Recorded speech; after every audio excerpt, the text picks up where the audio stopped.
Well, let's take a look and see what family I have this week. I met Dave through a friend. I was set up with another guy, and fortunately, the other guy got sick, so I saw an opportunity. we've been together for about 20 years. We were really late bloomers. We waited a long time before we had kids. And since we've had kids... Dramatic. Everything has changed. Home sweet home. We have 3 daughters, Andra, who's 4 and a half, and twins, Jesse and Leah, who just turned 3.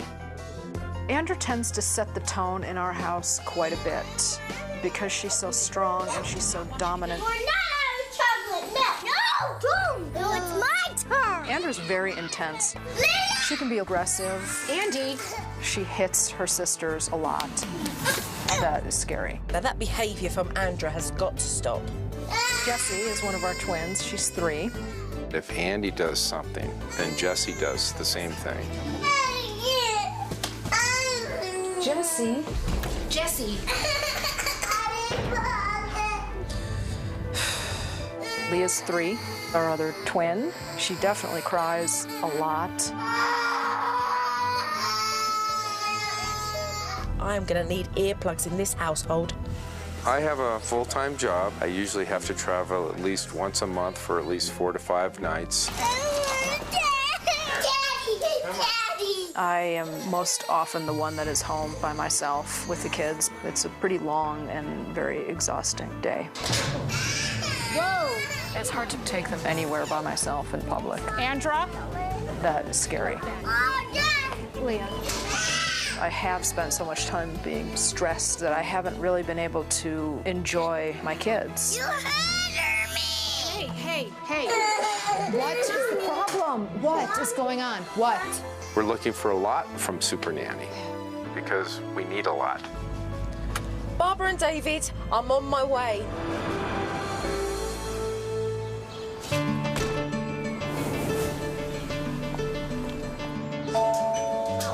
Who's that?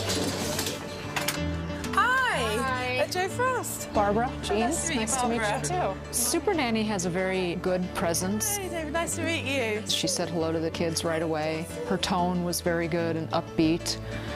And so I was pretty pleased. Oh, you're going to give me a hug. Hello, sweetie.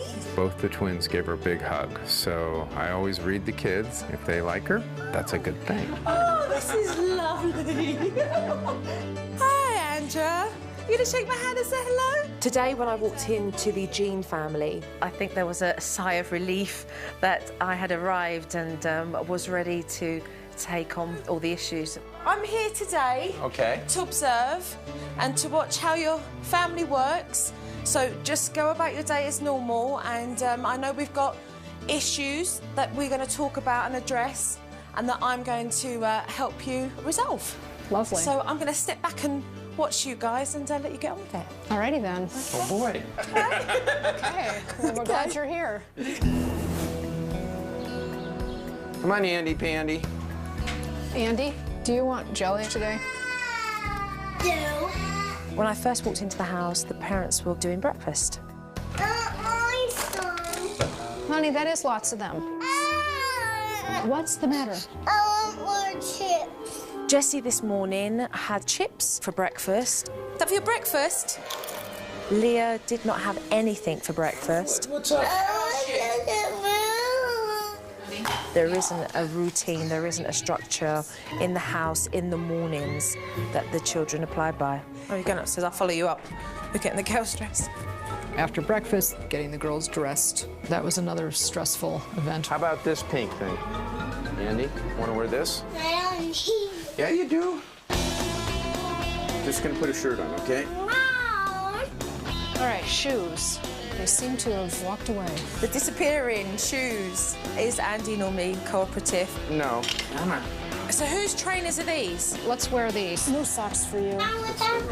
No. Shoes again. Just missing one now. We're still looking for the red shoe. Andy's not being very cooperative with her father. We're looking for shoes again. We can't find the shoes. This house badly needs organisation. I have no idea where her boots are. I found out very quickly that the household didn't have much organisation at all, and it was very chaotic. So, Barbara, you're off to the supermarket now? Yes, we're going to go to the supermarket. It's hard to take them to the store by myself because I can't control them. Where's Jessie? She's right here. Come on, let's get in the car. Come on, Leah, let's get in. Sit right here. Sit right here. She's sitting right there. Get in your seat. No, don't. Not my Care book. And that's how Andrew replies back to you. Yeah. Right, OK. I'm getting the gist of this now. Yeah. What book? My Care book. Your Care Bear book you hadn't seen for a month. Do you want to carry? Do you want to carry your Care book? What was that? Yes. Just kicked him. I think it's absolutely crazy. Don't get it.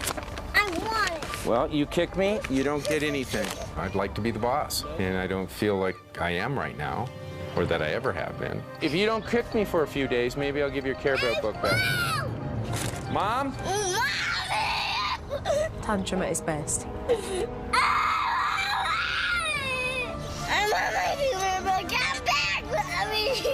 Mommy, come back. Andra, stop. Just... Can't wait to hear what you have to say. I want you, Mom. Hey, It was just ridiculous. This tantrum was going on forever. I don't know how Barbara drove that car with Andra screaming the way she was. When we arrived at the supermarket, all three girls were arguing who was going to sit in the cart, and it was real troublesome. We're going to see if all three of you will fit. Let's see if Leah can squeeze in next to you.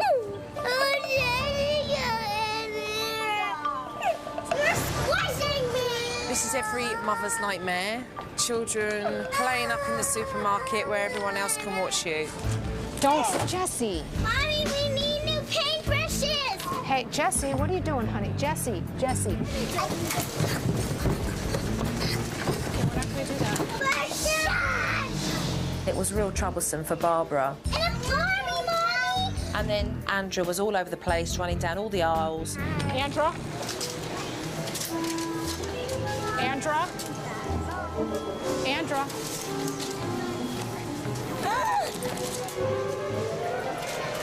Andra? Andra?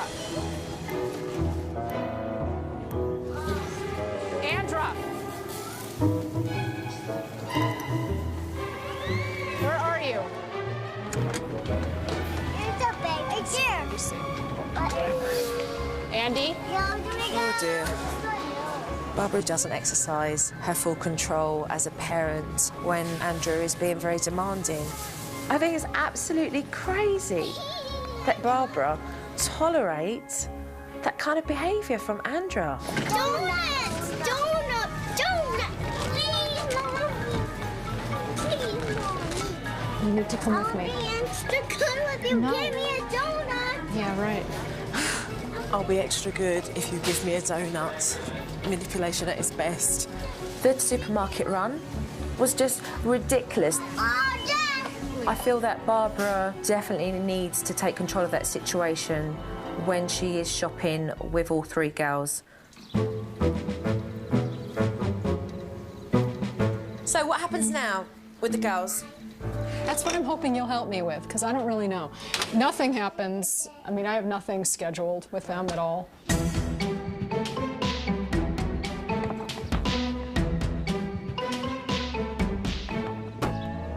There was no structure or routine to Barbara's day at all with the children. All right, you guys. She's got so many hours with the girls and she doesn't know what to do with them.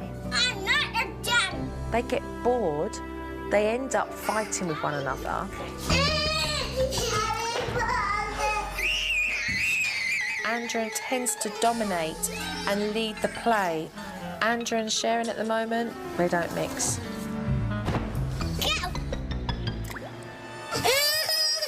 She's also very aggressive. She hits her twin sisters.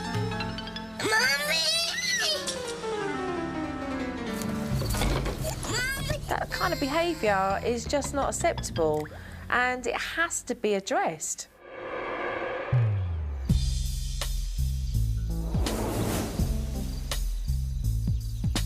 dinner time. It's ravioli. So do the children normally eat with their hands, even though they've got cutlery? Yes. I'll get your water, honey. Jesse, sit down. Sit down, honey. Meal times are just hellacious for me. If we could all sit down at a meal and stay seated for 10 minutes without outbursts, that would be a huge thing for me. Jesse, sit down. Andra, get out. Sit down, sit down. Well, I want you to sit down. Mum and Dad were just trying to keep the children at the table, and if I was David and Barbara, I would have had indigestion. It was making me dizzy just to watch them. It was just feeding time at the zoo, I think you can say, to be honest. No, don't get it. Hey. And I don't want that. It's not good. God almighty. It's not cool. Dinner time was ridiculous. Andra made a big fuss about not having the sippy cup that she wanted. What's They're wrong? both cold. Do you want it warm? Do you want this one warmed up? And I want that one. No, I want. Andra was not letting up. That kind of behaviour is a no-no in my book. Andra, go back and sit down. Go back and sit down. It's mine. It's mine. This one? No. No. Andy. I want it. What is You want to go to your room? about the cup? I want that cup. Come on, let's go to the I room. want that cup. Come on. And I don't want it. This child has got too much leeway. She has tantrums that the parents tolerate. It's just disgusting. It needs to change.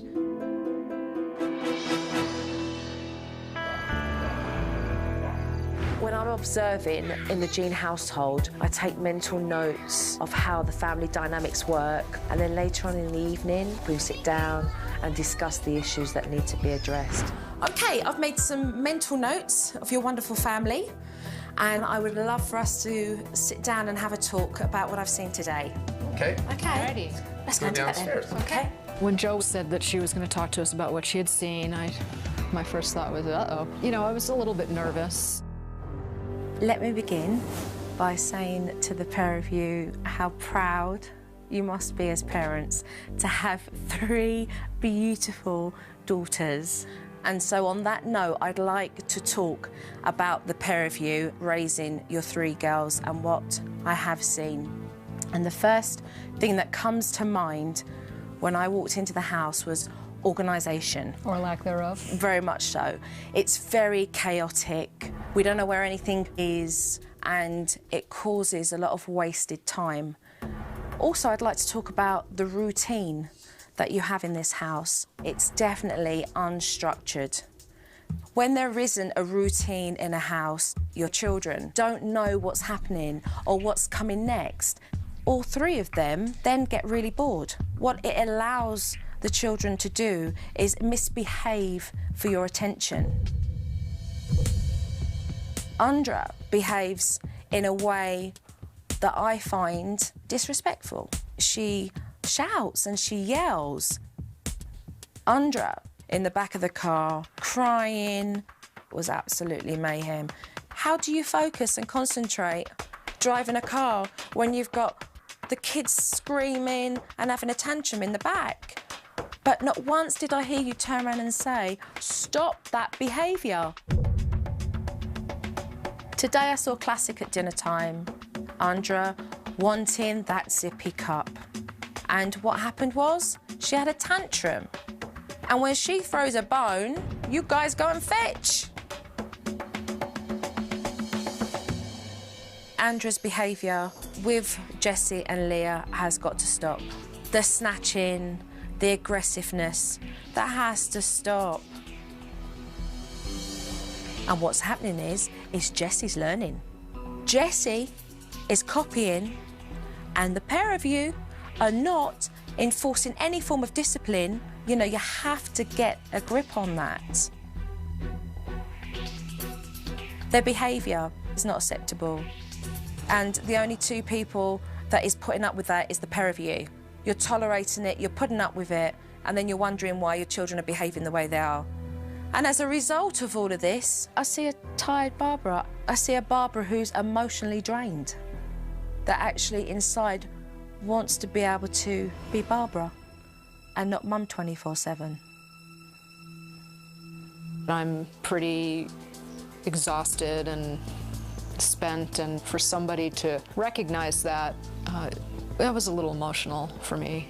Barbara's been exhausted since the birth of the kids. She is exhausted. It's a hard job. It was hard to hear that Andra's behavior in particular is so over the top and completely unacceptable. I see the pair of you at a point where I feel is quite desperate. Tomorrow, we are going to change it for the better, and we're going to have positive results all the way around so that your family is functioning a lot better. I wonder if Supernanny can pull it off, really, because that has been my big question. My first fear is, well, maybe she'll give us these things, and what if they don't work? Today, when I walked into the house, wanting change drastically, I put a routine on the wall. Okay, this is a routine because your house needs organisation, because we can't find anything anywhere, and there's no structure to the day. I've broken the whole day down for Barbara so that she knows what she's going to do with her girls during the day. And at 4 to 5, we're going to do an hour of constructive play with the girls, so they have something to look forward to in the afternoon. The routine being structured with organised activities is really going to help the girls so that they're not bored, so that they don't play up and misbehave. If we even got some semblance of organization, I think it would really help. I've been chronically disorganized my whole life, but I'm definitely confident about my ability to make that happen. So this is the routine, out with the old, in with the new, and let's get started. The behaviour that I want to eliminate in the house is the yelling, the shouting, the tantrums, the aggression, the kicking, the biting, and that's why the next thing that I introduced into the house was a discipline technique.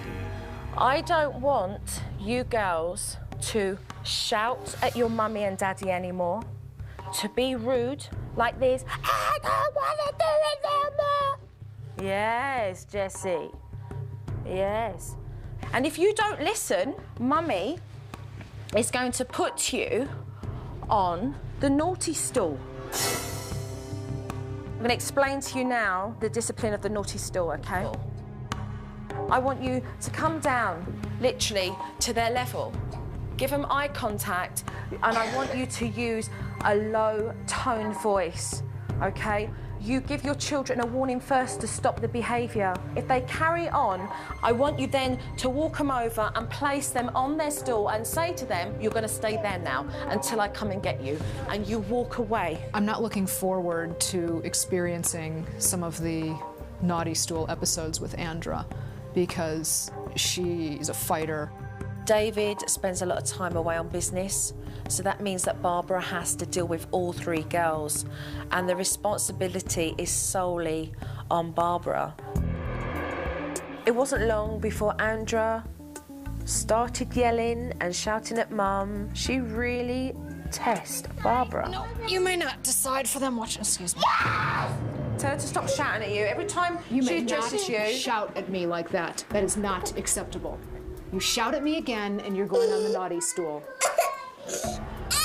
All right. Right, on. There you go. On. It's not a game. This is not a game. On the naughty, on the naughty stool. You sit in the naughty stool until I tell you that it's okay to get up. Do you understand me? Tell her to look at you. Andra, Andy. sit down. Firm voice, Barbara. Sit down, and you'll stay there because you were being very rude to Mummy. Now you stay here on the stool until Mummy comes and gets you, because that behaviour is not acceptable, and it's not a game. Okay? Just ignore that. Sit down. Don't lose hope with Andra. I know that she's testing you more than the younger girls have. It's all about repetition and following through and being consistent with discipline. After giving them their minutes, she's then to come back and to explain why they were put on the naughty stool and then to ask for an apology. You were sitting on this stool because you were shouting at Mommy and you were very rude to Mommy, and I am not going to tolerate that anymore. She tested Mum on every level, and eventually Andrew got the message. This is where you're going to be if you do that again. Do you understand? I won't. And I want an apology. Sorry.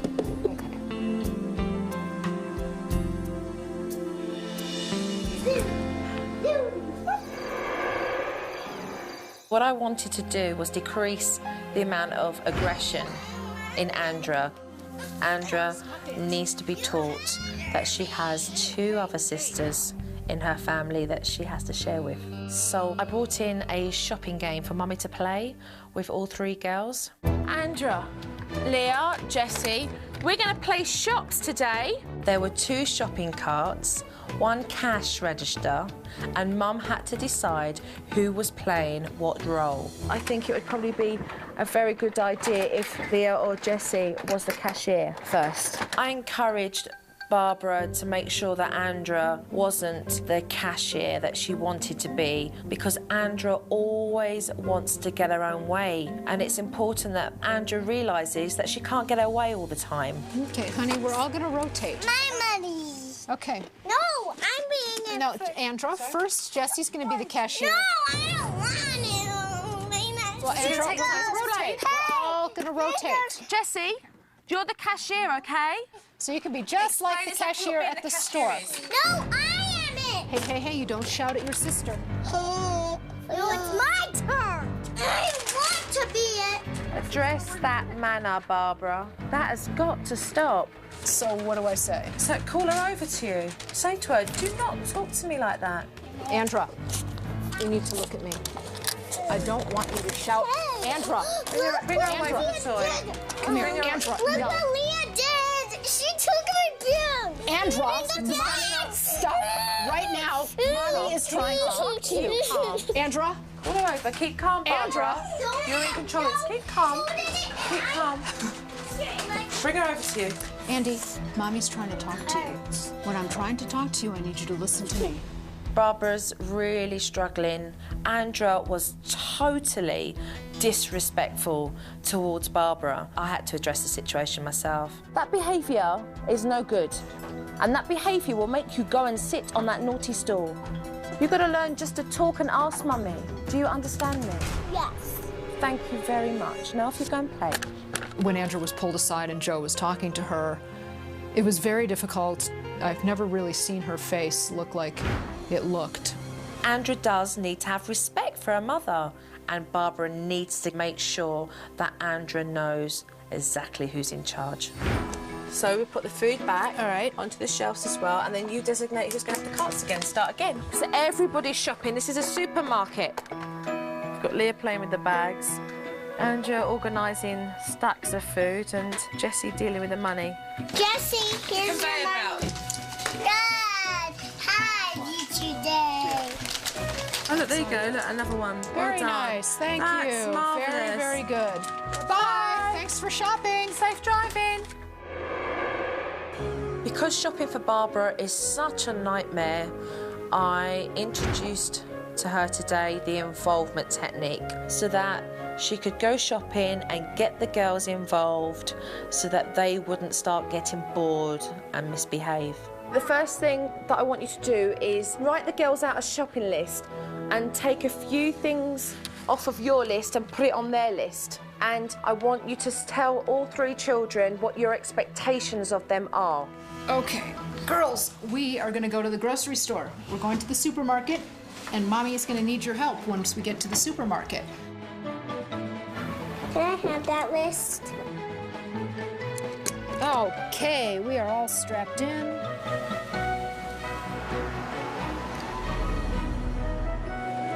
So the main objective here is to not keep your children in the supermarket any longer than necessary.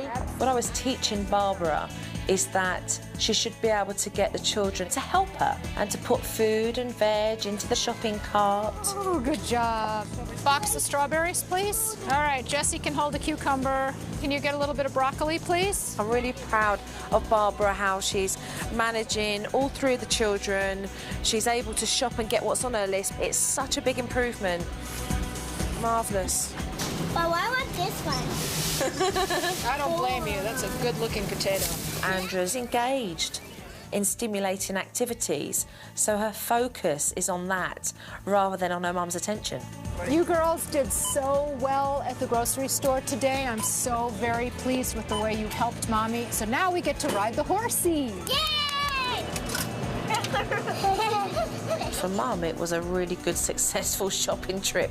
Definitely than what it had been before, because it'd been a nightmare. It has helped me gain some confidence in my ability to take them into a store. That was really great. It was awesome. I'm leaving the family for a few days. I've taught Barbara and David all the techniques that they need for their family. Thank you. Hurry back. I think it's a tough time ahead. My whole hesitation of it is, okay, can we keep it up? Listen, guys, remember, stick to the routine so that you've got some structure in your day, all right? No. Okay, see you soon. Okay.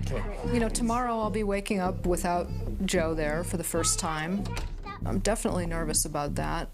It's going to be challenging, but it's down to them to implement everything I have taught them. And whilst they're doing it, I'm going to be watching them. Andy, get in the car and sit down. Stop. Where's Andrew going? Andrew has a very dominant personality, and that's why I'm preparing myself for a fight. Andy, do not run away from me. I have no idea where that hairband is that you had yesterday. That was your responsibility, not mine. Let's Not go. the pink one. I don't the have... new one. Stop talking to me. Stop talking to me that way. I said the new one. She's stalling the situation, Barbara. Get Andrew into the car. I know how to undo that. Oh, my word. Don't you dare. You do that, and you're going inside and sitting on the naughty stool. Andrew's still carrying on with her attitude. I'm never gonna play with you. Tell Andrew to stop shouting.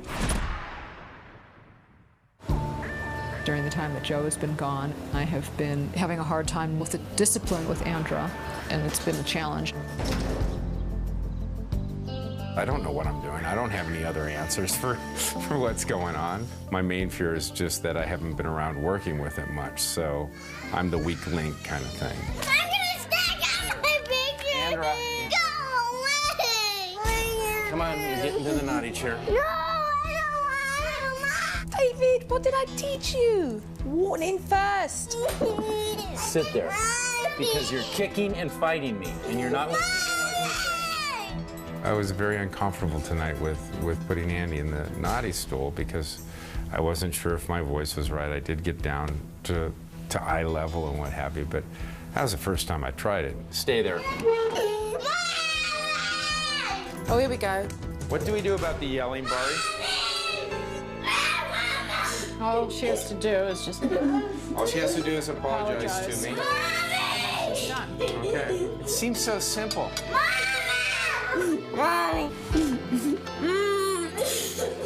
Okay, you stop crying. It's okay. Are you gonna apologize to me? Sorry. Thank you. Dad, you need a better story than that. Nothing learnt there. Nothing.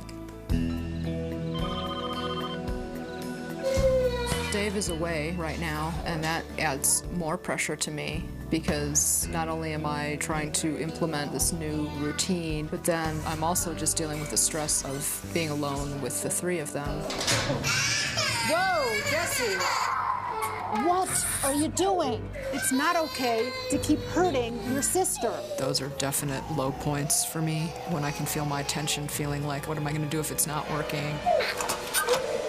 And then it just goes downhill from there.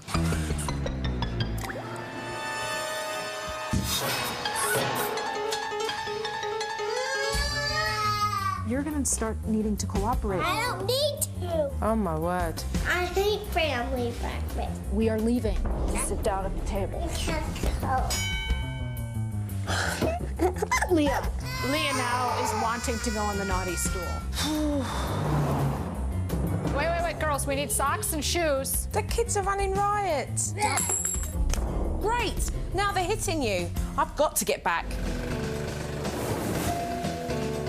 Hiya. After being away for a couple of days, I came back to the Jeans household to show Barbara and David some DVD footage of themselves since I'd been away. Well, I've got some footage here that I'd like all of us to sit down and watch. Okay, let's take a look. I know how to undo that. I know you do. I'm never gonna play with you. This is horrifying. I understand your circumstances, you're running late, but don't give her that control. She's not doing as she's told, and she's getting away with it. Okay. Will you apologize to me? I want mommy. Will you apologise to me? Yes, I'm asking permission from a 4-year-old. If you give your children the chance, they'll easily manipulate the situation, and Andrew's in control of that discipline at the moment. Are you going to apologize to me? Sorry. Thank you. Couldn't wait to hear that. She finally said she was sorry, and that's all I wanted to hear.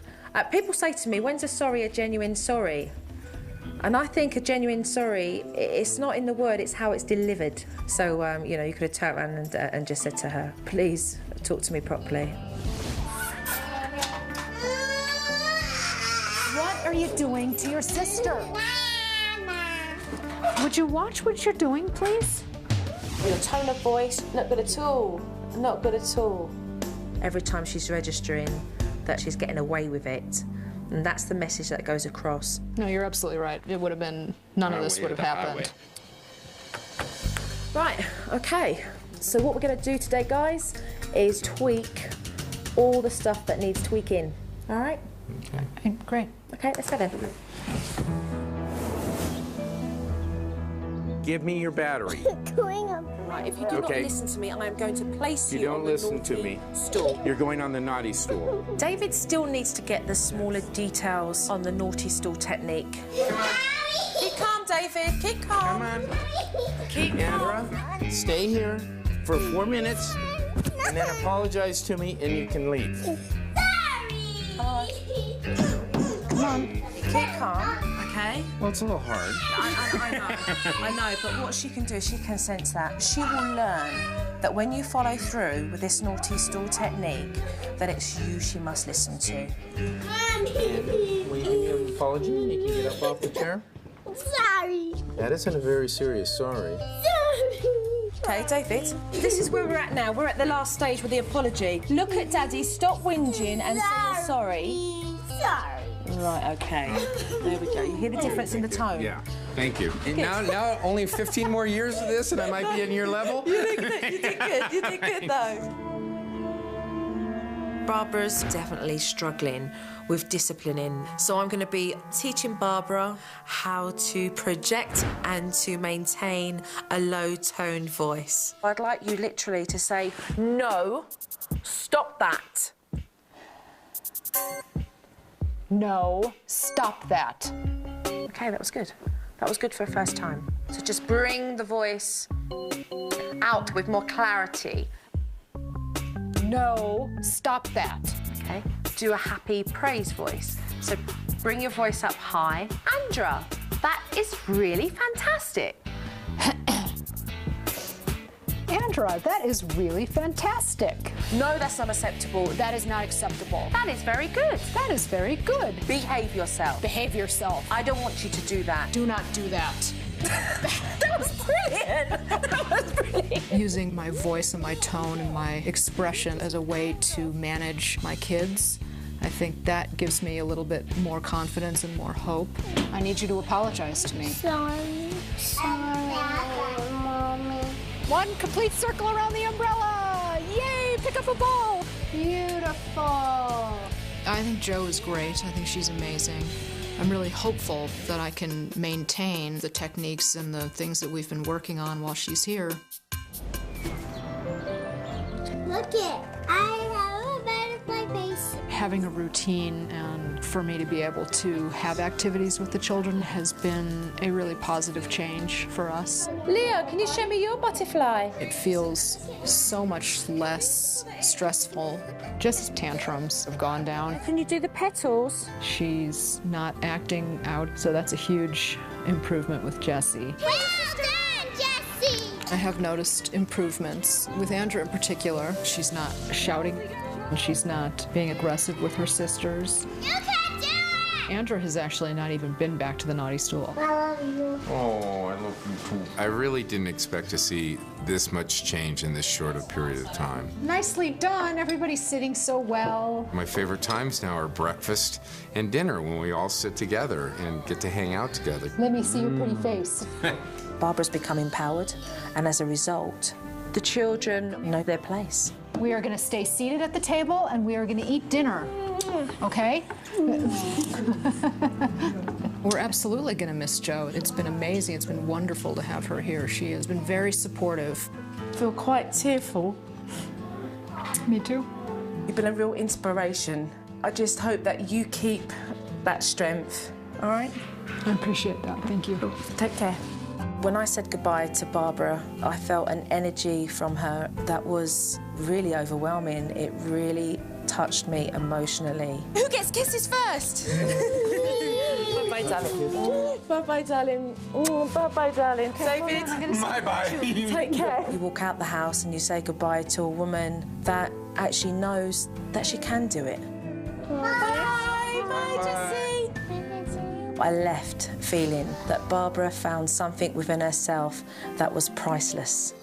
I've done what I was meant to do here in this family, and I'm off to the next one now.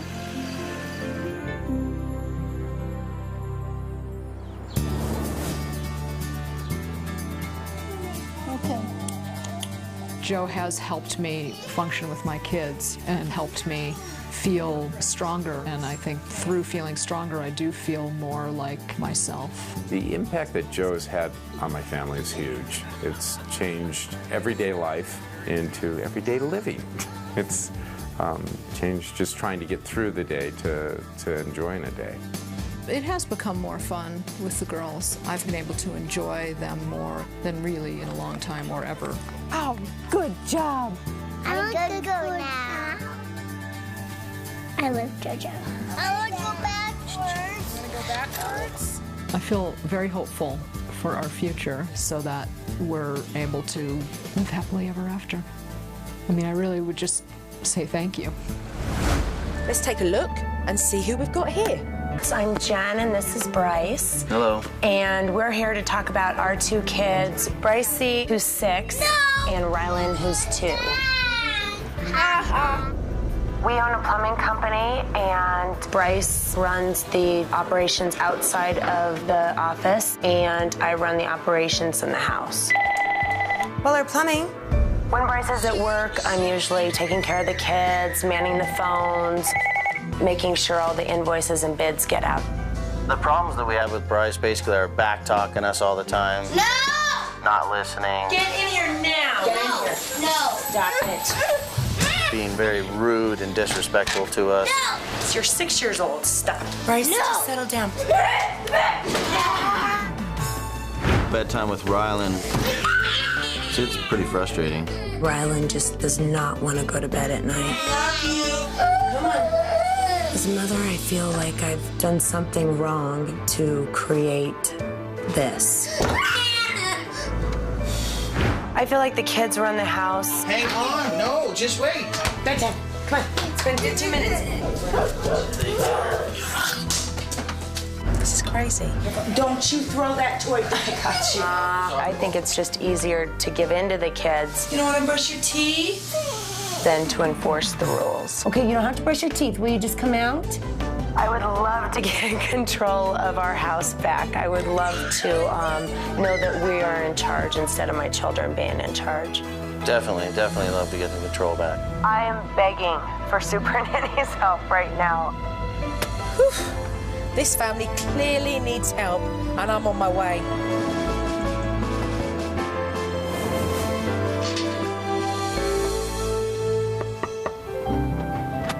Hello. How are you?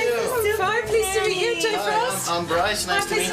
Nice to meet you, Bryce. Nice to meet you. Nice to meet you. I'm Jen, and this is Rylan. Hello, Rylan. When I first arrived at the family, they were extremely pleased to see me. Say nice to meet Say you. hi. Pleased to meet you. Come on in. Okay.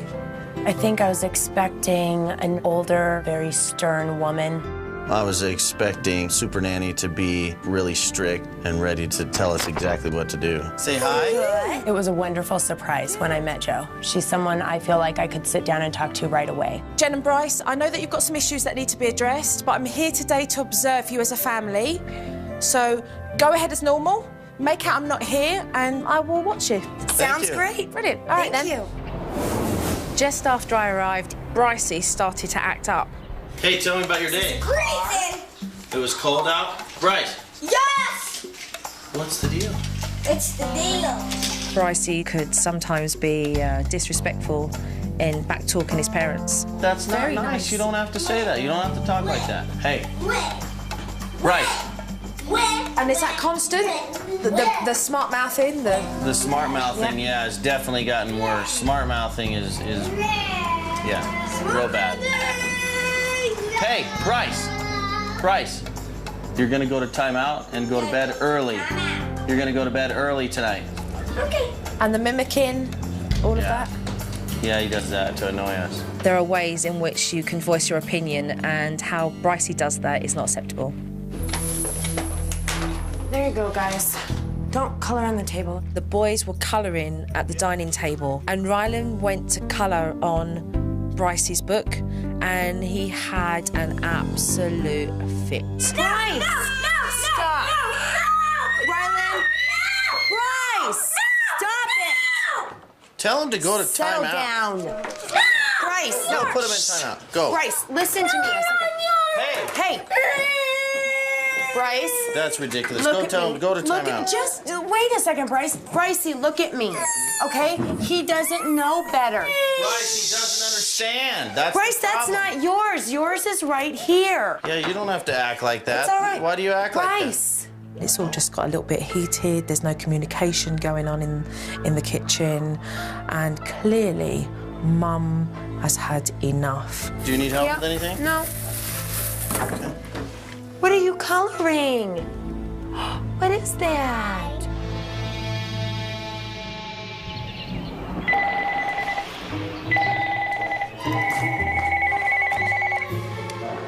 Bullard Plumbing. Bullard Plumbing. The phone doesn't stop ringing. It's constantly ringing. It's really loud as well. Hey, don't drag him. Where were you? Oh, come on.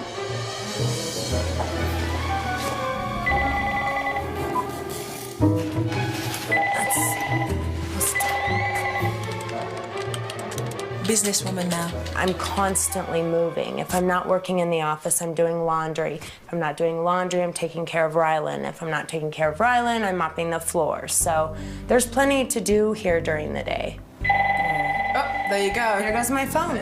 Jen's just taken on too much for her own good.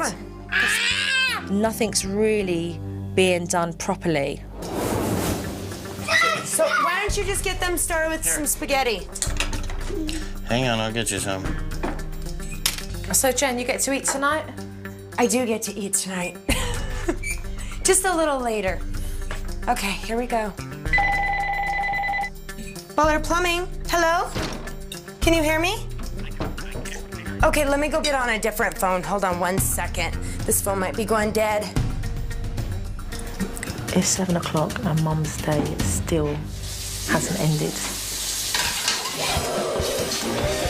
Not on the couch.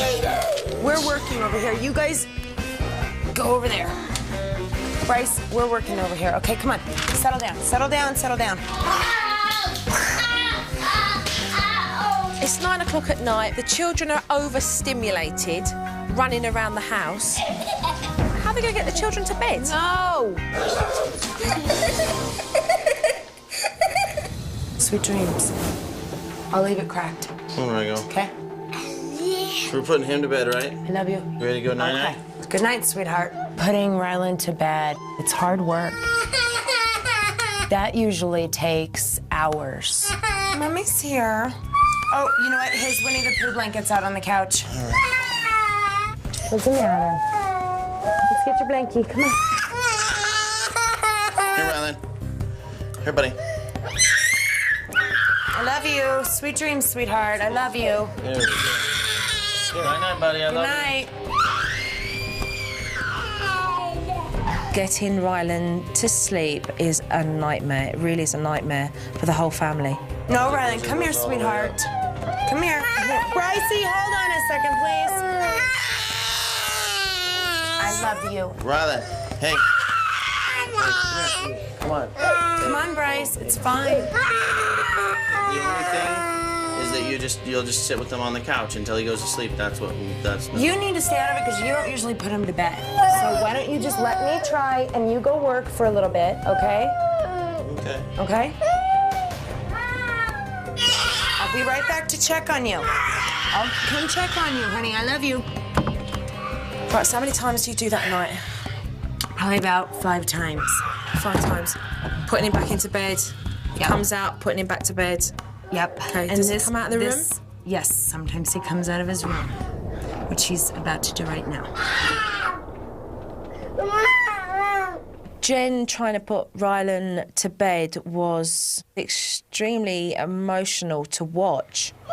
How does that make you feel when you've got to listen to your baby crying?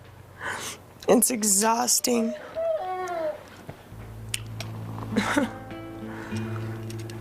It's horrible.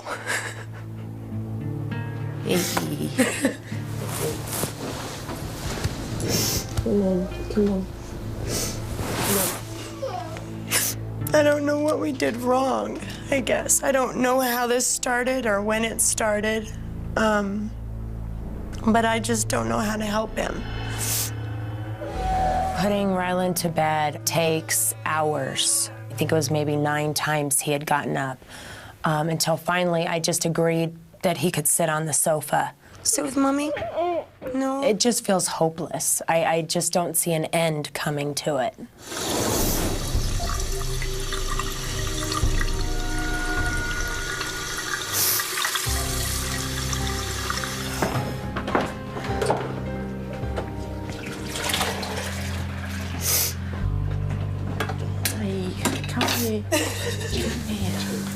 Hey.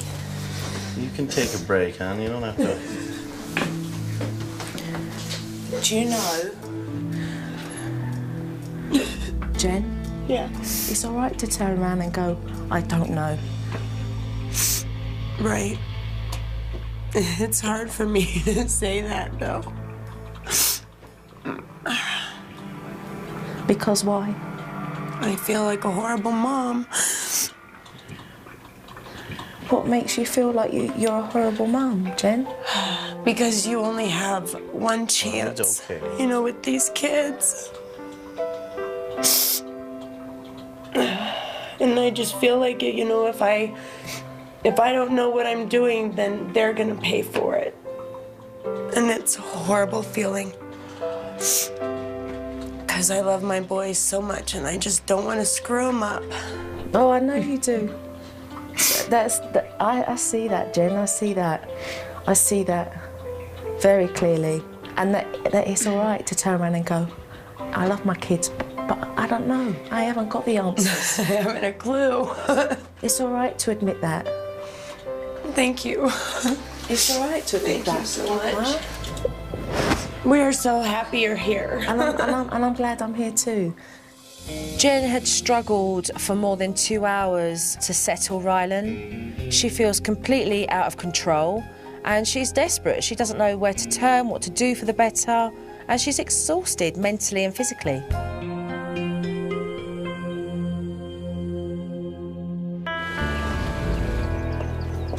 When I first meet a family, I go in and I observe their family life and the dynamics between parents and their children. And I take mental notes throughout the day of what I feel is not working. And I sit down and I talk to the parents. Well, I've observed and I've taken mental notes, so follow me through and let's have a chat. All righty. Okay. Joe's probably noticing that we're always yelling and screaming in my house. It's always chaotic. It's kind of nerve-wracking having a stranger in the house, but maybe she'll give us some peace in the house and a little more control. Bryce and Jen, I've had the pleasure of being able to come inside your home and observe. You have 2 adorable children. I think it's fantastic that you have your own business. Your business puts the bread and butter on the table. I do recognise, though, that there is a price that is being paid. And that price is steep. You run a successful business that's open 24/7. But let me remind you, you're both parents, and that's a 24/7 job too. We've got Brycey who backchats. I mean, why do you sit and tolerate Brycey who's 6 years old and he talks to you with such disrespect? I don't know what else I could do. I mean, I can't smack him or anything because that's not right, you know. Your boy is laughing at the pair of you, and you're his parents. You're meant to be in charge. It's absurd. Sleeping is a big, big, big issue in this house. You have taught Rylan exactly how to behave. You have given him the bad habits. You've taught him that if he screams and cries enough, that he can come out into the sofa. Can you blame him? No. He wants his quality time with you during the night time because he's not given it during the day. I work from 7 to 5 every day, so I'm not here during the day at all to have any structure or any playtime or anything with him. When you are home, we're busy doing other things other than just sitting and spending time with him, I think is what she's saying. Yeah. You're not consistent, the pair of you, with anything that you lay down as discipline. You don't agree on anything. Yeah. It's true. And Jen, you shout at Bryce. I know I talk back. You need a break or what? No. This is tough to hear, but this is the truth. And you're meant to be together. You're meant to be solid. You're your kids' rock. And there's no united front between the pair of you. If you do not take what I am saying seriously, if you do not open your eyes to see exactly what's going on in your family life, then we're fighting a losing battle, and I might as well go home now. No, I definitely take it seriously, yeah. I'm dedicated to be able to help the pair of you turn that around. Thank you. Are you committed 100%, Bryce? 120.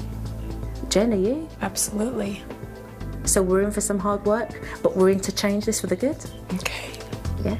She pinned us when she said that Bryce and I don't communicate. We don't have time to discuss our children. When we are talking, it's usually business. She had a lot of good points, so I think the truth is what hurt the most. It's good. I think it's going to be really good for the family, so we needed to hear it. Hello. Hello, How are you? Good. Good. I want to put something for the pair of you on the fridge door. When I've seen the issues that need to be addressed, I then go into the family with a new household routine.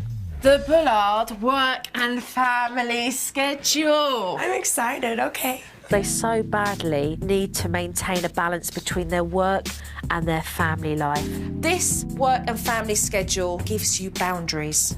Where you see red, it means that you can answer the phone, which I think's evened out nicely throughout the day. I think so too. The places where I've stated that you need to have the phone off is because they're crucial to your family. There's no reason why this can't work.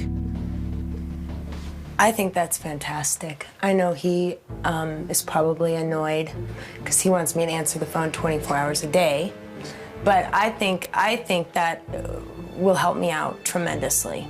I think it'll work well, except for maybe the phones for the business, but other than that, I hope we can stick to the schedule.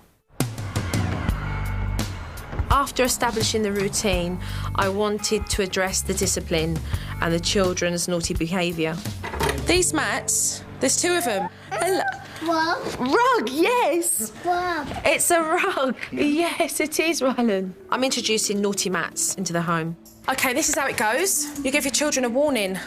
You tell them to stop the behaviour that's not acceptable. You come down to their level, OK? OK. And you give them eye contact and you use a voice that's low like that. Stop that behaviour. Now, once you give that warning, if they don't listen to you, you place them on the naughty mat. You say to them, you've not listened and I want you to stay there now until I come and get you. When that time is up, you go back over and you say to them, that behaviour was not acceptable. You know why you're here on that step. I want an apology.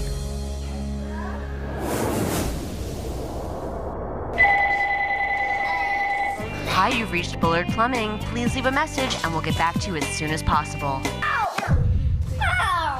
Bring me your backpack, sweetie. Brycey started to push Rylan around and he just wouldn't stop. Bryce, stop. Jen, a first warning. Stop. First if warning. I have to ask you again, you'll go to the naughty mat. He didn't stop pushing his little brother around, so he got sent to the naughty mat. I'm not going to have you act like this. Stop. Stop. Walk to the mat right now. Change your tone. And he did not like it. He started shouting and yelling at the top of his voice. If you don't put your foot down now and you don't show him authority, don't look at him. Don't look at him and don't give him dirty looks. You're the adult here and you're in charge. Okay. All right? Just ignore him shouting and you just do your thing with Rylan. Yeah, and after the 6 minutes, then you go over to him, OK? OK. Jen stuck out the 6 minutes and she went and told him, you know, I want an apology. I will listen to you, but I want you to calmly tell me what you have to say. Give me a hug. I want you to say you're sorry. This is what we do. This is what we do. You didn't listen to Mummy, so Mummy would like an apology for that behaviour. You get the apology, he comes off the mat, OK? And I'm saying this quite clearly in front of you, Brycey. You know why? Because you're a smart, intelligent boy, and I know that you know better. But you do need to listen to Mummy. Brycey's realising that when he behaves in a way that's unacceptable, there is a consequence for it. Come here. Come here. Okay.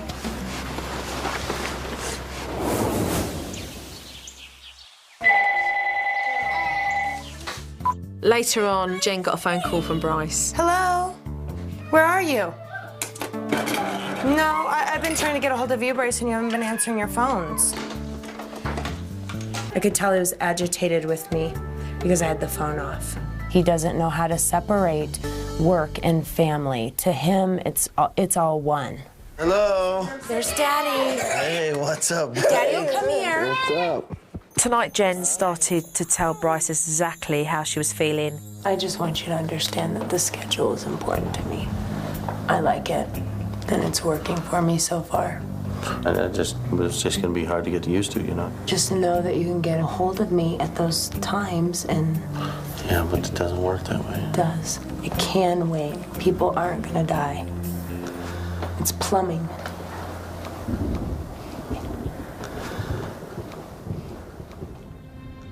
I don't like the phones being off. It's a sacrifice for the better, I think. But still, it's going to be tough.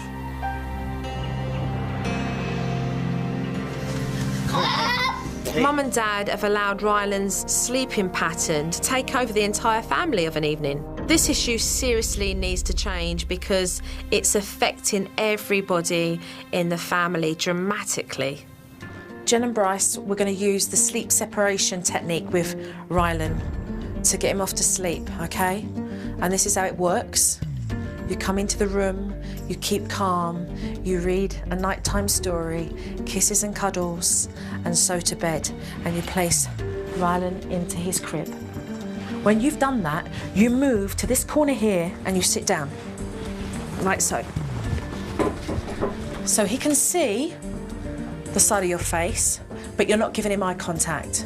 Each night, you move further and further away from the crib or bed so that you establish this pattern of your child feeling secure in their bed but not feeling anxious because they're left in their bedroom on their own. Do not, under any circumstances, as soon as you see him trying to climb over, get up from your spot and try and stop him. Because what you will do is find yourself fighting with your son in the crib like this to try and keep him down. And you can't control that. From wherever he's standing, he's not getting no communication or eye contact with you, because that is what he's going to be looking for, and that is what he's going to try and grab. And once he's got it, he won't stop. Putting Rylan to bed takes hours. I'm usually just exhausted and nearly in tears. If this bedtime routine works out, it's gonna change everything. Jen went to put Rylan to bed and had started to read stories to him. And then very quickly, he gave her signs that he wanted to go into the living room. No sofa. Here. Lovely. Rylan's room. Oh, lovely. Prettier room. Kisses and cuddles. Rylan. And eat his cup. Rylan, it's time for night-night. So Jen put Rylan in his crib, and he didn't want to go there. Mom! Mom! Say nothing, Jen. Mom! Mom! Mom! I started to kind of feel anxious about the routine when I had to bow my head and basically ignore him. She's doing really well. Rylan decided to climb out of the crib. Jen went back into the crib. And he just went mad.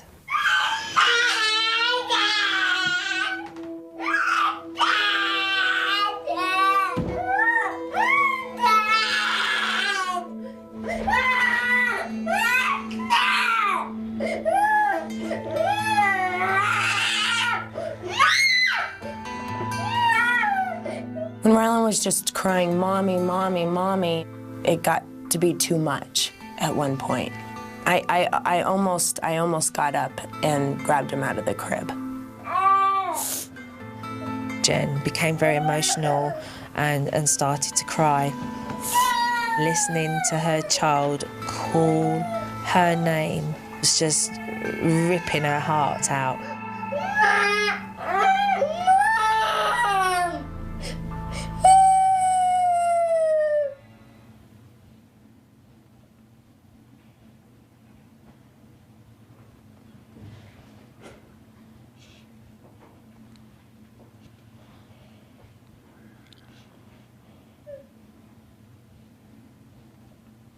Although it was only 25 minutes, it seemed like an hour.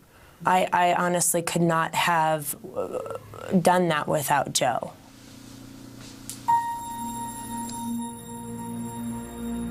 I was just so excited that we had gotten my 2-year-old to sleep, and, you know, fairly calmly. I was just so happy I can't even put it into words.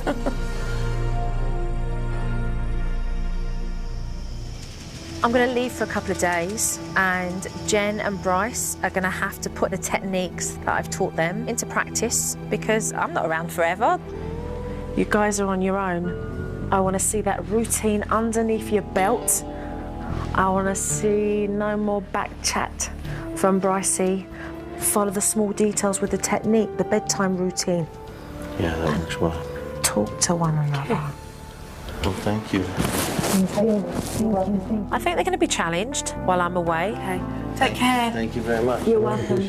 Trust me, I am going to be watching them. I'm worried that when she's gone, I'm going to forget. All of a sudden, I feel like I don't know how to parent.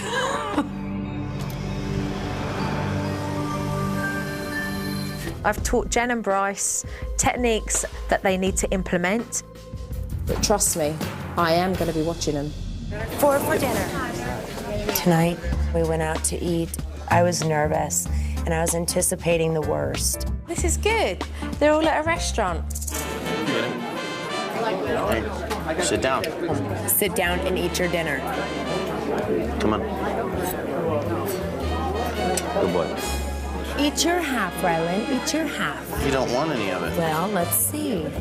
What's going on here with Rylan and his food? One more bite. I'll trade you a bite for a drink. Rylan's not eating his food, but Brycey's doing really, really well. Well, you did awesome on your ribs. Thank you so much. It was very good. Very good. And a peek at the dessert tray, perchance? You want to do a dessert? Are you kidding? You are looking to cause conflict in this restaurant. You and Brycey are gonna sit and eat something chocolate in there and leave Rylan out? So Rylan's now setting the standard. Because he never ate, nobody can have dessert now. If Rylan didn't eat his dinner, we all have to suffer. This is crazy. I don't know if dessert is called suffering. You go bye-bye? We're going bye-bye, okay? Go bye-bye. Let's go bye-bye. Come on. Oh, look. Putting Rylan to bed. Excellent. I got this one. Mom. What's that noise? Is that a musical toy? What is going on there? My word, it's a light show going on in the bedroom. Night-night. Bryce, you've overstimulated Rylan now. Bryce, you're never getting your son to sleep now, I'll tell you that for nothing. I'm gonna turn this off.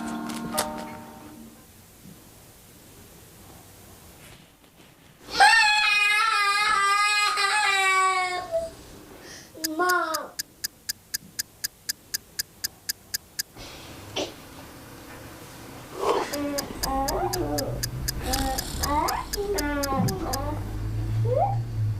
What were you thinking? At least one of them's sleeping. Rylan, sit and drink your juice, please. Talk to the eyeballs. Huh? Talk to the eyeballs. I am talking to your eyes. Talk to the eyeball. Talk to the hand. Don't say that to me, okay? If I have to ask you again, you'll go to the naughty mat, okay? Talk to the hand. Are you talking to me? Excuse me? Talk to the hand? I don't think so. I'm done. Stop with your mouth. So if you've already given him a warning, why is he not on the naughty mat? We're gonna start your reading. No! Yes. I said the other day. Don't talk back to me or you'll go to the naughty mat. Mom! What? I can't. Jen, put Brycey on the naughty mat. You were trying to get out of doing your reading. No! Yes, you were. No! Say it again and you go to the timeout mat. Is this back talking? I'm confused.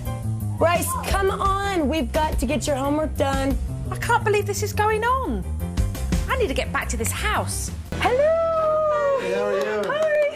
How are you? I really love bringing in the DVD because it shows the parents exactly where they've gone wrong. OK, I've got footage for the pair of you to sit down and take a look at this. OK, follow me then. OK, guys, take a look. Talk to the eyeball. Talk to the hand now. Are you talking to me? Don't say that to me. It's not funny. You're not being cute. You are there and then telling young Brycey not to address you with that attitude. And you need him to take you seriously. Make sure you're aware of when he starts to backtalk. Remember, use the naughty mat and nip that in the bud straight away. Okay. You want to do a dessert? You and Brycey are gonna sit and eat something No, I don't want chocolate in there and leave Rylan out. If Rylan didn't eat his dinner, we all have to suffer. Mommy panics again. Mummy needed a good talking to in that restaurant, I tell you that. There are ways in which the pair of you can talk without shouting and yelling at the top of your heads in front of the kids, because that's what they pick up. We're talking about dessert. Rylan didn't eat his food, so no, he's not entitled to a dessert. But young Brycey ate his food and he behaved beautifully, and that should be rewarded. But you were saying yes, you were saying no, because of the fear that Rylan would kick off and have a fit in front of everybody and you'd feel embarrassed. Everybody's entitled to have a dessert if they want. Right. Sorry. I got this one.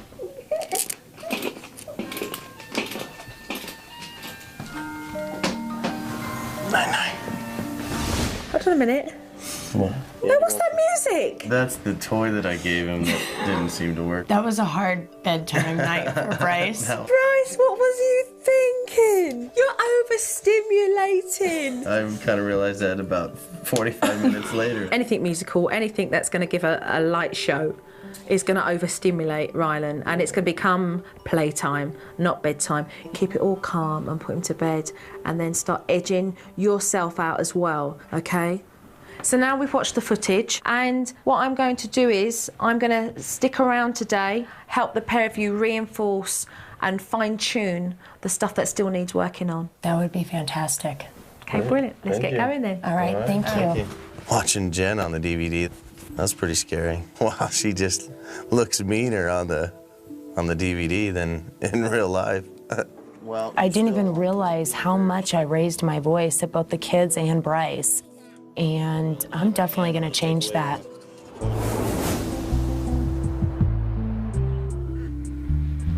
Why is he on that mat? He's on the mat for back-tucking outside and not taking his boots off when he got in. Children do need boundaries, and they do need to be told by their parents what they can get away with and what they can't. Okay, please speak to me. Okay, don't whine. Look at me. He needs to look at you so they can communicate with you. Look at Mommy. Look at Mommy. Okay, without whining, can you tell me? I'm definitely learning the discipline part of it. Can I have a hug? This process has not been easy. Thank you. But to me, it's all worth it. I think Brycey's learning to respect both Bryce and I as parents. Love you. Thank you, Joe. Okay. It's bedtime for Pooh, isn't it? You're doing well. We're going to make that bed properly, so it's all cosy. Tonight, Bryce put Rylan to bed, and it was a very special moment. He put Rylan into his crib. He sat on the floor, put his head down, and he waited for him to get out of the crib. But he didn't get out, not once. I didn't think he would just go to bed within 25 minutes. That was amazing. Just feels awesome. The biggest way it's impacted us, I think, is the sleep. Awesome. Now I wake up and I'm refreshed and I'm ready to start my day. Ready? All right. And because of the schedule, I have a lot more balance between work and family. off. Can you say off? Yay! I think my family is just going to be so well-rounded now. The Bullard family have changed immensely. They've gone from a family that have had no boundaries or discipline, but now they get it. They're happier, the children are happier, and they're managing to juggle work and family. We get along better now. The boys listen to us. They respect us. They go to bed on time. I mean, it's a huge impact. Huge. The routine helps out greatly. I don't feel stressed anymore, and I think it's great for the kids to be on a schedule. I'm overwhelmed with joy right now. All right then. Can you give Jojo a hug? Bryce, I'm gonna go now. Bye-bye, darling. Bye. Bye. Say thank you. Take care. You're welcome. Rylan, can you come give her a hug? Rylan. Give her a hug and say Can goodbye. you say bye-bye to Jojo? Jojo's going now. Say bye-bye. She's gotta go bye-bye. I gotta go. Oh. Bye-bye. Bye-bye, darling. Kiss. Rylan and Brycey are just sweeties. They really are. Thank you. It's always hard to leave a family that you become so attached to. Well, thank you very much. Thank you. You're welcome. I'm very proud of Jen, of Bryce. I'm proud that they've embraced fear, embraced their anxiety. Okay, Bryce. Thank you. Take care. They faced up to what they needed to do in order to change their life for the better, and they got the results that they truly deserve. We've got a routine working in this house now. Stick with it. You've got a nice balance between family and business. So let the both of them thrive. Okay? All right. Take care. Bye. Bye, Brycey. Bye, Rylan. I'm feeling a little overwhelmed that it's all over. It's been such a great experience for my whole family. And it's really going to change our lives.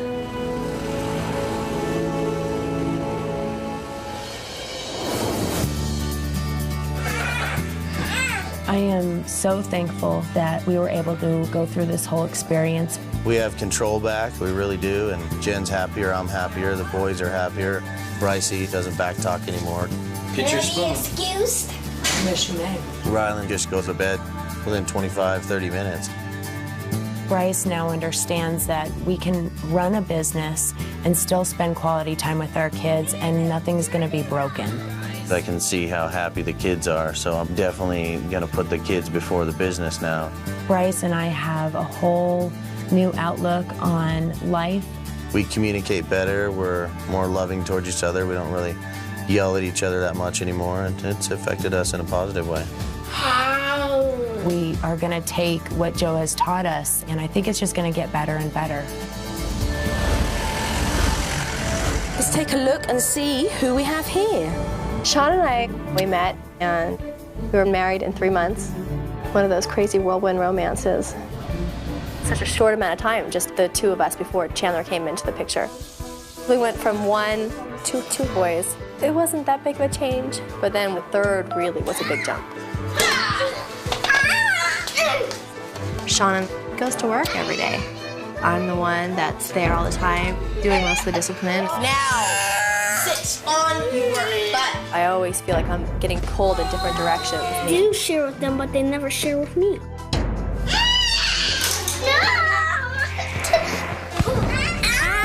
We are here to talk about our 3 little boys. Chandler's biggest issue is respect. You know why I wouldn't do it alone? Because you. You clean up the toy room. No. The back talk. Chandler?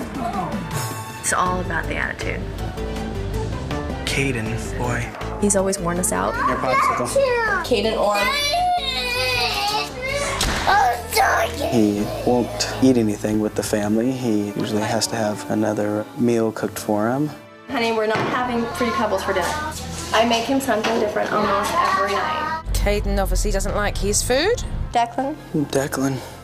He's just a handful. Get out of my way! I'm starting to see little things that he does that are just mimics of his brother's behavior. No. What did you say? He is a little bit of a wanderer. He kind of has free reign in the neighborhood. Dex? Far too dangerous.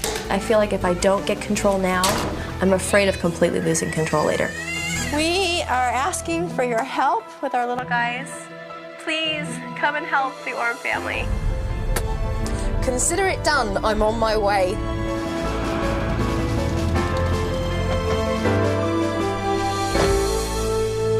This is Caden. Hi, Caden. Nice to meet you. And you say nice to meet you? Yeah, let's see. That's Chandler over there. Hi, Chandler. How are you? Pleased to meet you. When she walked in the door, I was a little scared because she seemed like she had that sternness about her. Oh, yeah? This is Declan. Can you Hi, say Declan. hi? How are you? You're going to shake my hand. Pleased to meet you. He's a little shy. He is a little bit shy. Tammy introduced me to her 3 sons, and they're full of energy and, you know, definitely a handful. Tammy, what we're going to do today is I'm going to watch you and observe. Okay. So I want you to carry on as normal. Okay. I know you've got some, issues that need to be addressed. Yeah, like the shoving. We'll get to the bottom of that and we'll find solutions. Wonderful. So I'm going to step back and just watch you as you normally would be, okay? Okay, sounds good. All right. When I first meet a family, I observe their family life and the dynamics between parents and their children. I watch, I listen, and I take mental notes. I want paint. Well, we'll paint in a minute. Let me just put one more little laundry away and I'll be all done, and then all yours. Within minutes of walking into the house, Chandler, who's 8, and Caden, who's 6, started fighting. Ow! You ordained me, Caden. They were hurting one another, and then it became a lot more aggressive. Okay?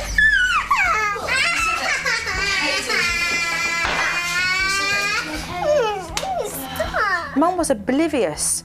It was just madness. Caden, do you always step over your brother like that? Yeah. Do you? Yeah, we always. Great. Which way is he going, honey? This way, right? Get the ball, get the ball! Blue. No, he's going for mine. Oh, so you gotta hit it this way. Play with your brother for a little bit, honey, okay? I need your help. Honey, who are you gonna play with? Mommy can't play. Where's Caden? I don't know. Caden? Honey? Caden, who's 6 years old, nobody knows where he is.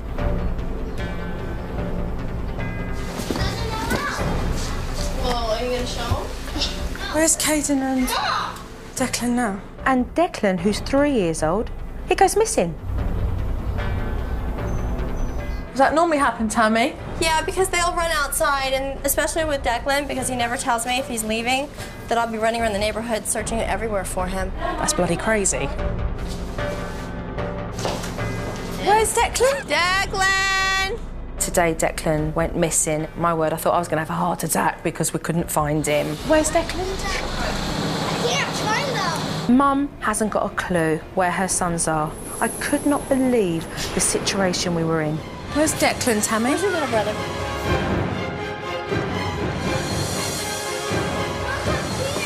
Hey, but, oh, honey.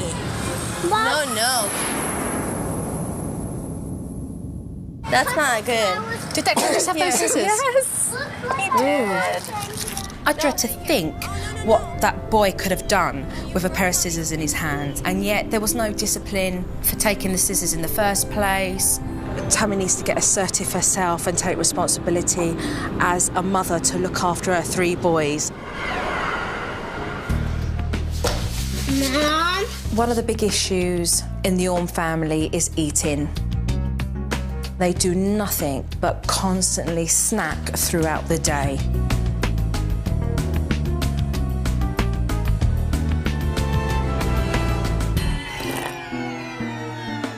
That can make them hyperactive, and then they're going to lose their appetite and they're not going to want any of their meals.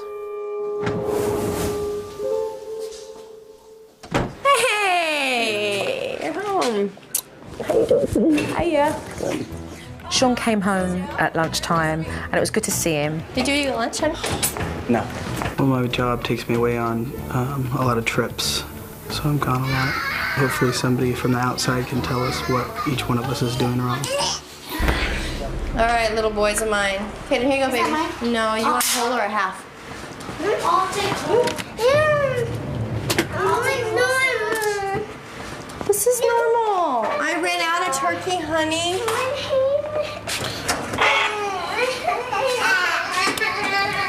Today at lunchtime, Caden decided that he didn't want to eat the sandwich that Tammy had prepared for all the other children, and he kicked up a fuss. Caden, you're being ridiculous, honey. You don't get any food. All right, just forget it. I'll just... What do you want? Do you want a turkey sandwich? I'll make him turkey. I just don't think that she's strict enough, and she thinks I'm too strict. Caden didn't want to eat his sandwich. Dad said he had to, and Mum went and made another sandwich. They've got different approaches and they need to come together. What would you say that you disagree on some of the issues? I think he yells too much. That's big.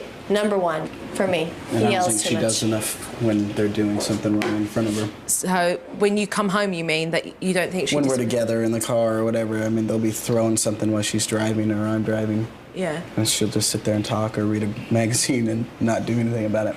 But you want silence. Like, I mean, if they even like, you know, Mom, be like, I told you to be quiet. I'm like, gosh, she was just asking me something.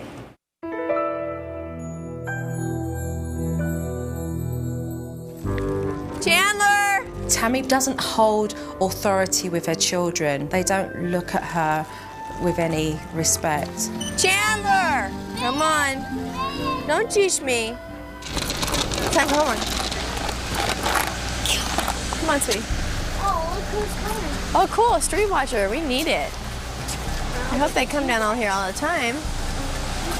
Chandler's 8 years old, and he smart mouths his mother all the time, and I think that's very disrespectful. Huh? Chandler, honey, I don't need that kind of attitude from you. Tammy pleads with her children to do stuff that they should be doing. Yes, Caden. Chandler, honey, don't yell at me, sweetheart. Stop, baby. Mommy's trying to fix it. Caden, stop. She begs them. It's cringing to watch. Please? Put it back up for Mommy. Stick it in there. Caden. There also seems to be a lot of chaos, and it seems very hectic in the household. We are in the middle of baking cookies. At one stage, Declan had his hands in the oven because they were cooking cookies, and next minute... Oh, here he is. He's catching bugs. Caden was outside the house and nobody knew where he was. And now she's got 2 children that are in the house, one of them being 3 years old, which could have his hands in the stove looking for the cookies. But Mum wouldn't know because she's out here collecting bugs. Crazy. Did you poke holes in the cookies? Oh, you did poke holes in the cookies, didn't you? Mum was really trying to multitask and manage looking after all 3 boys, which she was struggling with. Tammy? Come through!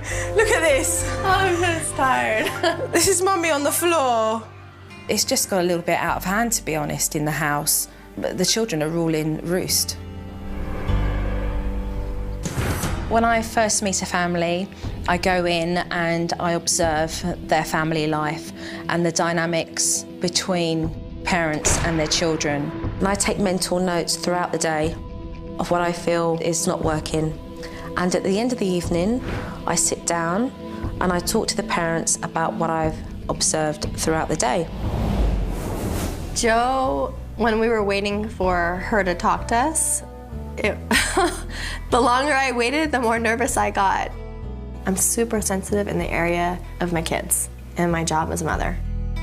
I'm definitely nervous. I don't know what to expect. I would like to say to the both of you that you couldn't find a home as warm as the home that I've walked into. And without a doubt, the love and the praise that you give your boys in abundance is really a beautiful thing. Also, I'd like to talk about the things that I'm not too happy about. Discipline needs to be a must. There is a lack of discipline on your behalf, Tammy.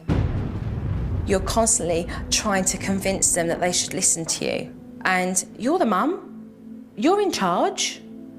And there is discipline on your side, Sean, which seems so much firmer and sterner, where you're more relaxed. And because no one's being consistent, the children are getting mixed messages. Chandler is a boy who smart mouths. He's rude when he smart mouths back to you. He doesn't respect by the way that he talks to you. Declan, a smart 3-year-old. You know, the day is coming bad when you're walking out into the front yard and your child has got a pair of scissors and you're thanking your lucky stars that you weren't dealing with something more serious. Caden, for example, won't eat his lunch, as we know, or his dinner. And your complete fear as a mother that your children are going to starve makes you act impulsively. Now, I'm sitting here and I'm watching you feel upset because you know what I truly believe that I'm seeing here is a woman that is taking all of this blame as guilt.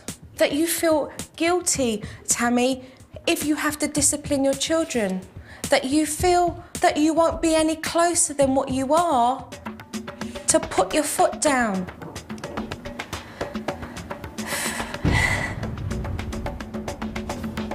And let me tell you something, Sean, your wife's tired.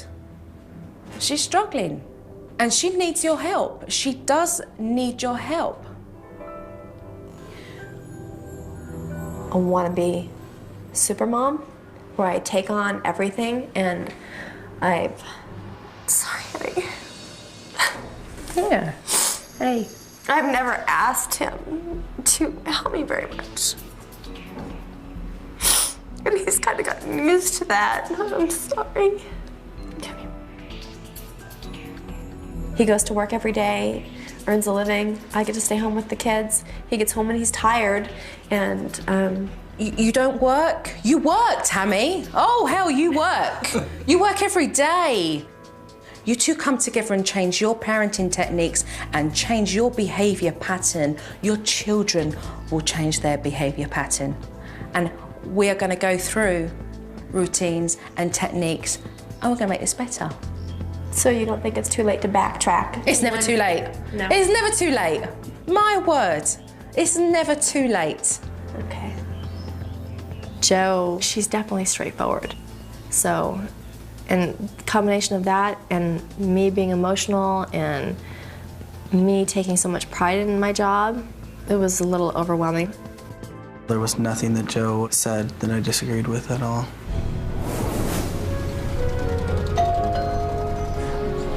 Hello. Hey, Jo. Hiya. I've got a routine. The routine I felt the house needed because it was very chaotic, and it gives a very solid foundation here and structure for your children, which they do need. It's definitely going to take some getting used to because it's been 8 years of running things this way. I wasn't expecting a routine chart to come out. I thought, oh my gosh, when did she have time to put my whole life on a chart? When she pulled out the list of routines, I thought, oh boy, I'm back in the military here, you know. I've put here snack time, which I think is very reasonable because lunch was at 12:30. Kids come home from school and they're hungry. So I want you to make that snack time for all of the children, okay? Before I start teaching my techniques, I lay out a set of rules of what behaviour is acceptable and what behaviour is not acceptable. What I wanted to talk to you all about was household rules, okay, which I think are very important. No more hitting one another, because I know that you brothers all love each other very, very much. When Mummy cooks a meal, I want you all to behave well and eat your dinner or your lunch. Sean and Tammy, when you see behaviour that's not acceptable, I would like you to give your children a warning and tell them, no, stop that behaviour, it's not acceptable. If you don't stop your behaviour and your behaviour carries on to be naughty, then Mummy will put you into the naughty room. I would like to use the downstairs bedroom as the naughty room, okay? Yeah, well, we're nodding. Are you nodding? Yeah, I think it's good. Caden, he's going to be Joe's challenge for this whole thing because he's a stubborn little guy. I'm really concerned about how the boys become over-aggressive when they play. That does need to stop. And Declan, other beautiful picture. Caden and Declan were painting, and Caden took a swipe at Declan. That's just not acceptable. We're gonna let him dry. No. Oh. Caden had already been warned by Tammy not to hit his brother, so he got sent off to the naughty room. Tammy, we can come down, okay? Give them eye contact. Lower your tone so that you're being firm and authoritative, and place him into the naughty room for that unacceptable behaviour. Do you hit your brother? No. Did I already give you one warning today? You have to go sit in the naughty room right now. Look at me. Without the attitude for 6 minutes. Explain to him why I put him in the room. You're in this room because... Caden, you're in this room because Mommy warned you not to hit your brothers. Let's go, you guys, out. So whilst Caden's in the naughty room, he's going to have time to think about his naughty behaviour. It felt good to put Joe's teachings into place. Normally, it's me screaming, Caden, knock it off. I didn't lose it. I felt so in control. I did what I had to do. I did what she told me. It's time now that you could go and get Caden. Remember to say to him, Mummy put you in this room because you hit your brother. It's now time to come out and I'd like you to go and apologise to your brother, please. If he says, no, I don't want to do it, then he stays in there. He stays in there. Do you know why you were in this room? What happened? For what? Yeah, is it nice to hit your brother? Can you please go and apologize to Declan and give him a hug and say you're sorry? Thank you. Tammy did really, really well. She followed through to the T, and it worked. The boys love to snack on loads of junk food, and that can make them hyperactive, and then they're going to lose their appetite, and they're not going to want any of their meals. In order to stop the boys from helping themselves to all the snacks, I've brought in a snack box. You can most definitely take that into the pantry and clear up all your snacks and put them in there. Okay. The purpose of having the snack box is so that the boys don't feed on those snacks throughout the whole day, so that they don't want to eat come lunchtime or dinner time. Oh, I see lots of things that could go in this box.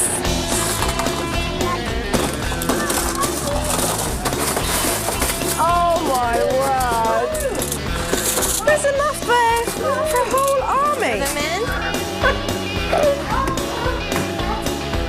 There it is. Come and take a look. The snack box. Okay, you guys. Even though I've curbed the children from eating snacks, it's still not going to completely change Caden's eating problem, because that's all about control. There's no reason, unless he's allergic to any particular food, that he shouldn't eat the same as his brothers. When Tammy realises that she's losing control of dinner time, what she needs to do is to separate the food on Caden's plate and explain to him exactly how much more she wants him to eat. First, I want you to eat this meat, and then I want you to have one bite of corn. Just a bite. Oh, he's got to have the big bite like you said, and then he can get done. Finish this meat and you take a bite of corn. Let's not stall, address that situation again. And let's finish that meat up, please. What are you doing? Finish that meat right there. Eat away, babe. Don't forget what that word. Let's eat that one bite of corn. Keep on him, keep on him. Caden was still resisting to eat, and so I taught Sean how to set by example, show and tell. Check it out. Dad's gonna get his bite. Get your bite. Get yours. Do it together. It's a teamwork. 1, 2, 3, go. Better boy, good boy. Woohoo! Way to go, Well babe. done, That's my boy. At least you tried it. When we first sat down together, yeah, I probably did doubt Joe's ability and the knowledge that she had of kids. You know, I was proven wrong. I mean, Caden did a 180. Very proud We're of you. super proud of you, honey. I think it's wonderful. It's the same praise from all, how well they're doing. And I'd like to say well done to Mum and Dad. Thank you.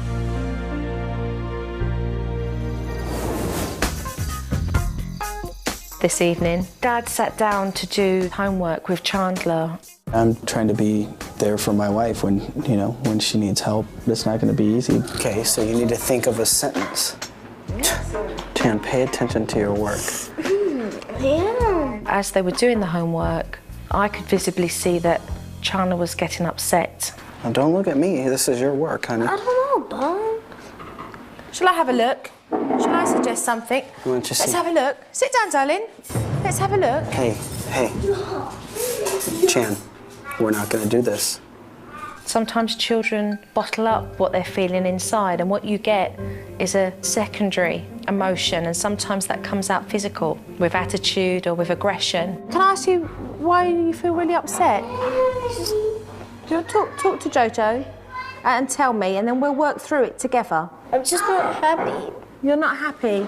Then you tell me why you're not happy. I don't know. I just don't want to say it.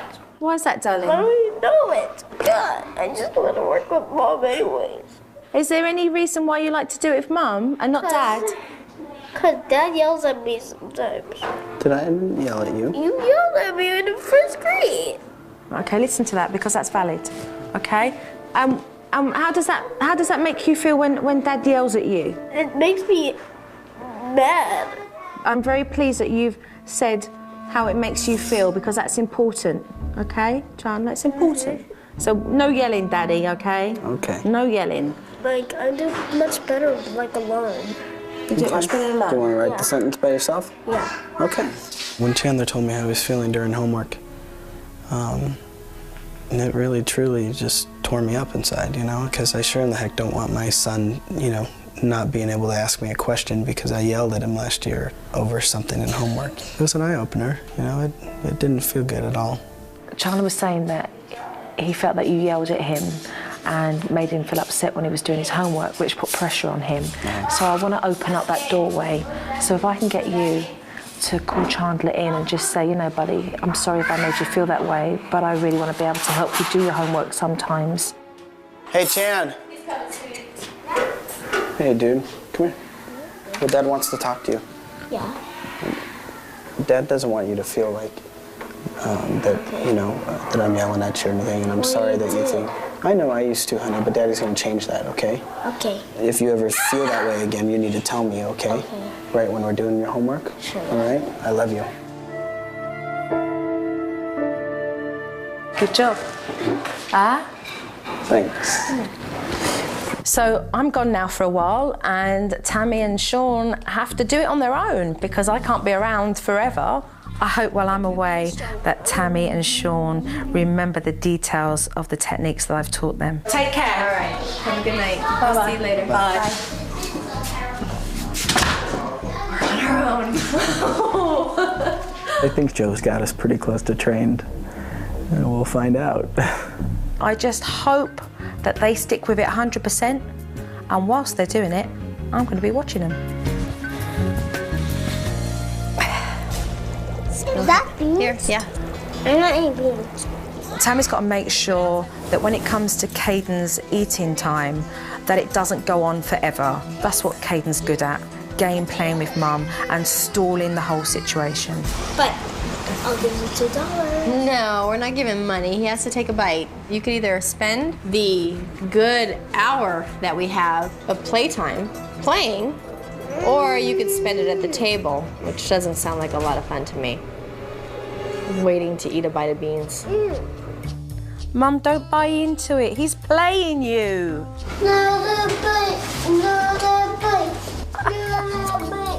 If you take a bite and you don't like it, then Mommy won't give you pork and beans anymore, but you need to try it.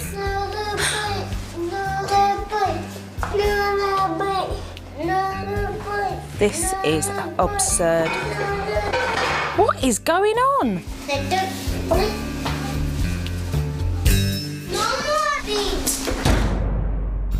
Homework time. He looks stressed. Chandler really looks stressed. Remember that word? The tricky one, because it looks like a U, but it says ooh, flute. It. Come on, baby. Chandler? What? Would you please do homework with me? I am.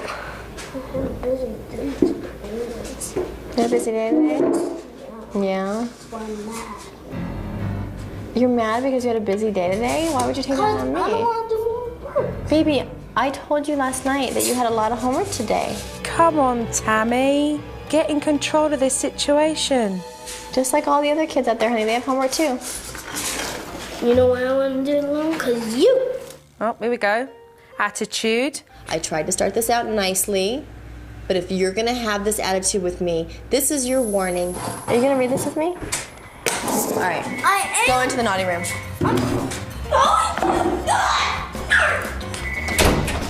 No homework getting done tonight, that's for sure.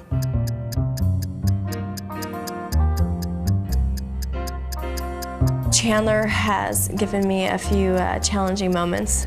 Let's go do homework nicely? Yeah? I feel like I have no control.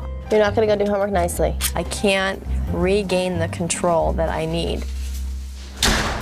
Whoa, slamming doors again. I'm done. Chandler?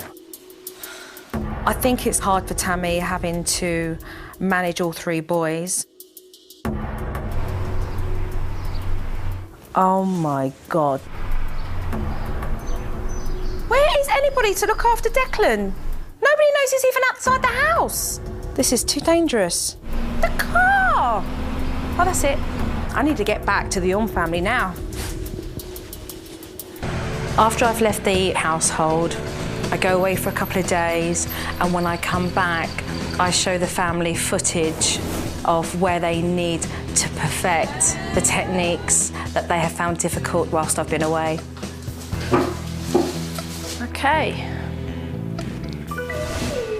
I'm only asking for one bite, honey. One bite is all I ask. Mom. Right, and there. That is where I would have stopped the nonsense. Your low voice should have come in, and it should have been, Caden, sit at the table properly and finish the 2 spoonfuls. Otherwise, you're going into the naughty room because you are not listening to me. Okay. Just like all the other kids out there, honey, they have homework too. Okay. I'm done. You've both lost it. Oh, I was so done. Oh, Joe, I was so done. I was so frustrated. The pair of you are like this, ready to pull your hair out. So your firm voice could have come in with, do not give me attitude, do not talk to me like that. If you stay calm, then you can address the situations that do need to be addressed with his attitude and how he speaks to you, but then you can go, come on, let's get it done. So then we can go and we can relax and hang out together afterwards. I'm not happy with watching Declan move out on his own in the street. You see the height of Declan in comparison to the car? Mm-hmm. He walked straight out on the road behind this parked car, and there could have been a car. And he's in the middle of the road. That's, to me, you know, my mind wouldn't even imagine what could happen to Declan out on the street while you're indoors. And that is why I feel that you have to supervise Declan, because he's too young. You've got to be on top of that situation, the pair of you. Okay, is that clear? Okay. We've looked through the footage, and I'm going to stick around and support you and reinforce all the techniques, okay? Okay. So you can carry on the evening. I have brought a door lock. Okay. What I would like to establish is your awareness of where the children are. I think it's a very good idea that they start coming to you and asking you if they can go out. Okay. Right, you can hold that. There we go. Okay, Mummy, I want you to explain to your boys why that lock's on the door and what do you expect from them? This lock is on the door because while we're in the house and you guys want to decide you want to go out and play, I need you to come and say, Mommy, I'm going to play outside, and tell me where you're going. This especially goes to you. Brilliant, Tammy. Excellent. Now the boys have to come to you. Tonight, the Orm family had a barbecue and they invited their friends. As usual, Caden was resisting to eat his food again. Caden, have you taken bites? Well, you just have to sit here until you take those bites, okay? You've just got to have a couple of spoonfuls to try for Mummy, and then you can get down. Look at me. I'm giving you 1 more minute to take a bite of that. And if you don't take a bite of that, you're going to go into the naughty room. I could see now that's a control thing, and he's going to eat it. I was catering too much. There we go. Way to go, Caden. Way to go, darling. Caden ate what I told him to eat. I think he knew that we were serious and we were firm. He's getting the picture. Hats off to Tammy. She did really well. She followed through with it and she got the results. And it was very successful. I was very proud of her. Come here.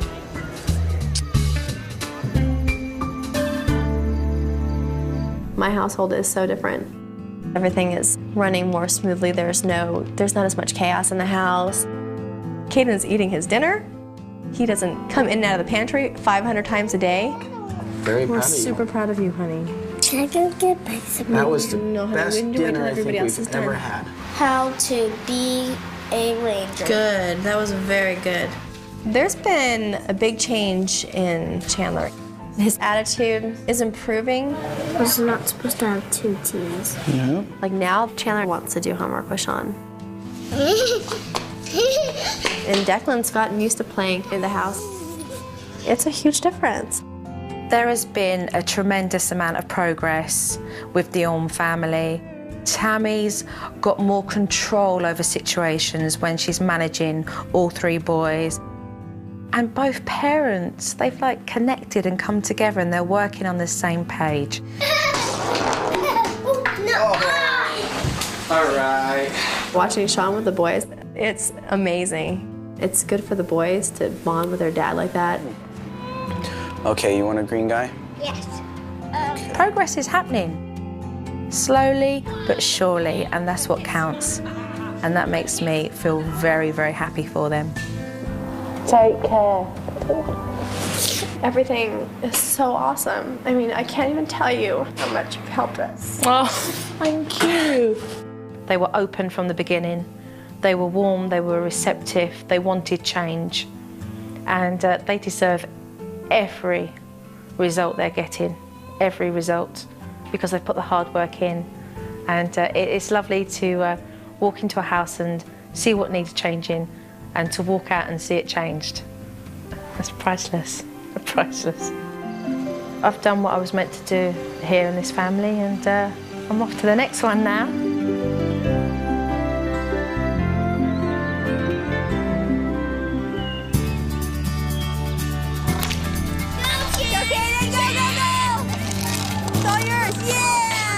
Everything has changed. This is more than I expected. To actually see her come in here and work wonders on our family was more than I could have ever hoped for. It was an amazing experience for all of us. Since Joe's been around, I think the biggest difference in our family is we're much closer. Even though we were a tight family, it's just seeming like we've came together even snugger, you know, kind of put some sealant around the window, basically. I am happy that Joe came in. And I'm so happy, but I'm so sad because I'm going to miss her. There you go. Double dot! Okay, start at that dot right there. It's fun with Joe, but I missed her. Okay. These ones.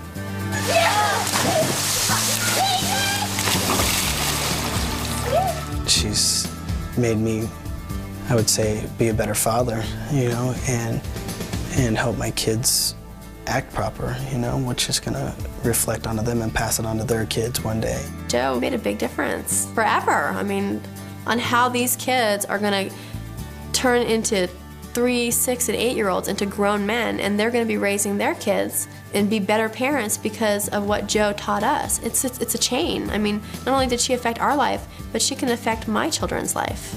That's an amazing thing to do for somebody, for all of us. Let's take a look and see what family we've got here. Hi, we're the Wischmeyers. I'm John, and this is my wife, Melora. I was a marketing rep for a company. I ended up working for John, and we started dating. We have 3 children. Jared, he's 9, and then our twin daughters, Ashlyn and Elia, are 4. Elia is my youngest twin. Let go of me, you mom! She screams. Yeah! She kicks. Elia. No, I'm not! She hits. Oh, dear. I'll give you something to cry about. We have more problems with her than we do with Ashlyn. Ashlyn is the older twin. She doesn't want to go to sleep at night. No, you're not gonna sleep with me. I'll lay with you. No! She always has an excuse to get out of bed. Lie down. And then she starts really throwing a pretty big fit. I cannot believe what I'm seeing. Jared feels the girls get more attention than him. Jared sometimes feels left out. Jared said ha-ha to me. Did not. It's true. Do you want to go to your room? I work away from home quite a lot, so I rely on Melora to handle the children throughout the day. You need to turn that down. I work from home, and I thought if I worked from home, they'd have mommy time, but obviously that doesn't work. Do you want to... Sometimes I just feel like I can't do it all. I just can't. It's not working. I feel like every way in my life my kids are controlling me. It makes me a nervous wreck. Supernanny, I'm exhausted. I am at my wit's end, and I need your help. We need your help. Wischmeyers, you really do need my help, and I'm on my way.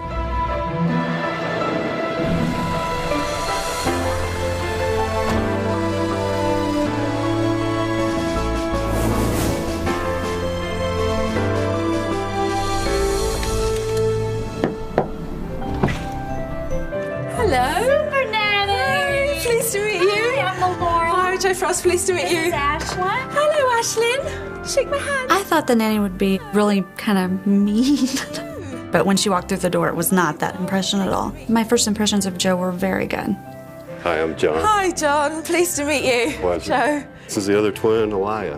Hi, Elia. Pleased to meet you. How are you? And our son Jared's at school, so you'll get to meet him later. Ah, that'd be fantastic. Well, guys, I'm here to take mental notes and to observe you guys as a family. I know you've got some issues that need to be addressed, but we'll get to the bottom of that and resolve those. But if you can just carry on as normal, and then I can step back and watch you. So you work on the computer a full day. Yes. Then you're trying to keep the girls occupied. Yeah. Yeah. Not only does Melora look after the children, but she also has a full-time marketing job that she does at home too. Don't even think about it. Can I take this call? No. Why? You need to be quiet. 2378. You want to? No. Elias, stop it. We'll do it when we get done working. Just 1 second, please. Ashley, are you all right? The toaster fell. Why do you have the toaster out? Because I want to have to eat. Oh my God.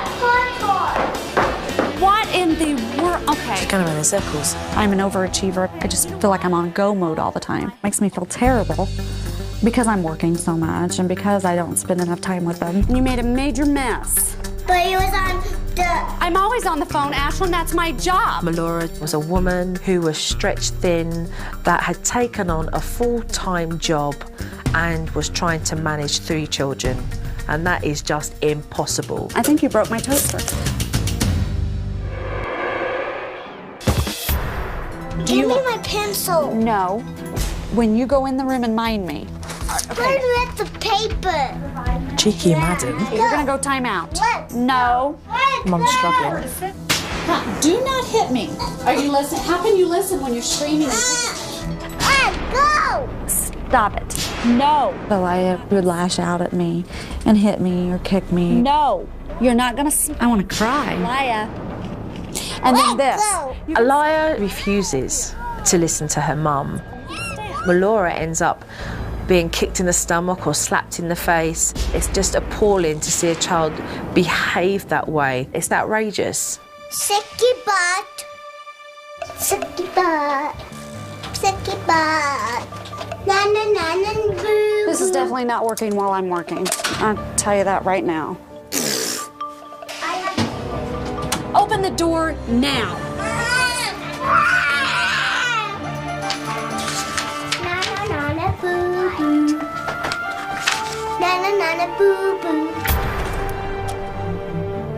You know what? I don't know what to do. I'm just gonna be honest. I don't know what to do because I have a boss here that tells me to get on the phone or I'm gonna get fired, and I have kids that are totally out of control.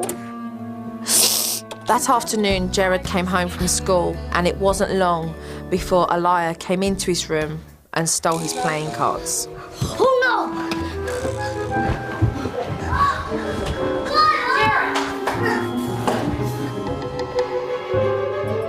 What's happened here? Throwing my cards on the floor. I gotta pick them all up. Hello? Well, what happens when your sisters, they just throw your cards on the floor and they take your stuff? What does Mummy and Daddy do about it? Nothing. Jared, quit doing that. I'm not. It's action. And Maya just threw all my cards on the floor. Did you hear that Mom just said Jared quit that? And it was really... And it was really Ashlyn. Melora, she wasn't listening. And that's very disheartening because it shows Jared that his sisters can do exactly what they want to him and there's no consequences.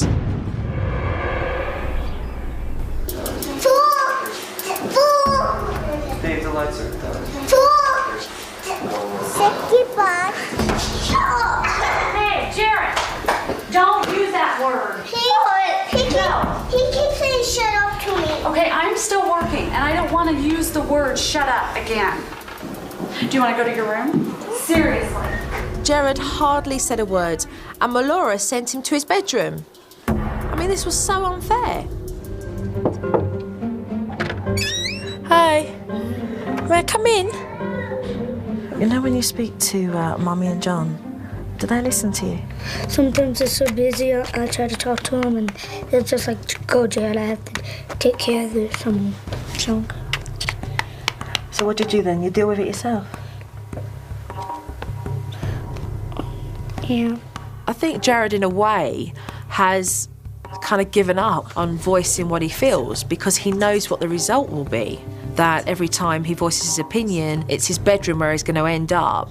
It's really important that you always tell Mummy what's going on in here, okay, and in here, and how you're feeling. Guess who's home? Daddy's home. Hi, sweetie. Hi. Hi. Homie. So, Dad comes home. And then we'll try to get him to go to bed. You guys, tell Daddy night-night. Go give him a hug. When I was observing the family through bedtime, John and Melora both went downstairs to put Ashlyn and Aliyah to bed, but the girls were having none of it. Bedtime around our house is hard. Aliyah is calm at night, and Ashlyn is defiant. I know you don't, but you have to. It'll be all right. Mommy lay with you. Ashlyn just threw a horrendous fit that I get in bed. So I gave in and I did go to bed. Melora's trying just about everything to get those girls to sleep. But getting into bed with them is only going to make things worse. It's been 4 days since I've got to spend time with my wife, and I feel like I'm single and, you know, nobody to share my time with in the evening. Get your whole body. But how does that make you feel inside, really, knowing that your two little girls are still up and your wife's exhausted laying on that bed? It affects her and I enormously. It's hurting all of our lives as far as our marriage, and she'll go in there to lay down, she'll go to sleep, and 4 o'clock comes and I go to work, and you know, all of a sudden it's Saturday again, and that's how the whole week will go by. Daddy's taking all 3 girls into bed instead of 2 girls and his wife. Eventually, after time, Melora fell asleep on the girls' bed and they were still awake. So they moved on to Dad and they started asking for juice and everything else they could possibly think of. Put 2 glasses of milk and turn up the heat, Dad. It's gonna be a long night, I think.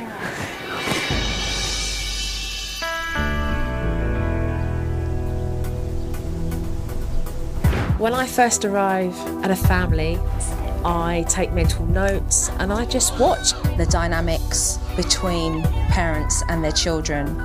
What I like to do next is to sit down and have a meeting and discuss the issues that I feel need addressing. Melora and John, I've observed your wonderful family, so why don't we sit down and have a talk about it, okay? I'm expecting Nanny to be like very open and honest with me, and I hope she is, because I'm here to learn. Help me, please. Can I first say to the pair of you what beautiful children you have? Thanks. Thank you. Little cheeky monkeys. But you guys are struggling. I can't overemphasize that word struggle because it is what I see when I walk into this house. The discipline in this house has me very concerned. When I watch Aliyah's behaviour, I cannot believe that she kicks you, that she yells and screams and slaps you in the face, and you tolerate that. I'll move on to bedtime. Melora, you end up going in with the girls to sleep. They put you to bed. Jared, he's a very smart boy who likes to talk and voice his opinion. Yet when he does, he's disciplined for it. You get so irate that you end up saying, go to your room, time out, you're instigating trouble. And yet all he was doing was voicing his opinion. For him to be able to stand up and be counted for in this family is for him to be able to have a voice and express himself. Why do you both not allow him to do that?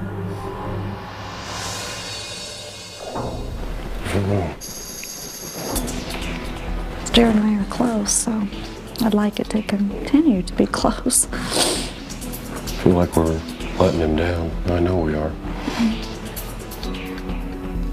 For me, there's a root problem here, and that problem is, Melora, you work a full-time job at home, and yet you are trying to bring up your family, and it's not working. And both you and your children are suffering for it. I think I'm gonna cry. Hey, it's okay, Melora. Sorry. It's okay. It's healthy that as adults we have our own fulfillment. There's no reason why you can't have both, but it's finding that balance. And I'm here to work with you guys so that you can have a dynamic family that works for the pair of you. Are you willing to plough in with me and we do it? And we change things? You 100% in? 100%. Yep. Joe hit on some really heavy issues with me. It's been a very emotional shock. I feel like working from home was the perfect thing for me. I could do the best of both worlds. I can be a super mom and I can be a career woman, but obviously it's not working. On teaching day, I go in with a routine, and that routine is a schedule for the family so that they're more organised. I've brought you something. See the schedule. It is. It will balance out spending time with the children, and at the same time it will give you your fulfilment so that you can also work and spend quality time with the kids as well, okay? So let's pin it up. Okay, this is going to be your routine. Where I've placed the red circles here, it's where you're working, and that is roughly 6 hours. And it also means from 4:15 right the way down to 8 o'clock, where you're spending time with all three of the children, which is important because you need that balance. I've cut my work down and I can play with my kids, and it's gonna all be better. So are we up and ready to start the new family routine? Yeah. Okay, good, let's start then. After I've established a routine with the family, I then go through the disciplinary areas with them. So household rules: no kicking, no biting, no yelling or slapping mummy in the face, because that behaviour is not acceptable.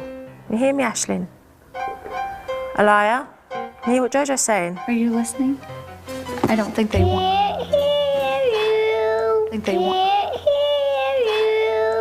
Okay, so Melora and John, when you see the behaviour that's not acceptable, you give them a warning in a low-toned voice with eye contact. Please stop that behaviour. It is not acceptable.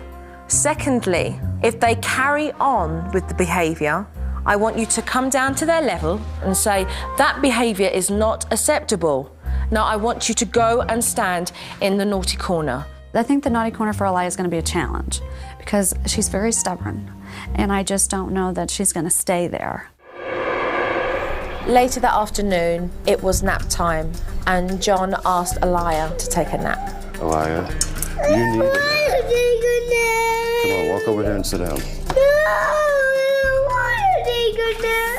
Aliyah, can you get down from the stool, please? Look at me, Aliyah. I'm talking to you. Daddy has said that you have to take a sleep. Aliyah, if you don't listen to Jojo, you're going to have to go in the naughty corner. So what I want you to do is say you are not listening, and I want you to go to the naughty corner, please. Low tone voice. Look at Low tone your voice and give him give Aliyah eye contact. You're not listening. No! You're not going to act like this. So let's go. We got 4 minutes in the naughty. Follow it through, John. Follow it through. Do not get out of here. Move away. Move away, John. She kicked up a fuss and she started stamping her feet and screaming. Why do stand in the corner? Low tone voice, okay, John? Eye contact, come down to her level. No! Take her by the hands, it's a tantrum. That's all it is. When I disciplined Elia, she surprised me with her rage and level of tantrum. I've never experienced that. When Elia behaves that way, almost makes you feel like a failure as a parent. No! Go ahead, come away. Talk to me. It upsets me. I'm just wondering how do we get what do we do to get to this point?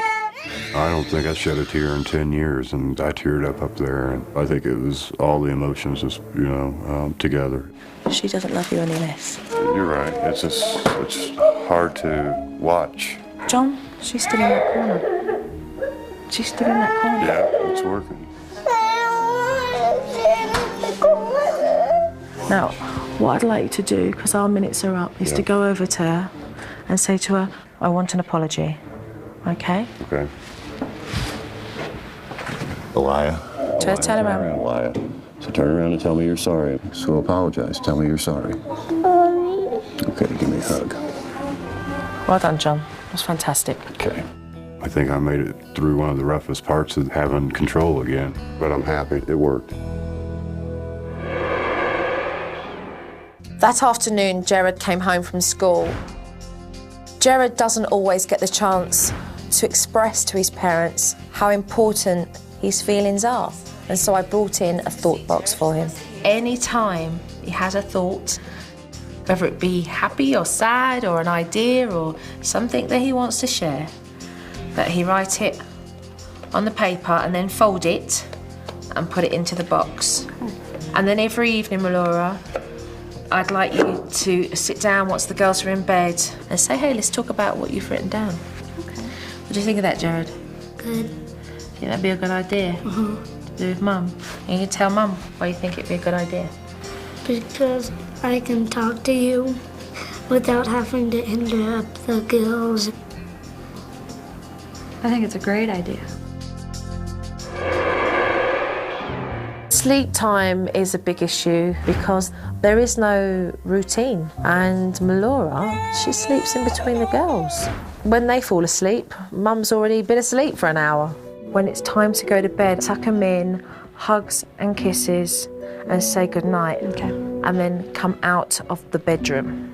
If the children then come out of the bedroom, I want you then to say, it's bedtime, darling. Bring them in by the hand, tuck them back into bed, and then go back outside again. So both say goodnight to the children and go back out. Good night, Lila. Good night. I love you. Good night, darling.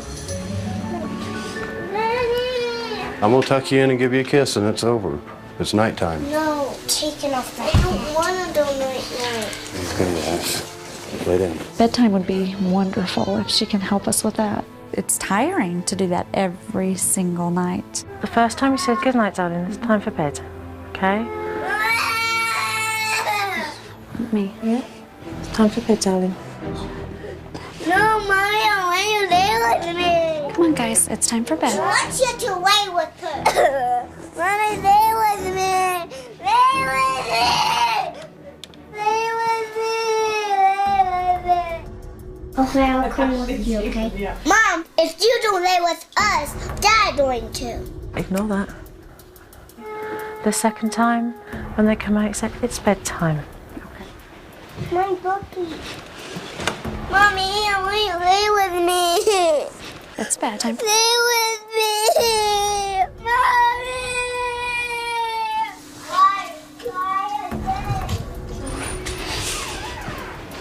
The third time, you say nothing. Lay with me. Lay with me.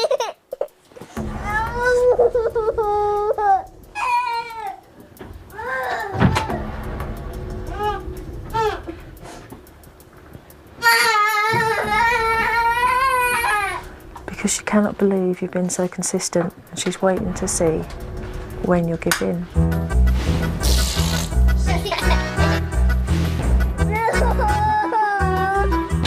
Keep yourself up, Laura. And that door's left ajar, right? You could find yourself doing this 50 times. I can see that. Consistency, it's the key. John and Melora must continue to ignore Aislinn and keep putting her back into bed. This will eventually work, and Aislinn will end up falling asleep. I'm having a bad night and I won't ever do the door asleep, so you better just calm down. Calm down, don't let it overwhelm you. Keep calm. I think the toughest part for me was hearing Aislinn crying for me to sleep with her. I felt like I was almost mistreating her. Honestly, I just wanted to go lay down with them. It's hard. It's... I must say one thing. You're not laying out in between them. I know.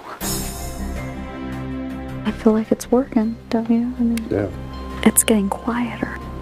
Do you notice that? After 45 minutes, they were sound asleep and everything was well. And they did not get up in the night and they did not come to our room, which was really nice. That's a big turn. Yeah, it's huge. Thank you. We don't do this very often, do we? I don't think we ever have. No, it worked. I mean, the technique worked. So you've done well. It's great. You've done well. It's a major milestone. It's huge. The bed technique is wonderful. I think it should be manually written, handed out at birth to every mother and dad in the world. Okay, Jojo's going now, and I'm going to come back in a couple of days, so take care. Take care. Thank you. I wish Joe could stay all the time. I think John and I both do. Bye-bye. See you soon. Give me a hug. Give me a hug. Take care, darling. Take care. Thanks, Joe. Take care. You're welcome. Take care.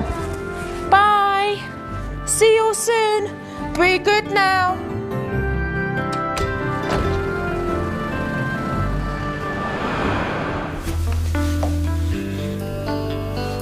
Oh, Jared, good boy. You're doing your homework. No, you're not supposed to be in here while I'm doing my homework. You're not my boss. Get out. Okay, I'm asking them nicely to leave. They're leaving. I asked them nicely 5 times. No, you didn't. I heard you. It's your tone of voice, Jared. Get out. You sit down and do your homework. Mum, look at the way you're speaking to Jared. If only you could hear yourself. It feels really unfair that I get in trouble and they don't. Poor Jared. This is so unfair. Why do I get consequences when the girls don't? Look at Jared, putting his thoughts into the box. Why do I get consequences and the girls don't? Now, is that true? Yes. Me getting yelled at and getting told to do stuff when the girls don't get anything. They're 4. You were 4 once. You are missing the point here, Melora. You have got to learn to listen to your son. Since Joe's left, Elias tested John and I both to see how far we're gonna go with this. Are they for real? No, do not smack. I want you to go get your underwear and your pajamas because we gotta take a bath after dinner or after playtime. Well, then if you choose not to listen, then you don't get to have playtime then. Melora, mind that back chat. Deal with it. I will mind you if I have to. Would you like to sit 4 minutes in the naughty corner? No! Melora, you're starting this wrong. Get down to her level. Give her a warning. You better stop talking to your mommy like this. I don't have to. Well, we'll see. 4 minutes. Let's go. Yes. Move! I will move when you stand willingly in the corner like I've asked you to do. Let go! Nope, not until you willingly stand there. Why are you pinning her to the corner? Let go of her. You're not going to... You're losing control now, Melora. You're losing it. No, I'm not standing in here. Yes, you are. No, I'm not! Who's got the control here? Back off right now. No. Melora, you've just been defeated. Okay, let's go get you guys in bed. It's already been story time. Now it's time to lay down. I want to read in bed. Okay, John, come on, remember. Kiss goodnight and so to bed. Good night, Ashley. Good night, girls. Love you guys. She wants us to know, just do it. No, just ignore that. Come out the room, John. Get in bed.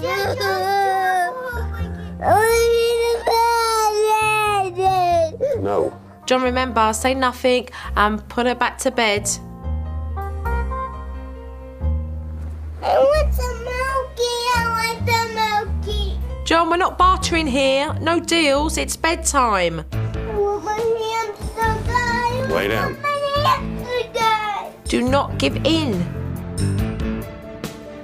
So Elia gets her own way and she's got her toy now. Let's go to bed. Trying did us to put us to bed. These girls are running rings around you both. And I didn't let me to bed, so night, you butt pie. You're doing it all wrong and we need to start from square one. After I've been away for a couple of days, I come back to the family with footage that I've seen whilst I've not been there. Hi, Laura. Hey, Jill. Hi, John. And I show them the footage so that they can see with their own eyes the mistakes that they've made. But I'd like us all to sit down and watch this. All right? Let's give some points on what we see. Move. I will move when you stand willingly in the corner like I've asked you to do. Let go. Nope, not until you willingly stand there like I've asked you to do. Let go. What's going on there? That disheartens me. She wouldn't stay there. You're hovering over Elia and you're forcing her in that corner and turning her around to the wall, and that's suffocating. When you place one of the children in the naughty corner, come down onto your child's level, give her the eye contact and say, you do not hit. That behaviour is not acceptable. Back into that corner. And then you must walk away, because you standing there is going to give your children a chance to get your attention. And that attention she's getting from you is negative attention. Good night, Ashley. Good night, Lila. Love you guys. I want some milky. I want the milky. There's the demand, milk.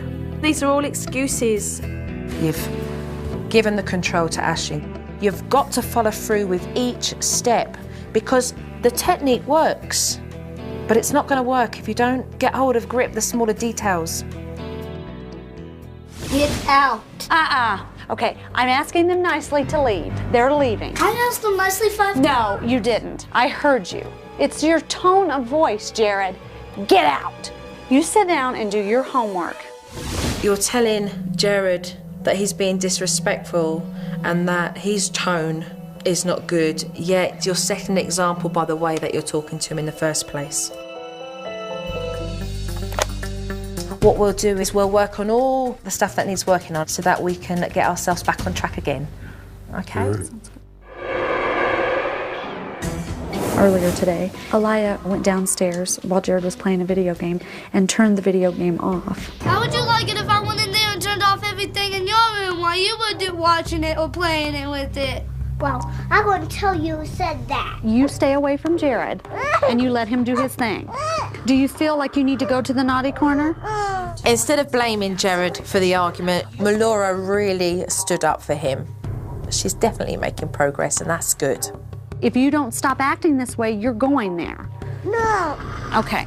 No. No. You turned off Jared's game. He was not bothering you. And I want you to turn around, and you're going to stay for 4 minutes in the corner. All right, we'll wait a lot. I'd like you and I to work more on your tone of voice. Okay. There's ways that you can talk with a low authoritative voice without yelling or shouting. Just projecting your voice. Okay. So that it sounds louder without shouting. Okay. Elia's changed. She knows that we're going to stick to the naughty corner, and she knows that if she's going to act up, she is going to go there. There's a consequence to acting up.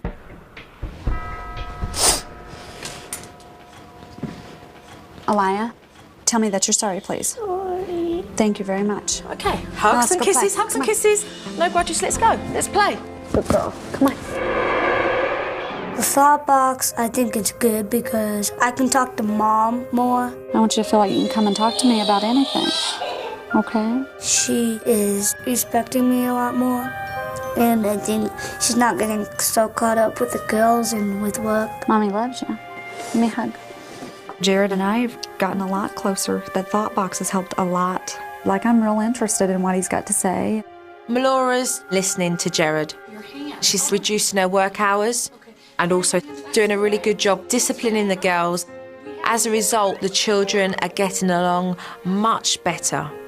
But John and Melora still need to work on getting the girls to sleep. You'll need flour too. Okay.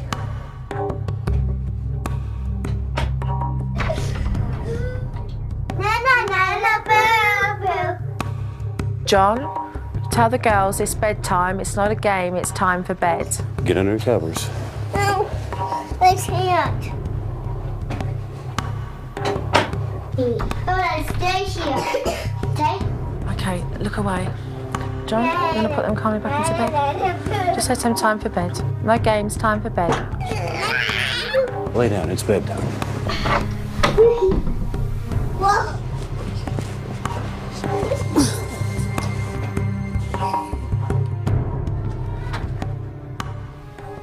The girls only came out of their room 3 times tonight, so the stay in bed technique is working. But Melora and John do need to carry on so that bedtime will continue to improve.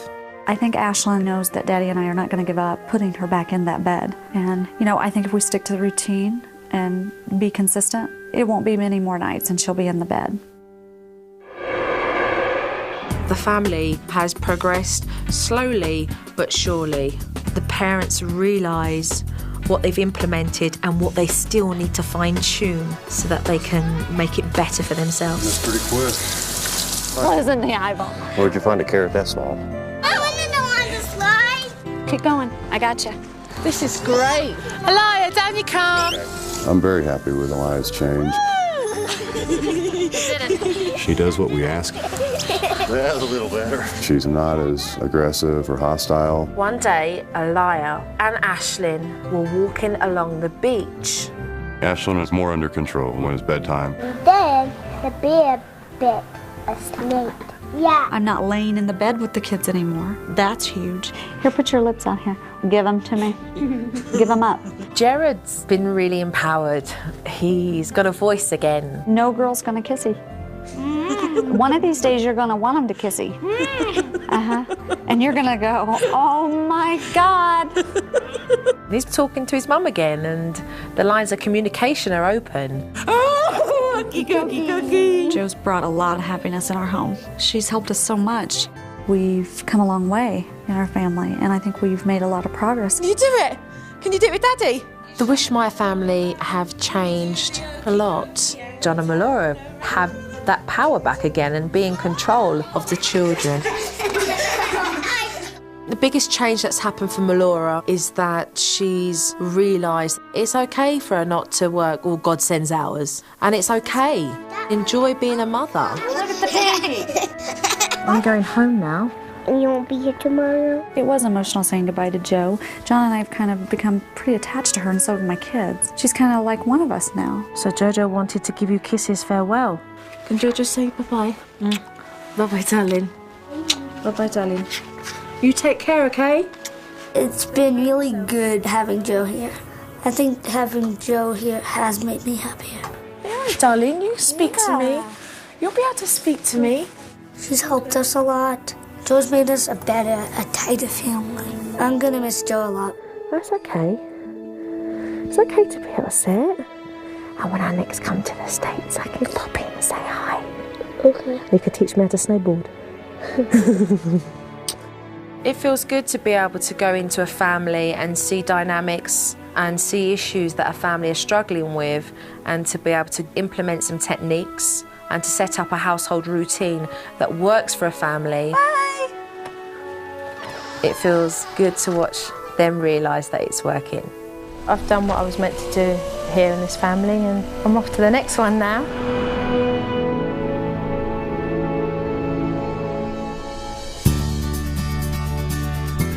Say what to your Yeah, I know. You made one on the table, too. I think Joe has brought our family together, brought some more happiness into the house. The whole experience has been very positive. It's like we're one big happy family. Don't have to pick two. Laura has achieved that balance between being a mother and having a job, and you can see the happiness. Come on, Jared.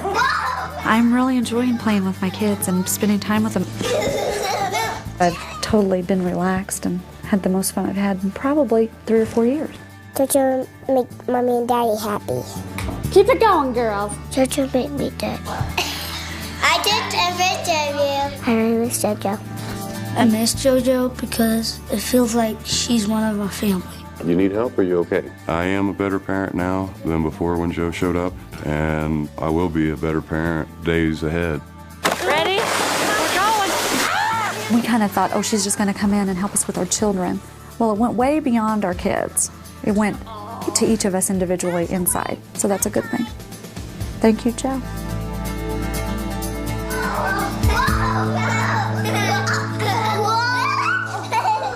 We have 2 children, Andrew, who's 4, and Sean, who's 11 months. I'm a school teacher. Fred sells insurance for a living. Andrea and I met at church. It was like at first sight. Definitely like. Life without kids was being invited to dinners with no children. Going out on the weekends, different lifestyle than it is now. Life with kids can be very difficult sometimes. Supernanny, we need your help. We have our son, Andrew. He's got some issues. It's painful for a mother to have a child that has a reputation. Like when we go play with friends, who gets hurt? He always hurts the other kid. Don't kill you. Andrew!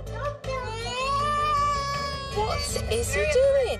Andrew does get a little rough with his brother. All the time he tortures his brother.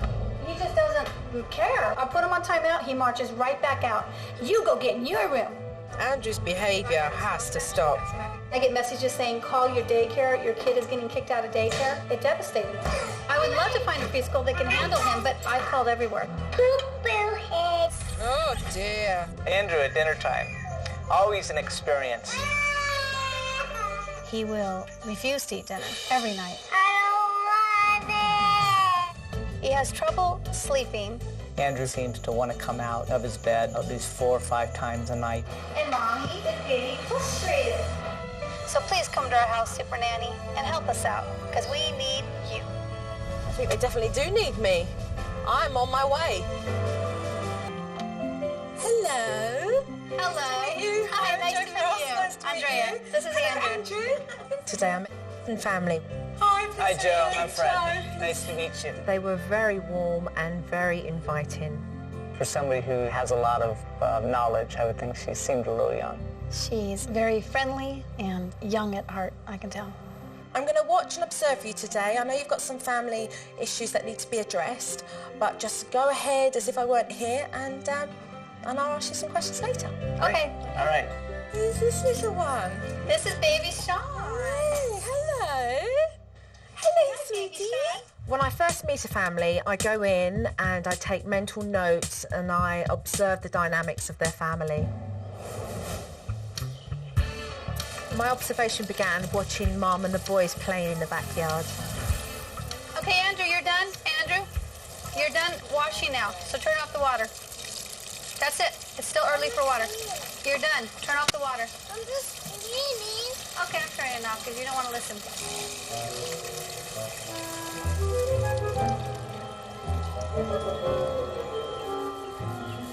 Oh, he's going to go into his mode.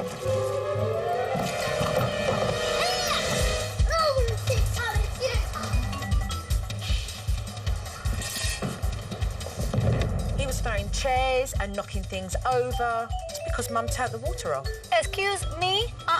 No. Stop. Stop and think. Andrew, I'm not chasing after you. You come here. I will talk to you.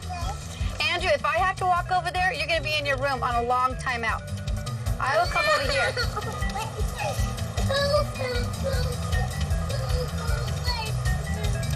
Come here, now. Okay. Don't you talk that way to me. That is very mean. Andrew's temperament needs to be put in check, and Mum's letting him get away with it completely. Hello, come on in. Andrew had a little friend round to play, and it gave me a really good opportunity to watch him with other children around. On the table. They were drawing together and playing. No, on the table. No, I didn't. Look. It started off okay, but it very quickly led to his little friend running off crying to her parents.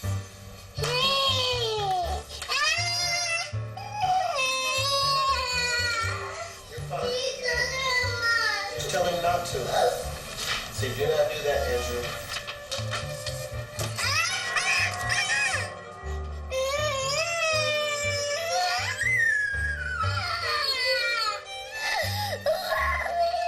Andrew's behaviour got worse, and he started to intimidate this poor little girl. Don't build yet. Don't build yet. Don't build yet.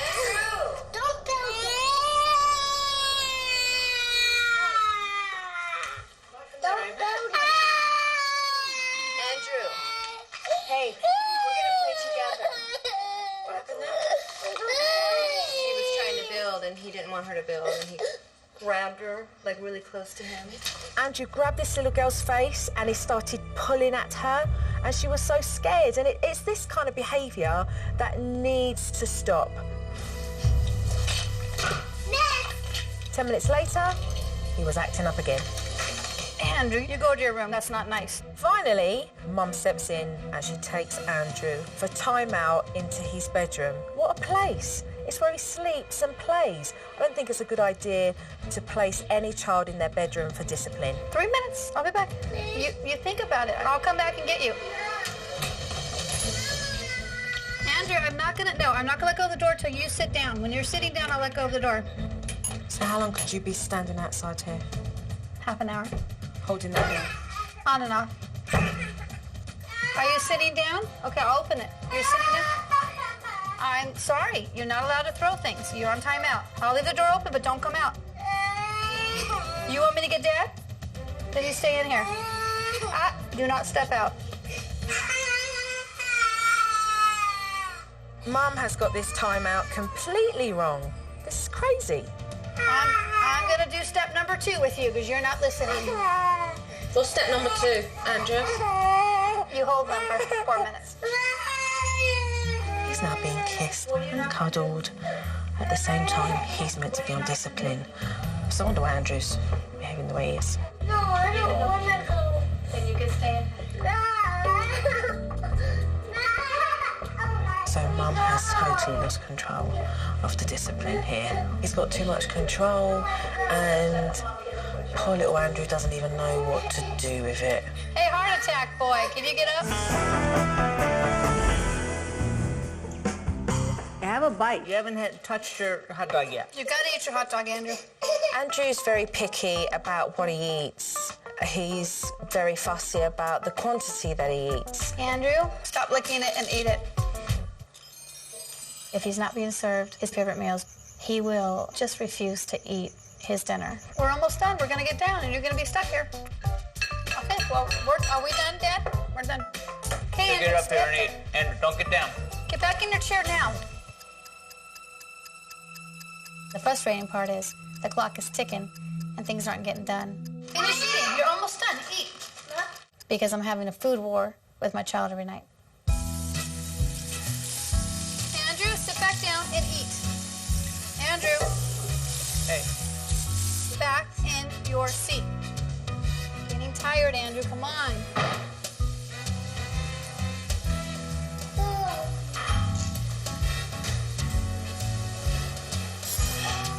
Half an hour of messing around, he finally finished the hot dog. Finally. Andrew, it's bedtime. I'm warning you 5 minutes to go, Andrew. Mum has just given Andrew a 5-minute warning for bedtime, and she's also got to put Sean down as well. At the moment, it's very, very hyper for two little boys that have got to go to bed. I'd be very surprised if they go down straight away. I don't like my bed.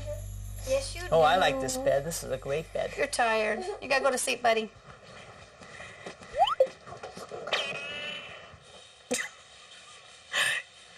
I don't think he's going to bed. Andrew, where'd you go?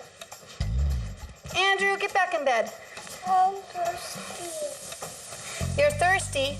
Okay, I'm gonna take care of your water problem. You're not gonna use that excuse again tonight. Do you understand? Good night, Shani. I love you. Night, night. Go home. She just told me to go home. Back in the bed, now. That's the second time, so how many more times will that happen, or is that it now? I'll manipulate throughout the night. Excuse me, back to bed. You get your hug and your kiss, and that's it. You go back to bed. I've already given you hugs and kisses. What Andrew does is so common. He's got like 101 excuses so that he doesn't have to go to bed and sleep. You can too, see, go. I want to see. You can see, Andrew. I can't. How many times now? 3. 3.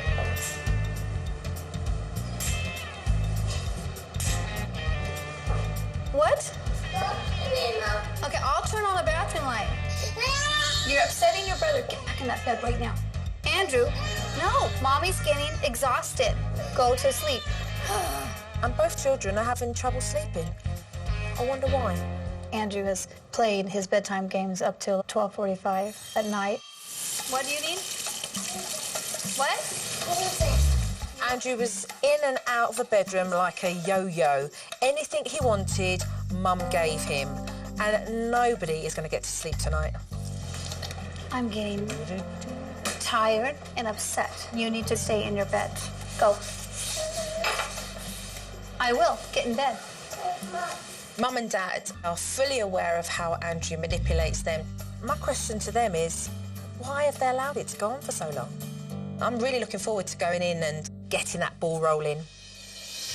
When I first meet a family, I observe their family life and the dynamics between parents and their children. And I take mental notes throughout the day of what I feel is not working. And at the end of the evening, I sit down and I talk to the parents. Andrea and Fred, let's go into the other room and discuss what I've observed. Jo is observing the good parts of us, but she's mostly looking for the bad parts of us. And that's a little unnerving. I hope that Jo comes up with a plan as soon as possible to help our family and improve our lives. Andrea and Fred, what energy your family has. I see 2 educated parents. You guys know so much about your children. We agree with you. Good. So what I'd like to say to the pair of you is, where did the control start to slip? You know that Andrew manipulates you. You know that he wangles his little finger and gets his own way when he wants to. But the question is, do you know why the pair of you allow that to happen? I think just having a child is challenging. You know, he's taken the reins in some ways, and we've tried to take back in control, and we'll try something for a while and it doesn't work. But when you get yourself into a cycle where bad habits are breeding and your children are coming up to you and challenging you, then that cycle needs to be broke. Those bad habits need to change.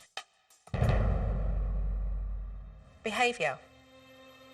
Behaviour with Andrew concerns me. When he plays with other children, he's very overpowering, he's very controlling, and he's very aggressive. To throw toys at other children, to shout at them. Andrew needs to be taught by you guys. He needs to be taught how to play. And I feel at 4 years old, he's quite capable of being able to play with his friends. But he won't know how to do that unless you teach him. You know, you don't want to see your kids struggle. You know, you don't want him to be the bully, or, you know. You want to do what you need to do as a parent, so your kid will be successful. But you are giving your child love, and you are giving your child praise and encouragement, but you need to balance that. And that's where we failed. I don't think it's about failing, and I don't want you to sit here as parents and feel like failures, because no parent's perfect. No parent. After speaking to the pair of you, I can't wait to work with you guys and start implementing techniques and to change this for the better. Are you guys committed and willing to give it a go? Mm-hmm. Sure, absolutely. Definitely, for sure.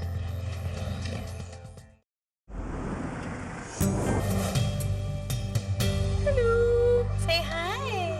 Kiss, kiss, kiss, kiss. I've got something here I want to show you both. Hey, Andrew, look over here. She's got something for us. When I observe a family, the first thing I do is give them a household routine. And the Weston family, they didn't have a consistent schedule. The priority is that the children are put into a consistent routine. So at 5 to 5:30, Sean and Andrew eat dinner, and then bedtime at 7 o'clock. Joe gave us a schedule to keep us on track as far as eating, going to bed. I think that's good. With all the rest of the techniques that we're going to implement, the discipline is going to be under control. The chaoticness, the inconsistency is going to vanish, okay? So... It's great. We will implement this and we will do it.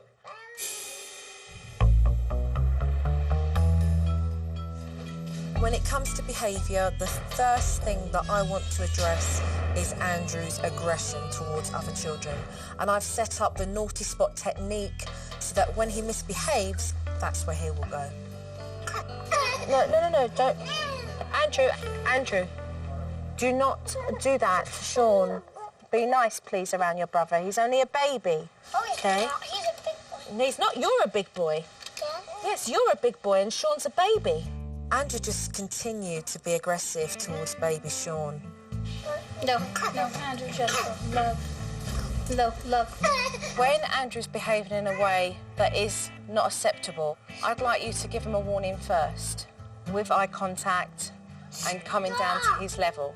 Are you listening? What you're doing by kicking baby Sean is not okay. I don't want you kicking baby Sean. I want you to give him a warning, but you must change your tone of voice so that he recognises authority. If he does not listen to you, I would like you to place him in whatever room you're in. I would like you to place him by the wall and tell him to sit there and to stay there. Okay, you're not listening, so you're going to go over to the wall. Lower your tone, let him realise you're being serious. You will stay here. You will sit here. And you're going to think about not kicking your brother. What I don't want you to be, come over here for a minute, in case he gets up again, which he is now. I'm going to show you something, okay? Andrew, go and sit back down here until Mummy tells you you can get up. Joe's voice caused Andrew to be scared enough to go back to that spot. My question to Joe is, tell me how to stop that child from playing games for the first 20 minutes with the naughty spot. But this is where the consistency comes in. You must go back and follow through with the same that you did before. Okay, so now you go back because he's still... For what he's doing, yes. Andrew, that behavior is not acceptable. You sit here and you think about not hitting your brother. But I guarantee you, every time you're consistent and you follow it through, he gets the same message. After his 4 minutes, I want you to say to him, now you behave yourself, and I'd like you to apologise. Okay? Gotcha. Andrew, the reason why you're placed on the floor is you were hitting your brother and kicking him. You need to behave, or she'll be back on the floor again. Right. You need to hug your brother and say sorry, because you were hurting your brother. I guess to say sorry now. Say sorry. Sorry. When I observed Andrew playing with his friends, he was very overpowering and controlling. So to help Mum and Dad, I set up the shared play technique so they could teach Andrew how to play nicely with his friends. Andrew, when she gets done with something, then you can ask for it. When you get done with something, you can give it to her so she can try and cut something. You teach your child how to recognise to play with other children so that they take turns. Ask each other nicely, which is, please can I have the knife, Andrew? Or Andrew say, Marley, please can I have the fork? Did you hear how to ask nicely, Andrew? Yeah. How do you say it? Good. So, Mum, what we're going to do is we're going to move away now, and we're going to take this to the next level. Once Andrew knows what's expected of him, Mum can then allow herself to step back and relax. Look how beautifully he's playing now. I want you to be able to have faith in knowing you can do that with any child you leave Andrew with. I'm getting to you, little guy. I'm getting to you. Whilst Mum was feeding baby Sean, Andrew wanted his chocolate milk warmed up and he threw a massive tantrum over it. I can't even understand you. You're crying so much. When you're done crying, you come up and ask me what you want nicely. What do you want, Andrew? I don't understand you. Talk to me properly. Talk to me that properly. I can understand Normal you. talking. I don't understand you, Andrew. You want your drink warmed up. Now ask me nicely. I'd like my drink warmed up, please, Say it. Mummy. I want my drink warm up. Ignore it. Ignore it. I want to teach Andrea how to not give in to Andrew's tantrums. What's going on? Come in, Fred. Ted was in shock. He looked very pale. Are you okay? You seem... Is it the crying? I've never seen him act in this manner before. You don't hit me, Andrew. I don't like that. Andrea started to catch on very quickly, and when he hit her, she took him straight to the naughty spots. You don't hit people. You sit there and you think about it. It upset me as a parent to see my child become that emotionally upset where he was just almost begging to be picked up and held. I want you to listen to what I'm saying because I've been in many, many houses where parents have thought, oh my God, it feels like it's all gone mayhem. It feels like it's getting worse. The only thing that just got worse was that Andrew just realised that his mum and dad are now in control of the discipline. You don't hit me. All I want you to do is say, Mommy, can you warm up my chocolate milk in a nice, nice way? Don't pick him up, it's not a baby. Don't pick him up, don't pacify him in that way. Honestly, you are not being cruel. You're just setting boundaries. He will thank you for it later. Trust me on this, or he will. Okay? Anytime somebody comes in your house and starts to give you directions, it's hard. It's hard to accept change. It's hard to accept criticism. Can I have that spoon right there, Andrew? Tonight at dinner, I want to put a stop to Andrew sitting at the table and not eating a thing. Andrew, you need to sit down and you need to eat your chicken. I taught Andrea to use a method where she would give Andrew lots of praise and encouragement for when he was eating at the table. Do you know what you're wasting? All of your free time tonight. Use it in a positive way. Come on, 4 more, then we can go on and play. Andrew, eat your 4 bites. Okay, go. Pick up your first one. Go. Let's count. You still have to finish your dinner. Show Mommy 1. Ready? Good boy. Good job, Andrew. That's 1. Can you show me 1? Use your finger. 1. Good boy. That's it. Every time Andrew ate a spoonful, Andrea would praise him and give him more encouragement to take the next spoonful. Now, Mummy asked for 4 in this night. 4. Show me 4, Andrew. You know, keep it light. 4. Encouragement. 4, Andrew. 4. Mummy, clap because you've had 4 and listen. Well done. Andrew ate his dinner and he was so proud of himself. It's all very well that you give your child discipline, but at the same time you need a balance by giving them lots of praise and encouragement too. You did a really good job. I'm proud of you. No way are Sean and Andrew ever going to get the sleep they need if they continue to share the same room. So today we put baby Sean into his own room and gave Andrew his bedroom back. Look at that, you're such a big helper. It's the first step for the boys to get the sleep that they properly need. What I want to discuss with the pair of you is the stay in bed technique. So, this is how it goes. You tuck him into bed, kiss and cuddles, good night.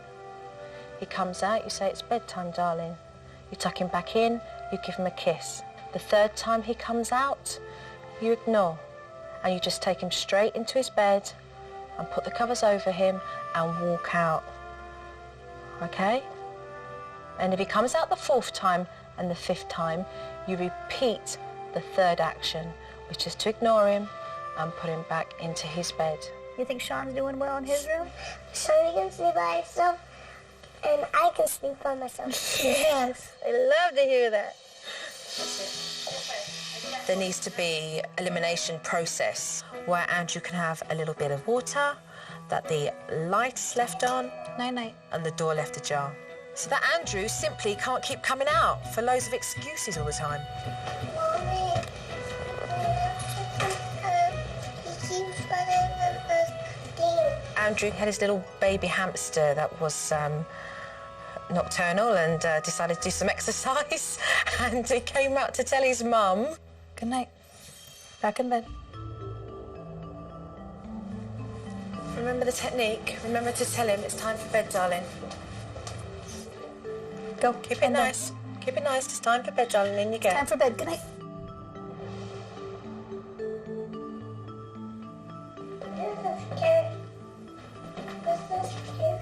Don't respond to him. Can we fight? Don't respond to him. Can we fight? Andrew walked out of his room 3 times within a 50-minute period instead of 30 times. It was very peaceful in the Weston household, and anybody could tell you that it's never like that. I'm going to leave now. What's that? Don't leave us. Now that I've taught Andrea and Fred the techniques, I'm going to go away for a couple of days because it's really important that they grasp how to do it themselves. And remember, the pair of you, it's about the finer details in the techniques. Go through from A, B, and C. Andrea, be strong, keep positive. Joe's making a big difference in our house. Fred, take care. It may take a person like her to turn things around. Take care. Bye. Bye-bye. And no doubt that Andrea and Fred are going to be put to the test. And whilst they're doing it, I'm going to be watching them. Okay, it's lunchtime. Let's see if Mum can get Andrew to eat. Sit up. There you go. Ready? Go.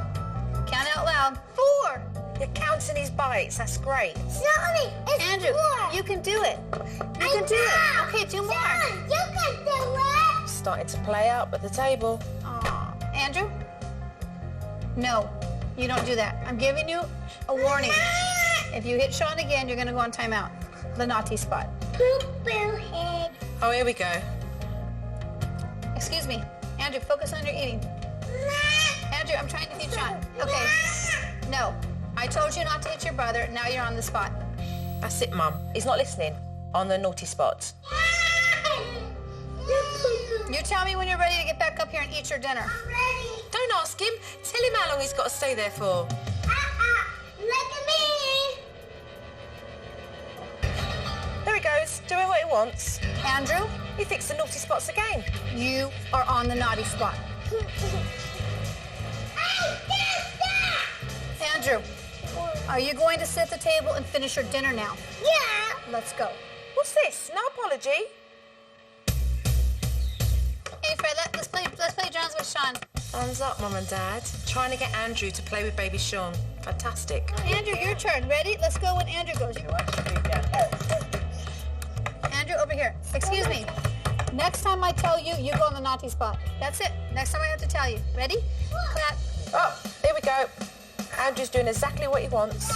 Hey, Fred, can you play with Sean? Yeah. Cat and mouse. I told you not to mess up the game, and you're not listening. You're on the naughty spot. A lot of kids, as they grow up, they naturally can calm down, but I don't think that will ever be the case with Andrew. There's just been a constant struggle and behavior that's just worn me down. Andrew, back on the naughty spot now. You don't want it to be a war every day. Stay on the naughty spot. Do you understand? Do you understand? Do you understand? Andrew's being aggressive. He's back in the control. It's been a tough road. I think I'd give Jo a run for her technique. Stay on the spot. We need to get our act together so that Sean doesn't become the same way. Oh, we're back to square one. You guys are missing the small details. I gotta get back there. No, baby, poo-poo. One of the questions I would ask Jo is just how to handle Andrew on his naughty spot. You know what? Your free time is ticking away. How much to correct and how much not to correct and what to stay focused on. Hi, how are you? Good to see you well. I love the part where I walk in with a DVD because I like the parents to clearly see the mistakes they've made so that we can fix it. Yeah, I've got some footage I'd like you guys to see. Okay, guys, take a look. Now you're on the spot. No, I didn't hit my brother. Yes, you did. Stay on the spot. Do you know why you're on the naughty spot? Why? Because your behavior is naughty. What behavior? That whole episode is about the details. And the details is that when you give a warning, you must come down to Andrew's level and give him that eye contact. You see here how much taller you are. We don't want to make children feel scared of you or intimidated. You're poo-poo head. Sit. Now. Stay on the naughty spot. Do you understand? Naughty spot. Do you understand? Do you understand? Now there, I would have said, and stop that cheek, and then I would have walked away. If he mimics everything that you say once you've got him on the naughty spot, you say to him, stop that smart mouthing now. It's not acceptable, and I do not like that behaviour. And when you walk away, you then ignore the smart mouth talk that he gives you if he's saying poo-poo head or whatever he's saying, because that's the reason for Andrew to try and engage you back to get his attention through verbally communicating with you in that way. Yeah! I did that! Andrew, are you going to sit at the table and finish your dinner now? Yeah! Let's go. Like we start the naughty spot technique, we must end it as well, okay? So we've got a start and a finish. So when he's done his time, make sure that when you then relieve him from the naughty spot that you say, right, up you get now. And I want you to apologise for what you just did, and then hugs and kisses afterwards. All of the smaller details is what makes the naughty spot technique work. I want you guys to carry on as normal, and what we're going to do is we're going to work on that, Andrea, and anything else that I see that needs enforcing and re-going over. All right? Right. Since becoming a parent, I think I've used my children's behavior as an excuse for a lack of good parenting technique. It didn't click until somebody could come in from the outside and say, this is what you need to work on. It's got to get better. I've got to find a way. I've got to find a way to make it work. And I've tried. I do believe that you can do it. But you know what? You need to believe. But yeah, I'm excited about it finally succeeding. Because I love that little boy and I want him to grow up to be a successful human being that is happy, you know, he's very happy in life, but he's not perfectly happy if he doesn't get along with his friends and he's being Mr. Boss. So I just want to see him slowly change over time. With Andrea, she's recognised a lot of things about herself that she needs to change for the better, so that she's a lot calmer, so that she can address her children in that same manner. Come on over here, Okay, Andrew, come to the table. There you go. You want playtime, right? Let's finish eating. Use it in a positive way. Show Mummy one. She said, be positive. Jo's big on rewarding with words, and I've picked up on that since working with her. You ready? Put one in your mouth. Hold up one finger. One! Good job, Andrew. Good boy. That's it. Right. Dinner's been quicker. I've had to be more of an energetic cheerleader, but it seems to have paid off. Andrew, share with your brother. That's your brother's toy I bought for him. Can you show him how to do it? Yeah. Games like this are very good. You're playing a game where they can both be involved, and at the same time, both children are learning to share your attention to stop sibling rivalry. Yeah. Andrew's an aggressive kid. It's going to take every ounce of discipline to get him to realize that he's not the center of the world and that other kids want to do other things. Be careful, it's steep. I think slowly, Andrew will learn how to interact with his friends in a better manner. When Joe came to my home, I was really focused on Andrew. But the reality was, the challenge was with the mother and the father. Do you know why you're here? You didn't listen to Daddy, did you? Next time you listen to Daddy, okay? Okay, Dad. You can get up. Show me. Andrew's changing, and it's because Mum and Dad are embracing the small details in the technique, and it's working for him. Time for bed. Let me get you water. Time for bed. Do you want your special pillows tonight? We once had a little boy called Andrew who used to get up endlessly of a night time when he was put to bed. This evening, Mum said, quick, come here. Listen to him. He snores. What Joe taught me the most is that fear can stop anyone. It's true. So I think I'm trying to look at that as there's no such thing as failure as long as you are positive and you stick to it.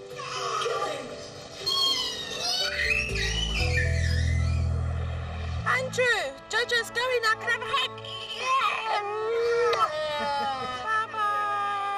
Bye-bye. Andrea, take care. Fred. Thank you very much for all your help. Keep positive. You're more than welcome. Bye-bye, Johnny. It's hard to leave the Weston family. They are a family who clearly love their children very much. Well, take care. Keep it up. Bye. Thank you. Bye-bye. Bye, Andrew. Bye, Joe. I feel really proud of Andrea and Fred. They've made really positive changes in their family, and that can only be a good thing. Bye, Joe. Take care. Bye-bye. I'm glad that Joe came and gave us tips and ideas and consistency that we really lacked. Mealtime in the last week has consisted of Andrew being able to sit at the table, eat a variety of different foods in basically a half hour. What Joe taught my husband and I, it's working. Every night that I walk away from Andrew's bedroom and that child is sound asleep 20 minutes later is a night that makes me feel victorious. I am a lot more confident now than I was a week ago, a lot more. I think it's definitely changed us, and I think it's changed us for the best. I believe 100% in what Joe has taught my family. This experience has made me much stronger in the area of parenting. And as a woman as a whole, as a mom, definitely. I foresee success in the Weston household. Bill used to be in sales. Now he works as a police officer, which has been like his lifelong dream. 10-4. And I've been teaching for 5 years. So get a piece of paper. We have 2 children. Billy, who's 2. He can be really, really sweet. And there's the devil. It's a nice out. Jaden, who's 6. Don't ever joke me again. She's already hit like the moodiness of puberty. It's hard to deal with. Stacey and I both have opposite schedules. I work weekend nights, and she has weekends off. She works during the day, during the week, and pretty much all my days are off during the week. Bill is just not here. Bye-bye, Daddy. I'm much more tolerant of their bad behavior. Jaden, let go of his neck. Billy, give me it. Billy, you never know when the temper tantrum's gonna happen. And he'll get really, really mad really fast. Our daughter, Jaden, she gets this attitude and talks back. Mama's not smart. She acts like you don't have the right to tell her no. You don't give me those dirty looks and walk away from me when I'm talking to you.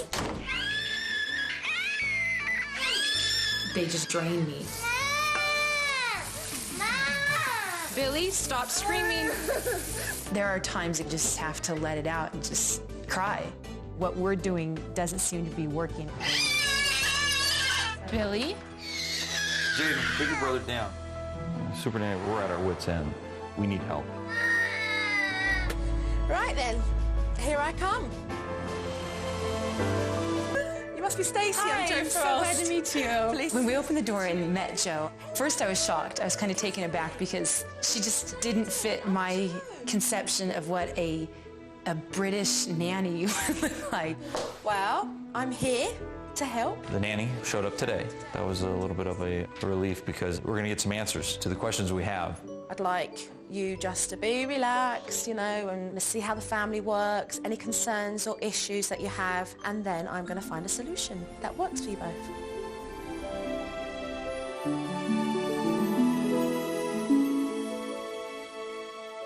Carry on as normal, as if it's like a normal day, to be honest, as if I wasn't here.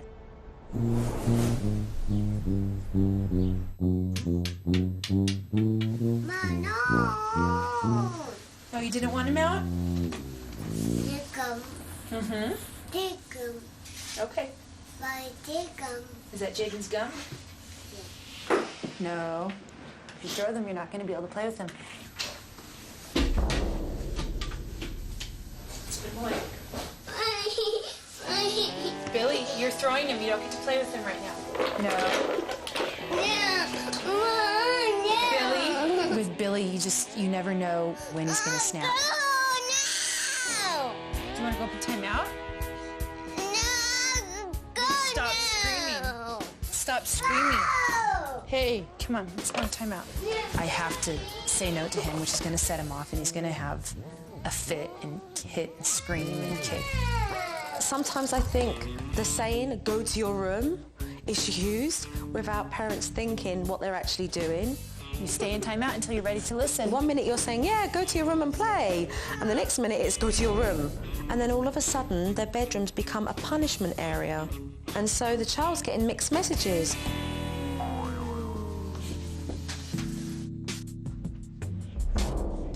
Billy, this isn't funny. You stay in timeout until I come and get you. And now he's playing games with her completely. She's struggling. So this would normally be nap time. So, hey, I'm gonna let you deal with your day as normal, Okay. really, you know? What? We had a sleepover. No. That's Jaden's bed. Jaden, when she has her naps, she sleeps in the hallway. Jaden, what is this? My extra bed. Extra bed? You have 2 beds? I can't believe she sleeps in the hallway. Don't pets sleep in the hallway? When Stacey and Bill put their children down for a sleep, they resisted. Stop. Don't hit. Billy got up 3 times. Billy? In bed now. Because you want a spanking? And Jaden was fighting. I'd much rather take a nap than do my work. I'm sure you love him, but I don't. Until, of course, she was allowed to sleep in the hallway.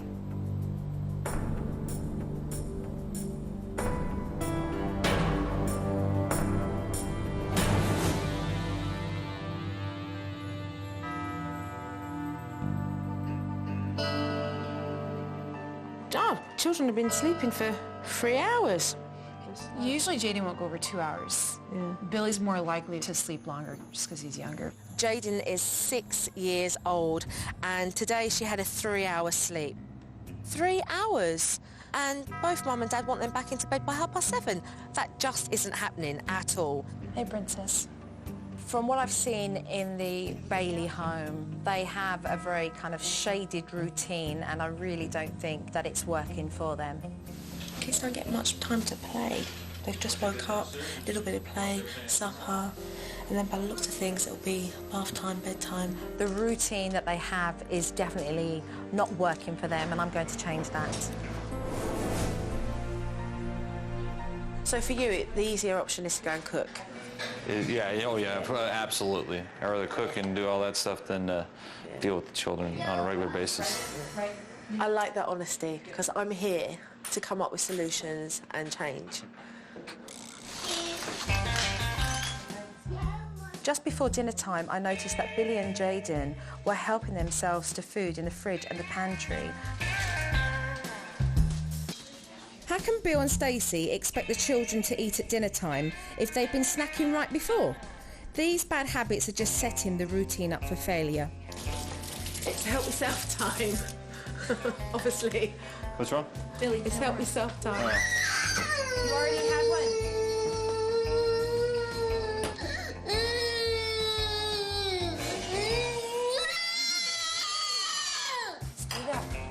When Billy does the tantrums, we're just so frustrated. You're not getting more, Billy. And you just don't know what to do, and you just want them to stop screaming. It's hard. No, you're not going to re-eat the one you spit out. He just snaps. At dinner time, there was one main thing that I noticed. Do you want your plate? Poor old Billy was in a high chair like a baby, pushed to one side. So I felt really sorry for him because he was just kind of there on the side, and Mum would turn around every now and then and, are you okay? He's a toddler, not a baby. They should have had him in a chair. Stop. Oh, it's already 8 o'clock. Mama needs to go to bed. Bedtime for Jaden and Billy is a nightmare, it really is. Jaden, no. Get down. I'm getting down. Now you're gonna jump on it. Stop. You pull me off the bed. Go sit in your room. Serious attitude. Oh, from a 6-year-old. Jaden is a great kid. She can be really sweet, very loving and snuggly, and then she can be this like devil child. It's like Jekyll and Hyde, and you don't know which one you're gonna get if you say something, if she's in a good mood or a bad mood. No way should Jaden be speaking to her mother and addressing her in that manner. She's very, very rude. She can be very, very cheeky to her mum, and I find that disrespectful for a 6-year-old to be that way towards her parents. The end. Night time. When Stacey and Bill put their children down for a sleep, they resisted. No, just 2 books, that's it. My metal.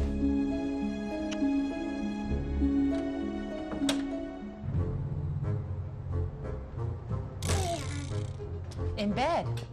In bed. And once finally they do go down, they keep getting up. And Mum and Dad were just allowing that to happen. In bed. Bed. Get in bed. We just have to keep doing it. Eventually he'll wear out. Lay down. No. Yes. Night, Billy. No wonder why. They slept for like 3 hours at lunchtime. You get some rest before the fair so you can go. Jaden's sleeping has been a struggle since she was about 1. It's my fault. I take full responsibility for her horrible sleeping patterns. I let her sleep in my bed. She stayed there until she was 4. We were just like, okay, she's getting too big. We can't sleep with her in our bed. Then we put her in a bed in the hallway. We're working on getting her to go to bed in her own room, but 99% of the nights she wakes me up and asks if she can go on her bed in the hallway, which we usually do just so we can all go back to sleep quickly.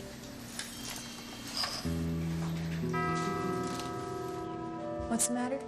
You need to go to sleep. Sure enough, after being put to bed in her own bedroom, Jaden came downstairs and would only go back to sleep in the hallway. That needs to be addressed. Well, come sit down, let's have a talk. All right. Sure. When I first go into a family home, I observe the situation and the issues that the family have. And I take mental notes throughout the day of what I feel is not working. And at the end of the evening, I sit down and I talk to the parents about what I've observed throughout the day. I'm getting anxious to hear what Jo has to say, what she thinks of everything she's seen and what's going on. You know, maybe I'm living life with blinders on. I need somebody to come up to me and say, you know, hey, you're doing this really great, but why don't you try this a little differently? You asked for my help, and today I observed in the house, and without a doubt, being in this house is absolutely fantastic. I love being with you guys, I really do. You're fun, your kids are beautiful, they're intelligent, and, you know, I've had a really good day observing. But I must say that there are a few points I do want to talk about, and the first one is the routine. And I see that there is a routine in place, but it's very flexible. When do the children eat lunch? When do they have dinner? It's not consistent enough. Even last night we were up late, but we always, like, before they go to bed, they always get a bath. I mean, just you keep the same routine. Yeah, and we do. What I'm trying to say is that as much as I see that there is a routine here in place, it's not consistent, and children need consistency. They were grumpy when they woke up because nap time was 3 hours. I mean, 3 hours is too long. It's far too long. Jaden is 6 years old. She shouldn't even be having a nap. My next point is discipline. Now, I think there is a lack of discipline in this house. Your own child treats you in a way, Stacey, that is just absolutely despicable, and yet you tolerate it. You say that we don't follow through with anything and it's despicable, and... The behaviour is despicable. And I'm talking about self-worth and self-respect. And I wouldn't expect no child to throw toys at me. That's not acceptable. Yeah, we're not accepting that behavior. That's the thing you're saying we're not accepting it, okay? But we're looking for an answer, please. We're looking for an answer on to solve that problem. That's why we're doing this, in a sense, to find out what the answer would be.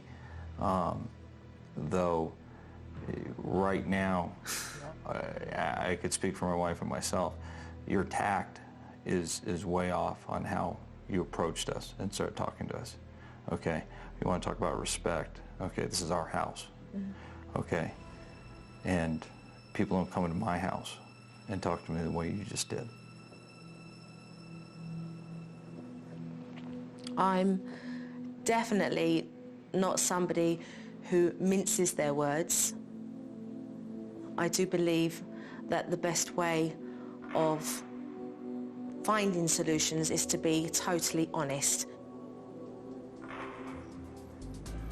It was a shock to my system at first, and I was kind of like, you know, angry, you know, how dare she say all this stuff, you know, she's been here, you know, she hasn't been here that long. I was about to throw everybody out of the house. That was it, I was done. So we're ready to get started tomorrow. Up for some hard work?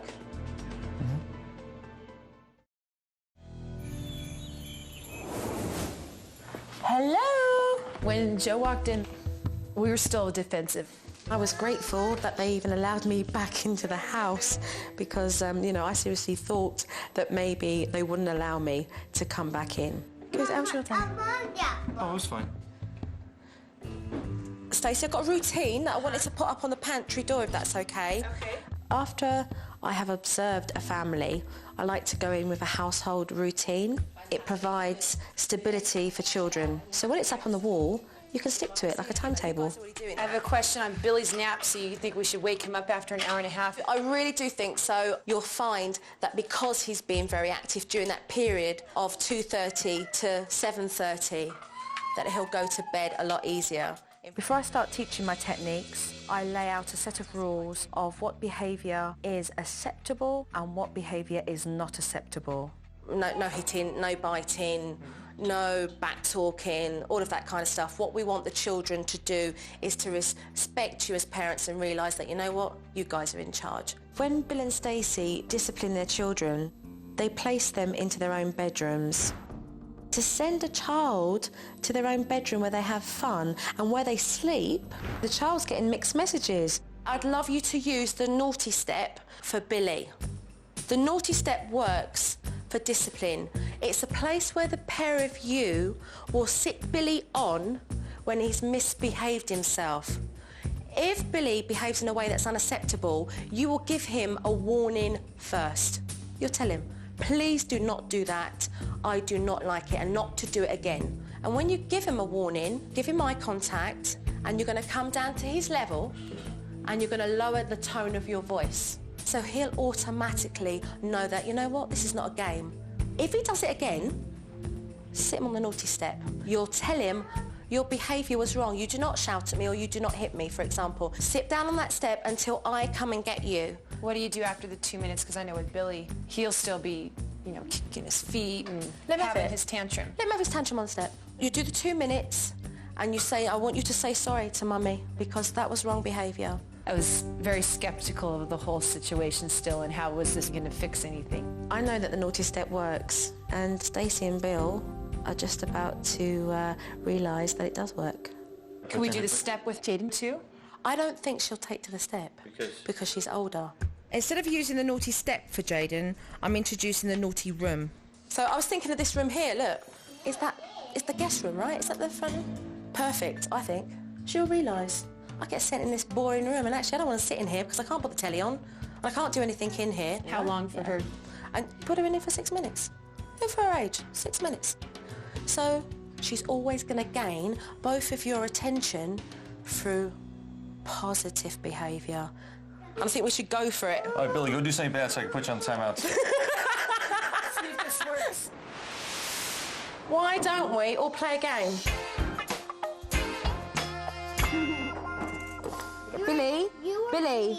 Billy, look at Jojo. No, we're playing the game. Don't push the pieces over. Okay. Billy, if you do that again, I'm going to put you on the naughty step. Do you understand me? Right, then you be a good boy, please. When you do explain things to him, that you give him praise for doing that. Okay, go on the naughty step. Billy, did you just push that piece over? Did you? Sit on the naughty step, please. Off you go, onto the naughty step. The naughty step works because it's a place where the child can sit down and reflect on the behaviour that wasn't acceptable. This is not acceptable. We are playing a game. You do not ruin it. Now you stay on that step, please, until you can be a good boy. Stacey gave me this glance God, he's on the step, it's worked. I just couldn't fathom that he was going to sit on a step without being strapped down to it.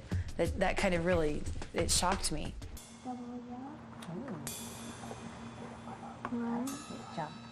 Billy, I want you to be a good boy now. I want you to say sorry. Yes, okay. Thank you. Now up you get from the step and behave yourself. Up you get. Come on.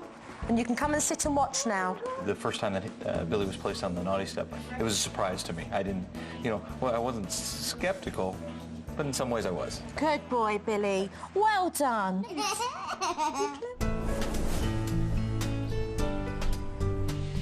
Jaden's a little princess, but she's got into this habit of sulking and whining to get her own way.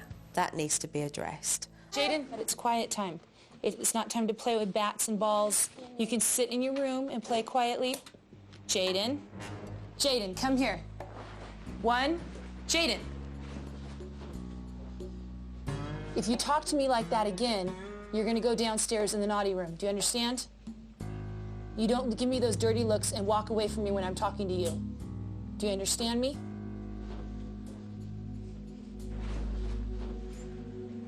What was that? What was that? No way should Jaden be speaking to her mother and addressing her in that manner. Go in there and explain to Jaden, I'm not putting up with your back talking anymore. Don't just go and slam your door in your mother's face. Jaden, come here.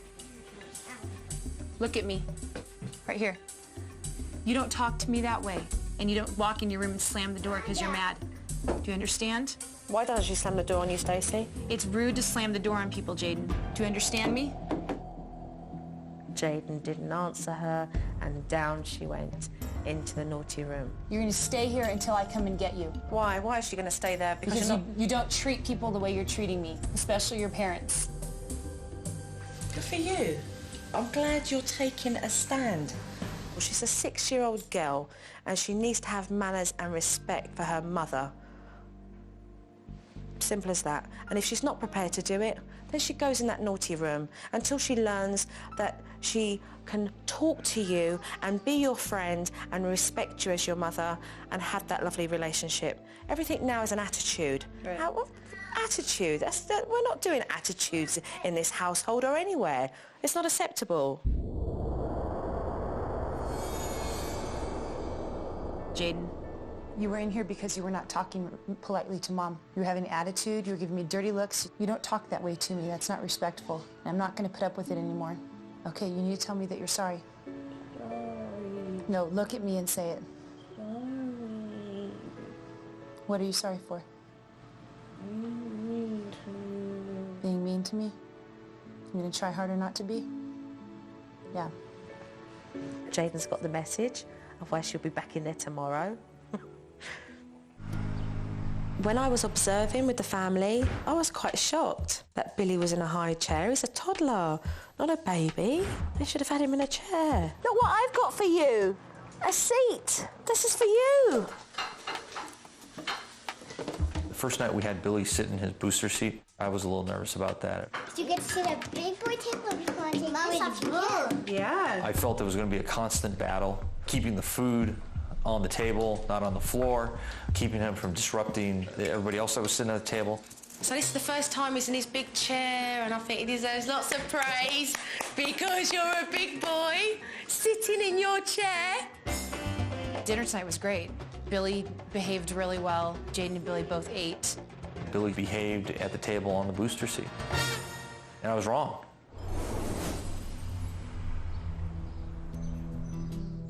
That couch is definitely being used as a crutch for both parents and for Jaden, and it's not necessary. No way are we having any children sleeping in the hallway. Jaden's a big girl and she's 6 years old, and she has a very pretty bedroom. And I would love, and I know Mummy and Daddy would love, Jaden to sleep in her own bed like a big girl, okay? And we're going to get rid of that silly old couch there in the hallway because we don't need it. All of a sudden I felt her body start to shudder. You'll do it, honey. Keep talking. You'll be okay, Jaden. You're a big girl. You can do it, okay? You're a big girl, honey. And my heart was, was feeling it. I said, oh, she's crying. You're a big girl, honey. If you have a bad dream, you can tell Mommy and I'll come back in your room and tuck you back in your bed, okay? You'll be fine. Part of me knew that she was doing it, trying to keep the purple couch and trying to manipulate us, but like the mommy part of you, you see your child like that, you just want to stop it. You'll be okay, Jaden. You're a big girl. Here is my little girl with the couch. I know she likes it. I know she wants to play with it and use it. We're making giant leaps tonight because Bill's getting rid of the couch. And when Joe told me that we had to get rid of the couch, it was a little bit of panic at first, and then it turned into relief where, like, yeah, we're going to do this. Mommy's doing really well with Jaden, who's in there in her own bed, so that's a good thing.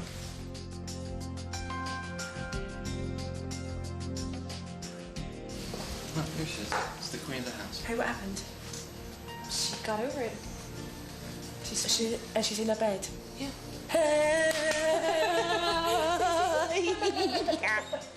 Well done. Well done. I'm really proud of you.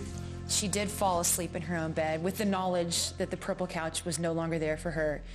I thought Joe was just a god. And now that I've taught Bill and Stacey the techniques, I'm going to go away for a couple of days because it's really important that they learn to do these on their own. When I come back, I would like to see Jaden with less attitude, and I would like to see Billy with less tantrums. How do you feel about that? I think we can do it. Yeah. Yeah, because, we need to. I know that you can do it, okay? So I'm going to go now. All right. All right. Take care. Thank you for everything. You're more than welcome. We'll see you soon. Yeah. You take care of yourself. We will. Okay.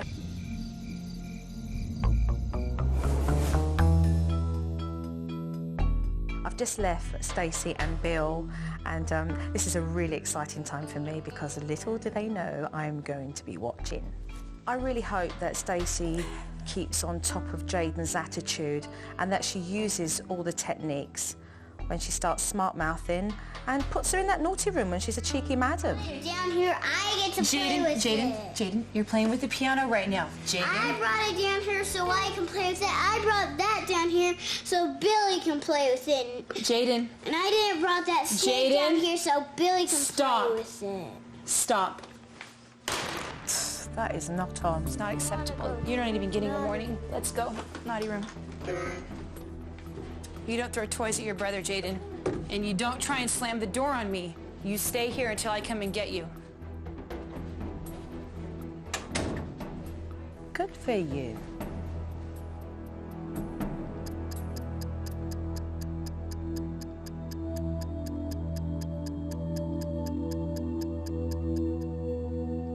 Say sorry. Brilliant, Stacey. You've got the apology. See, now that's why the naughty room's working, Stacey. You're following through. Jaden, you're not going to sit out here and pout somewhere. Jaden, if you're going to keep behaving this way, you're going to go back in your naughty room. You're not going to sit out here and pout. Jaden, no. I'm not going to give you a hug when you're behaving this way. You need to stop. This is your last warning. You stop now with the pouting or you're going back in the naughty room. I think Jaden is going to be more of a challenge to turn around. Let's go. We've kind of let this attitude develop over the last 2 years at least. I'm tired of her attitude. She's a little more free-willed, independent, stubborn. So she's going to have it's going to take a little bit more time with her. Okay, let's pick your toys up. Put them away. Good job. No, put them back in the drawer. We got to go eat. Put them back in the drawer. No. Billy, pick that up and put it in your drawer. Put them in the drawer. You're going to go back on the naughty step. This is not playtime. Let's see how Mum deals with this. Come on, Stacey. No. You're not listening again. You stay here until I come and get you. Mommy. Sit right there. You stay there until I come and get you. You do not get up. They're hovering over Billy. This is not what I taught you guys. Sit down.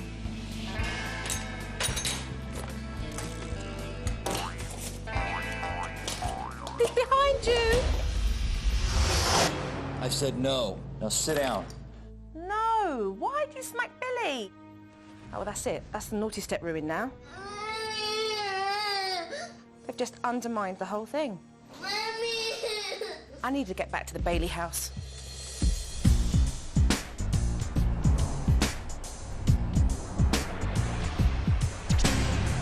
After I've left the household, I go away for a couple of days, and when I come back, I show the family footage because I like the parents to clearly see the mistakes they've made so that we can fix it. I've brought some footage here for the pair of you to see, and I'd like us all to take a look at it. There are a few points I do want to talk about and perfect.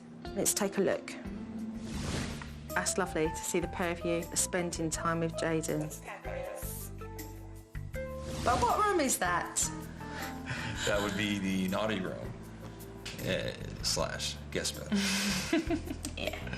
And video game room. Okay, we'll move the TV to the master bedroom. No, we'll just play the games out here. Okay.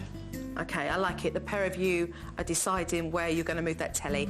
I definitely think let's move the video and the TV into a different room, and there's no mixed messages. You're naughty, you go to the naughty room. Okay, let's carry on with this. You're not going to sit out here and pout somewhere. Jaden, if you're going to keep behaving this way, you're going to go back in your naughty room. You're not going to sit out here and pout. Right. She hasn't physically done anything again wrong that would warrant her to go into the naughty room. They're entitled to feel the way they want to feel, but don't send them to the naughty room because of it. If she's still sulking, we ignore that and we say, right, okay, do you want to come and help Mummy in the kitchen? Because Mummy's cooking now, or let's have a look at the games and let's play a game. Discipline is one thing, and when they come out of the room or off of the step, we then change that tone of voice so it's an everyday voice again. Okay, is that clear? Mm-hmm. Yeah, Stacey? Mm-hmm. Okay. No. This is what we've got. We've got you disciplining Billy and putting him on the step. And each time he gets up because he thinks you're playing a game with him, you turn around and say, no, back on that step. But you don't come down to his level and you don't explain why he's sitting on that step. So now Billy thinks we're playing a game. Inevitably, he wears on your patience and grates that down, and then Bill, you give him a smack. I said no. Now sit down. You stay there. What I don't want Billy to think is that every time you ask him to sit on the step, that it's going to take a smack for him to sit down on that step. Right. Because I know that the pair of you are quite capable of putting him on that step without having to give him a smack. And the first time, it may take you an hour. And you think, my word, this is an hour. But the next day, it will get less and less. But consistency is the key here. Time will take care of itself. It will. After Bill and Stacey have watched the footage, I am going to be around to give them support, to give them encouragement, and to show them exactly where they were going wrong and how to correct that so that the result can be everlasting. Jaden, not in the front room, please. Jaden, not in here. This is no longer a playroom. I think Jaden's attitude is going to go away fairly quickly with the naughty room because she does not like going there. I'm glad you explained that. That's good. Now we're kind of hitting the point where it's just going to be persistence and just accepting that this is what we need to do. We just have to do it over and over and over and over until it clicks and it works. The most important thing for me is actually the self-respect that I'm doing it right with the family. Look at me. Don't hit your plate with your cup. Do you understand? It gave me a reality check. My kids are going to be better because of it. Billy, do you want to go on the naughty step? No. Okay, then don't hit your plate with your cup. Excellent, Bill. You came right down to Billy's level. The kids know that, Daddy's not just going to, stand in the corner of the kitchen and not get involved anymore, that he's a presence and that they're going to have to deal with both of us when they're in trouble. That feels really nice. Thank you. I've learned from the best.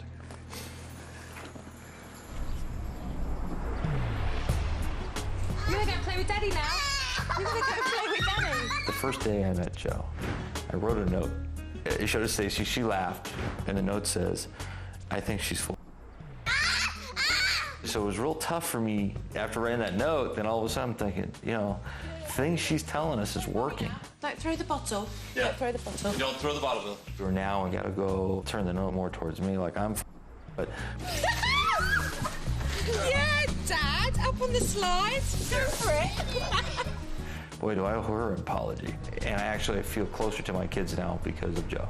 I mean, I really do. Jaden, Jojo's going home now, so I want you to be a good girl for Mummy and Daddy, okay? All right? Okay. How could you not help get attached to Billy and Jaden? They're so beautiful. Sweetie. Bill? Yeah? Take care. Take care. Been a pleasure? Yeah, it has. Thank you for everything. You're more than welcome. Huge help. You gonna give hugs? Bye-bye. You say bye-bye? Jojo, bye-bye. Did you have a kiss? Oh, he's upset. Aww. Bill and Stacey, be persistent and remember, you're in charge, the pair of you. Keep at it. Bye-bye, Jaden. Bye. Take care. You're more than welcome. Bye. Take care. Thank you. Bye-bye. Say bye-bye. Bye. A kiss, Go kiss. Go kiss. Catch kiss. Take care. hopefully, now that they have seen changes and there are improvements, that will spur them on to make changes every day for the bigger picture.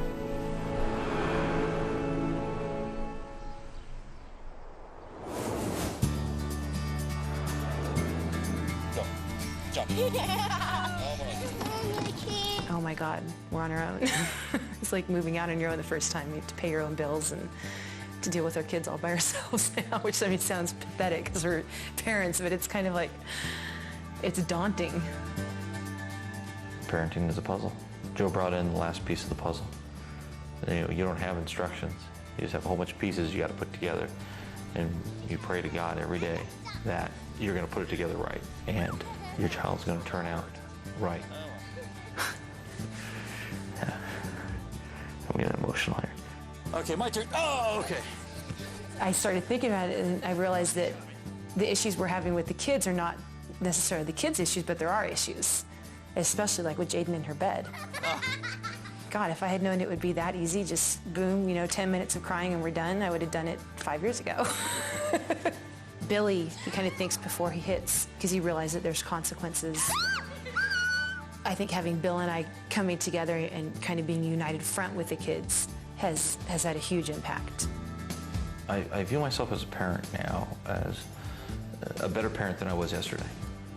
I only hope that in the future, I'm a better parent than I am today.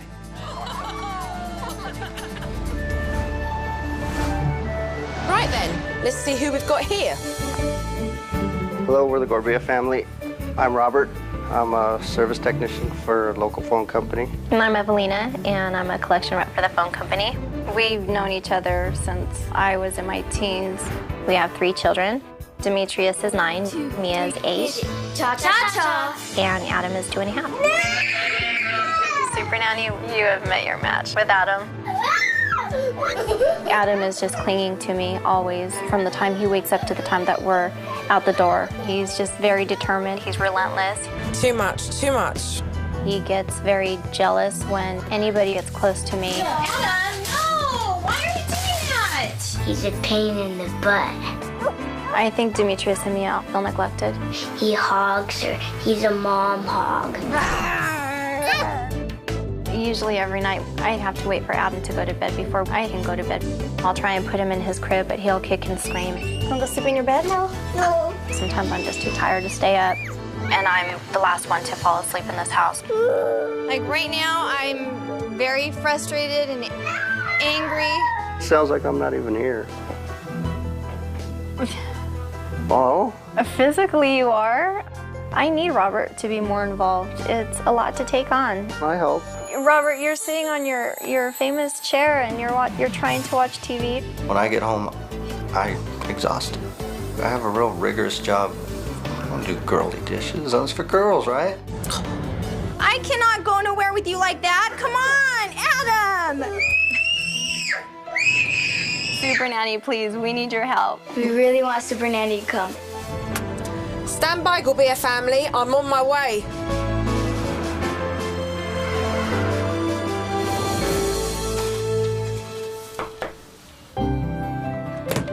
Hiya. Hi. How are you? Pleased to meet you. Thank you. I'm Evelina. Joe Frost, pleased to meet you. Mary Poppins is at my door. It was my first impression. How are you? Good. Good. What's your name? Mia. Hi, Mia. Pleased to meet you. I'm Joe. When I first met the family, they were very warm and inviting. Hi, Demetrius. Pleased to meet you. Mum seemed very relieved to see me. Adam, pleased to meet you. Adam, shake her hand. Pleased to meet you. I was just really excited. She was very sweet, very nice. Evelina, yes. I know that you've got some issues that need to be addressed. Definitely. Okay, and I'm here to resolve those. Just carry on as normal, and I'm gonna sit back and watch you. Okay. All right? Okay. I'm going to sit and watch you all play, okay? Adam is a little boy who has an enormous amount of energy. Here. But my God, does he have a temper?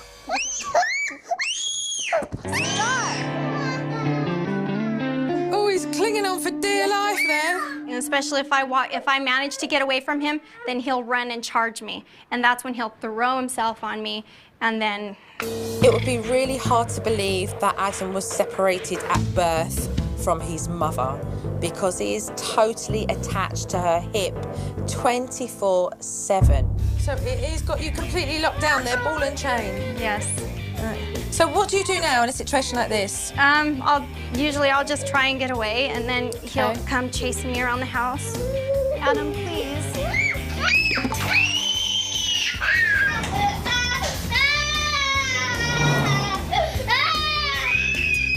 I just wanted to scream for help. We're in full circle here. I get very frustrated. So, you know, I give in to him, and I'll let him cling to me. Nobody gets a chance to watch any programmes they like when Adam wants to watch the television. No, turn it off. And if they even try to resist it, Adam has a floor display.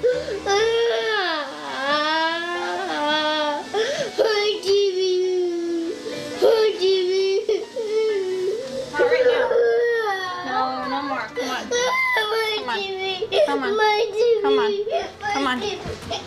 Adam, come on, get up. Get up, stop. No.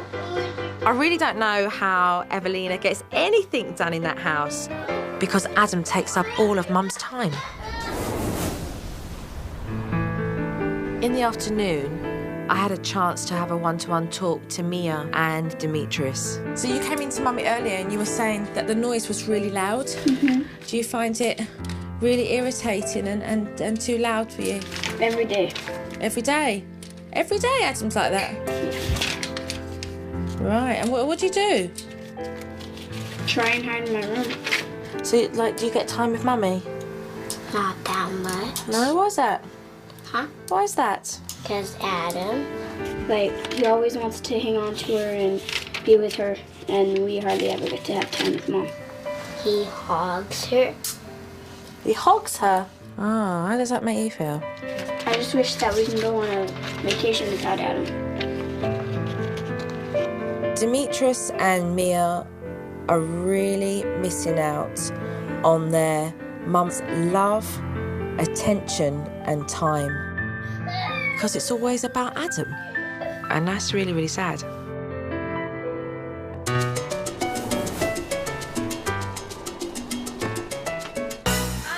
Hello. Hello. How are you? How are you? Pleased to meet you. I'm Robert. Joe Frost. The first thing that he introduced me to was transition time. Normally, when I get home, I do a thing called transition time. I'll relax for maybe about 15 minutes. Yeah. I won't allow the kids to bombard me with anything, because usually the house is pretty hectic by the time I get home. He'll just sit on the couch and just do nothing. So when that's his time, it's his time only, and nobody could approach him and, you know, talk to him.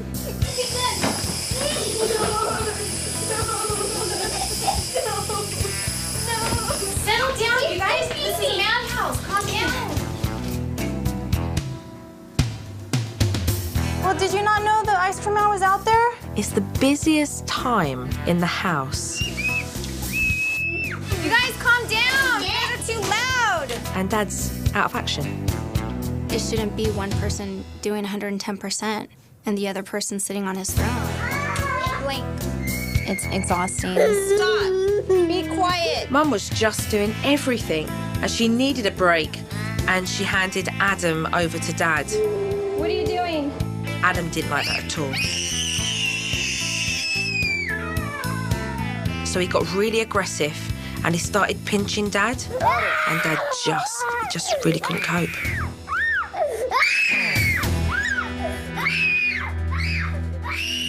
Just pinched me and bit me.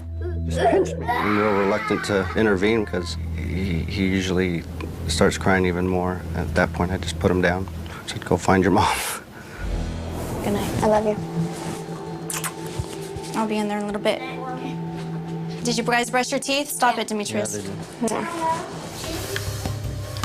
I really couldn't believe that at 9 o'clock at night, Adam was emptying his toy box. When Mum tried to put Adam into his crib, he was refusing to go in point blank.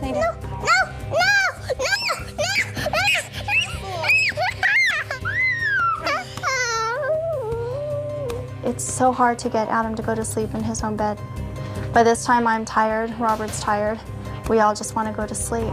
She has to wait until he decides he's ready to go to bed. It's 9:30. Mum's out in the kitchen still working. Dad's gone off to bed. And Adam's watching cartoons. This is not working. Seriously isn't working and needs to change now. Let's turn Goofy off.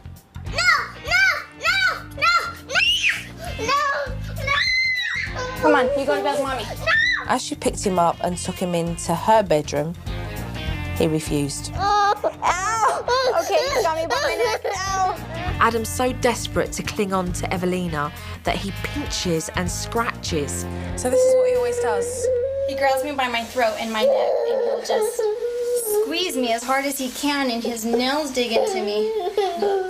Evelina was in real pain, and it was just awful to watch. I just have to keep him away.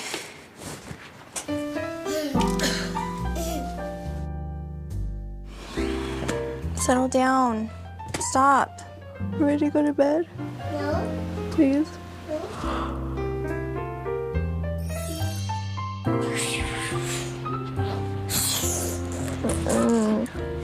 You want to play? No, I don't want to play. I want to go to sleep.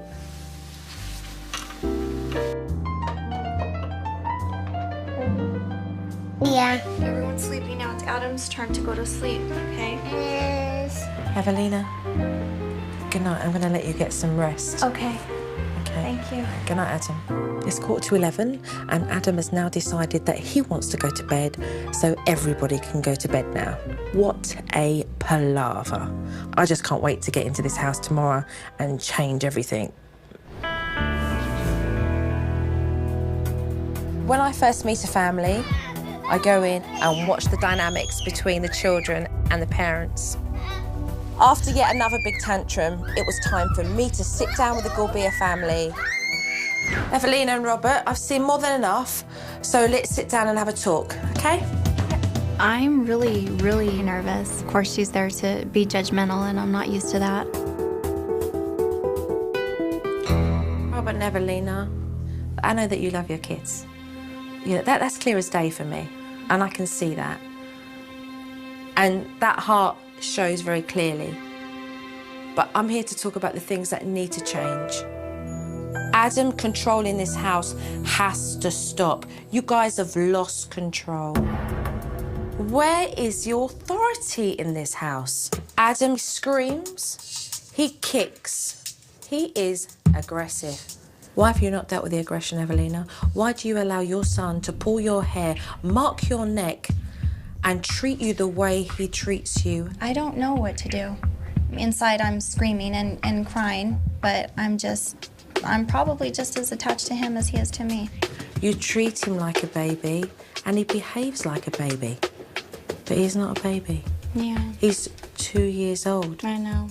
When he screams, he doesn't get told that that behaviour is unacceptable. He gets placed onto your hip so that that screaming will stop. Let's move on to bedtime. Adam decides when he goes to bed, and he decides when you go to bed. I mean, I can't just make him fall asleep at the time I want him to. I'd love that. If 8 o'clock was the time that he can fall asleep, then I would definitely have him in bed at 8 o'clock. So Adam, yet again, dictates when he's going to bed.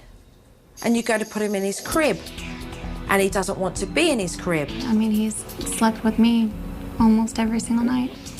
You've let this go on far too long. Now, Demetrius and Mia, lovely kids, but do you know how much they're suffering? Mia wants her mummy's time. Yeah, I know. And so does Demetrius. I know. And they need that. And that responsibility, you've both walked away from. You both need to come together equally. Robert, your transition period is how long? 15 minutes. 15 minutes. You could have fooled me, Robert, because like it's going on all night. You sit down in your chair, in your throne, television on, and you can see with your own eyes what's going on around you, but your butt does not get off from that seat and do anything. Why? Because I don't feel like it. It wouldn't harm you to put your hands in the sink and do a bit of washing up. It wouldn't harm you to discipline your own children. It wouldn't harm you to upgrade yourself a little bit and put yourself out there. I suppose I could try. Kind of a humbling thing. She blew my transition time out of the water, and I was getting away with it, and now she came and messed it up for me. And are you willing and committed to want change? Absolutely.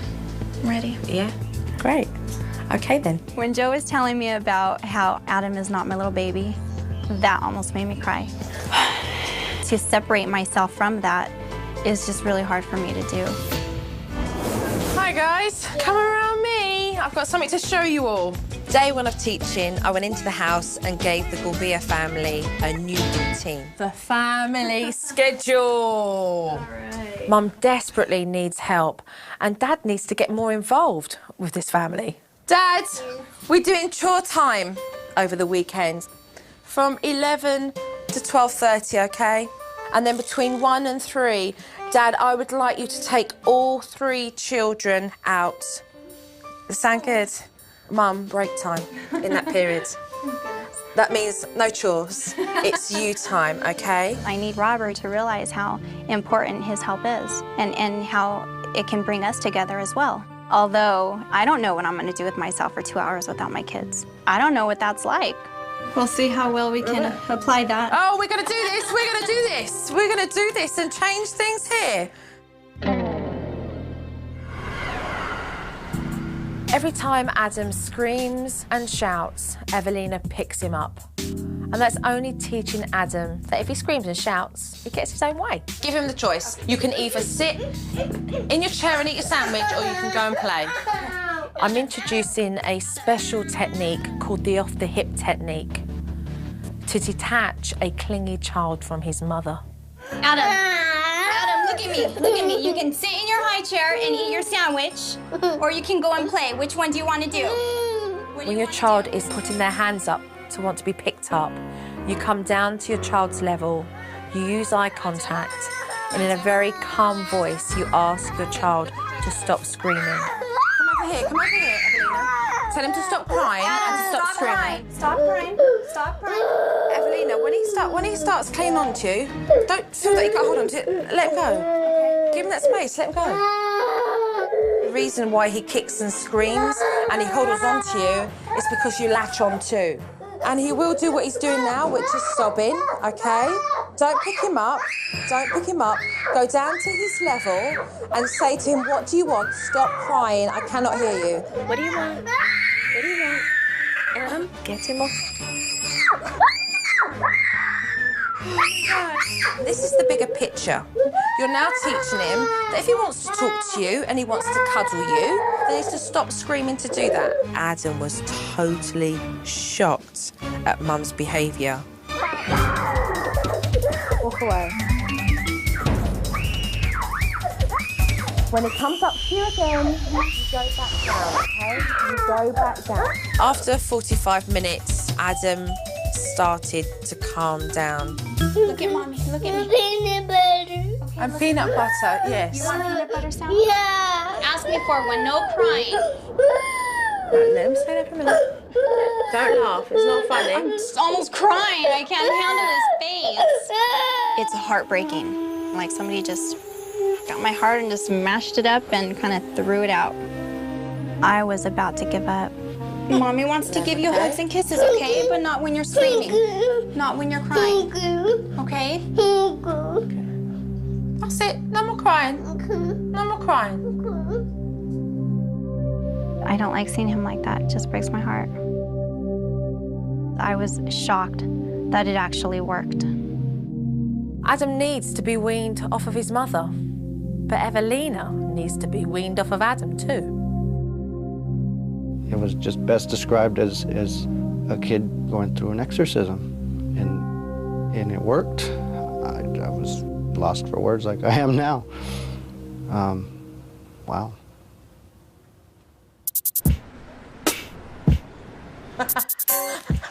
Robert put white tape over the routine. What's it? And he rubbed out dad chores. No. Come on, Robert, get real. I am going to teach you how to fold clothes, how to put a hoover over the house, and how to go food shopping with Adam on your own.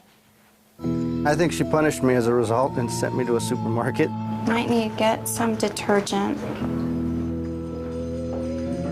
He's not liking this.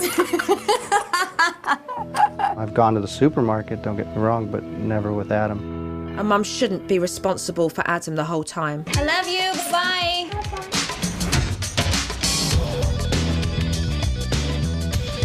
I taught Dad the involvement technique with Adam, and that is to make it fun. So this is where you want to use the involvement technique. Get him involved in the chore that you have to do. Give him some of the bags, let him put the vegetables or the fruit in, whatever you need. Give it to him, let him put it into the basket, get him involved so he doesn't start wandering off. Oh, Lord, this is crazy. Towards the middle of it, I had a little anxiety attack. Adam, come here. Some of the aisles were kind of small. Adam started to grab for things. It was killing me. Well, shopping's going really well. Dad's definitely breaking a sweat, but Adam's behaving really well. Ah, lots of praise. Keep up the praise. Good boy. It took a little doing on my part. Thank you. I'm gonna buy him a lollipop. That's for you, okay, for helping me. Can't say that it was fun, but I got through it. I think I can pull it off. It wasn't that hard. I think you just pulled it off. I think you just did pull it off. You did well. It's all right. The next thing to tackle is keeping Adam out of Mum and Dad's bed. 3 years of having him right next to me, and then now it's gonna take a long time for me to get used to. In the evening, I sat Mum and Dad down and explained to them the sleep in your own bed technique. What we're establishing is two things.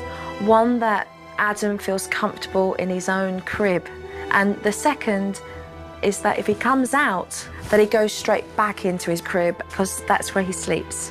The technique is take Adam into his bedroom, keep everything nice and calm, read him a lovely bedtime story. He likes the story. And then kisses and cuddles and place him into his crib.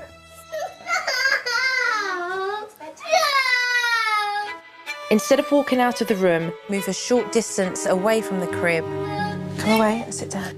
And sit down on the floor and put your head down. This way, Adam can be secure in knowing Mum is still in the room. Sit down right by the chest and put your head down. If then Adam got out from the crib, Mum was to place him straight back and say, it's bedtime. Put him back into the bed. It's all right, Evelina. It's all right, Evelina. Just put him straight back. Put him straight back.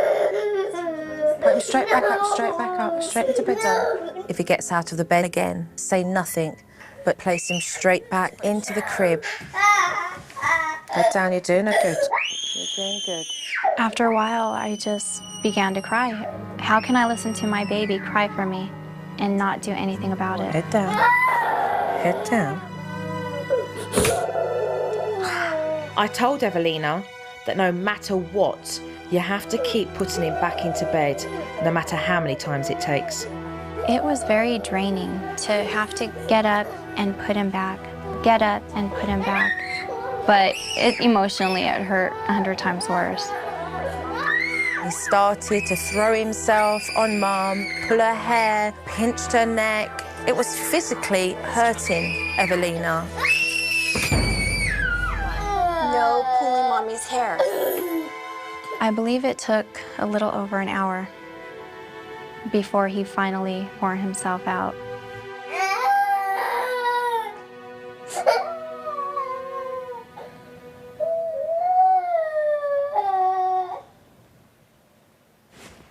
Keep your head down.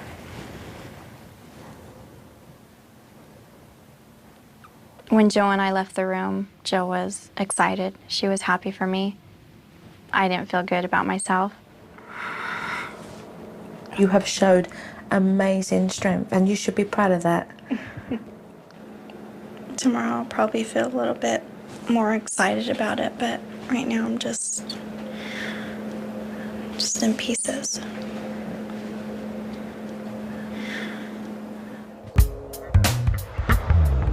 It's the weekend, and that means it's Mr. Mum time. Oh, yes. And Mum, go and put your feet up and enjoy your morning. Look at Daddy. Daddy's doing the washing up. What's this? This doesn't look like putting your feet up. Grab all of this. Think of 3 things that you could do right now that meant it wasn't to do the house or the children or Robert. I don't know. Mum refused to take a break, so I kicked her out the house and told her to go and take a walk.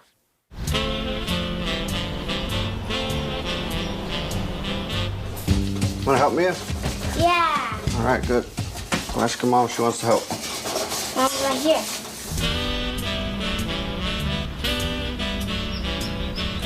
How do I fold these? Buttons up first. Stay over here where I can watch you, Adam. Grab one sleeve, bring it over and down. Voila! Miss me? How'd you guys snack? And look at your oven. Oh, wow. I think I can see my reflection. Give Dad some praise. Yeah. Because it weren't easy for him today and he broke out a hard sweat. I know, I can see. But he's done really well.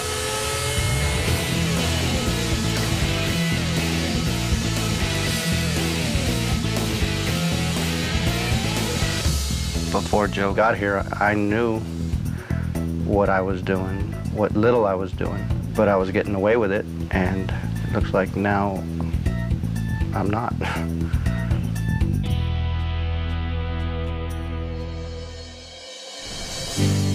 I'm going to leave the family for a few days because they need to be able to get on without me around. Don't go. Keep with the off-the-hip technique. Yes. Dad, you managed to go to the supermarket quite nicely. I'd like to see you do it again. My biggest fear is that everything's gonna fall apart and maybe go back to the way it was. And she didn't have to go. No! Evelina and Robert have definitely still got challenges to face. I really can't wait to see how they get on without me. But I am going to be watching them. Come on, come help me, Adam. Joe's opened my eyes and made me step up a little bit, and either I have to conform or there's gonna be some friction between Evelina and I did the dishes. Whoa, wait a minute. Did you do your dishes on your own? That's right. Wow. He's learning. It's fantastic. He's... Yes! Yay! What a turnaround. I took Adam a bath. I read him a story. Come on, let's go to bed. Right, it's Dad's turn to put Adam to bed. Let's see how he gets on. Love you. See you.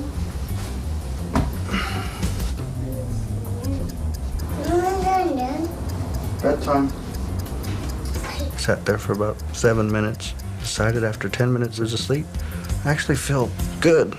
Like I really accomplished something. Robert, way to go!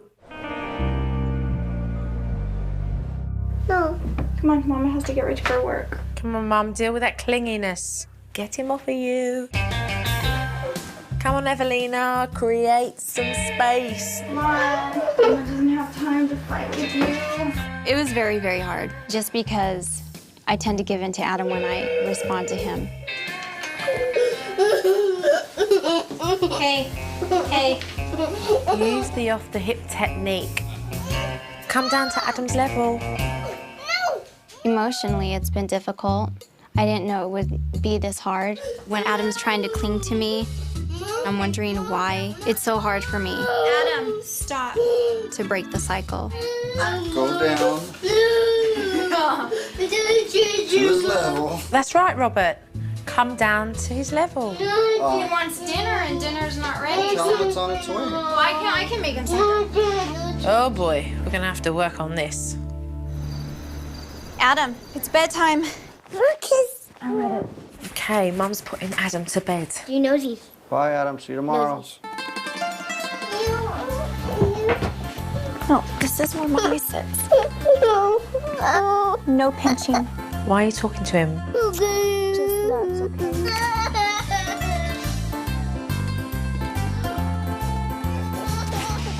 Adam needs to go to sleep now. Oh, stop talking to him. Adam needs to go to sleep. You're just not following any of the steps for the sleeping technique. You want me to... Evelina? Yeah. You want me to try? It's just backfiring. She's screwing it all up because she keeps talking with him. She should have had silence the whole time. You're absolutely right, Robert. It's okay. Right now it's sleep time. She's been in there almost an hour now. She needs just to stay quiet. Bedtime. Bedtime.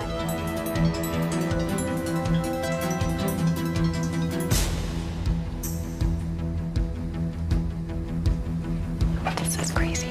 This is crazy. Well, Evelina, what do you expect? You've brought this all on yourself.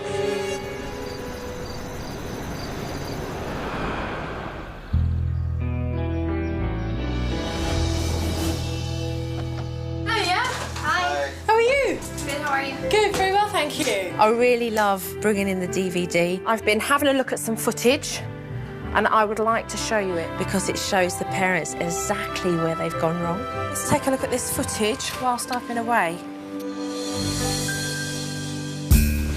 I guess we're done.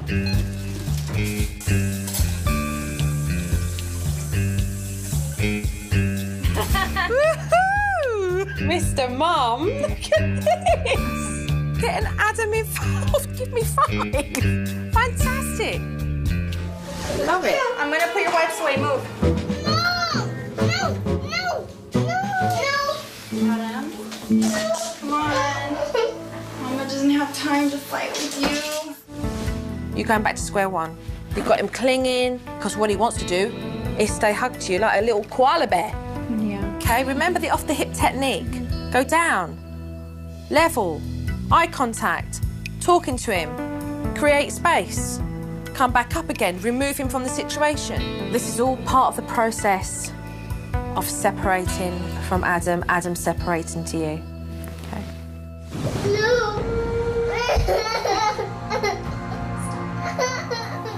I hate when he cries no.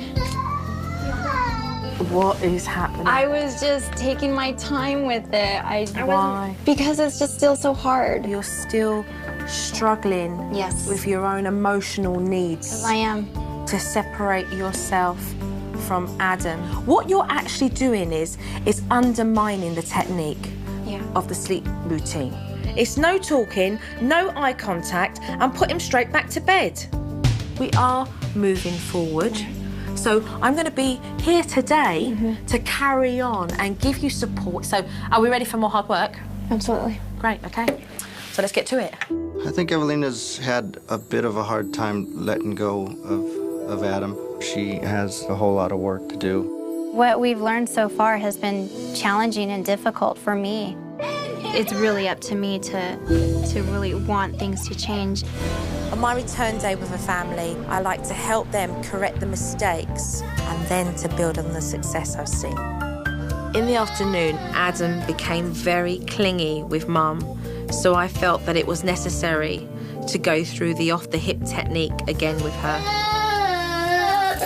Come down to him, Evelina. Stand up.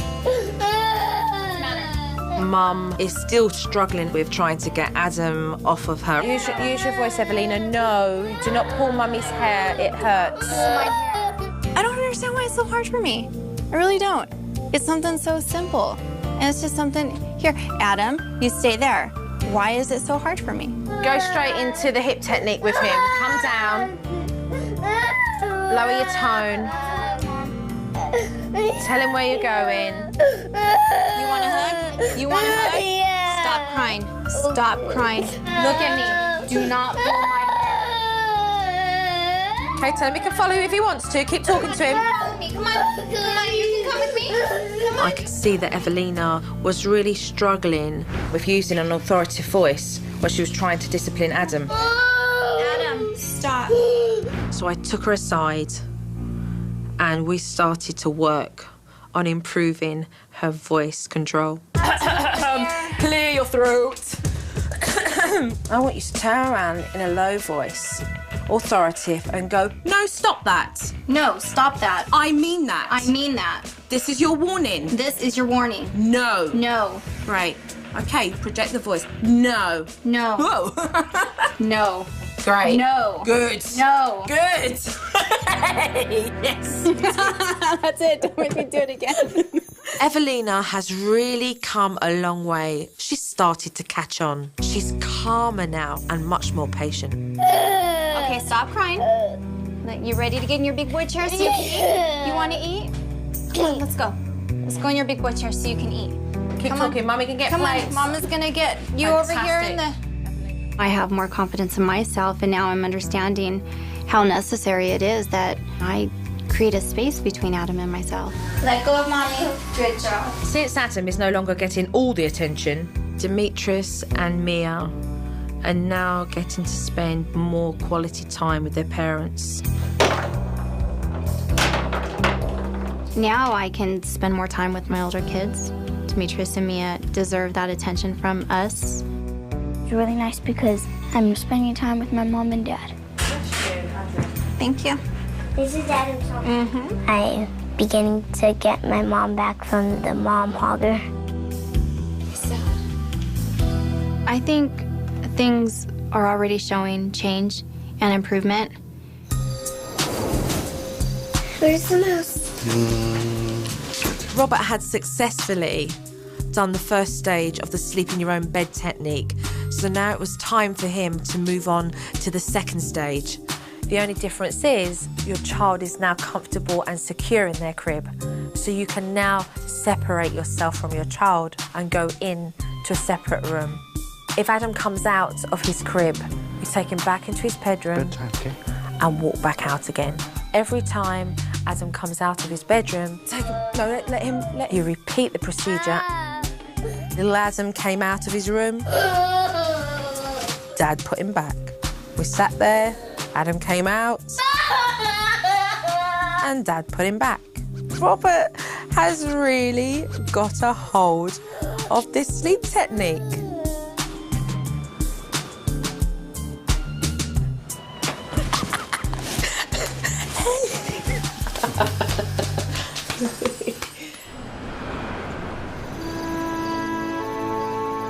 Time for me to go. Demetrius. Bye, darling. You take care, okay? Joe gave us lots of help. I'm gonna miss her. Mia, take care, darling. Okay. I like Joe that much. You gonna be a good boy? Yeah. Good. You listen to Mummy and Daddy, okay? Bye-bye, darling. Bye. Robert, you've gone from caveman to modern man. Totally impressed. Give us a hug. Thank you. You take care, okay? Appreciate you so much. You're more than welcome. Evelina, give me a hug, you. Thank you for everything. You're welcome. Thank you so much. Bye, Joe. Bye, Joe. Bye. Bye. Bye, Joe. They're a genuine family that really needed help. And it's a wonderful feeling to be able to walk away and know that you've helped make a difference.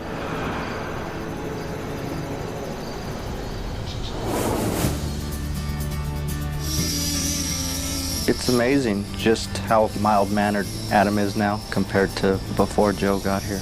He's a completely different kid. Mia and Demetrius are just blown away on how Adam's behavior has changed. He can scream so loud. We haven't heard that for days now, days. I'm grateful to Joe for opening my eyes, and spending more time with the kids actually is a pleasant thing. Before all of this, Robert and I, our relationship was deteriorating, and I was losing patience very quickly. And now, there's just so much change in Robert that I see. It saved our relationship. There's been big changes in Evelina, almost as if Joe armed her with some knowledge, and it made her happier. In return, she makes me happy.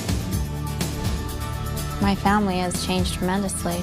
It's just brought a new sunshine in our lives. I mean, I can't even really put it all into words. Let's take a look and see who we've got here. Hi, we're the Riries. I'm Jen. This is Scott.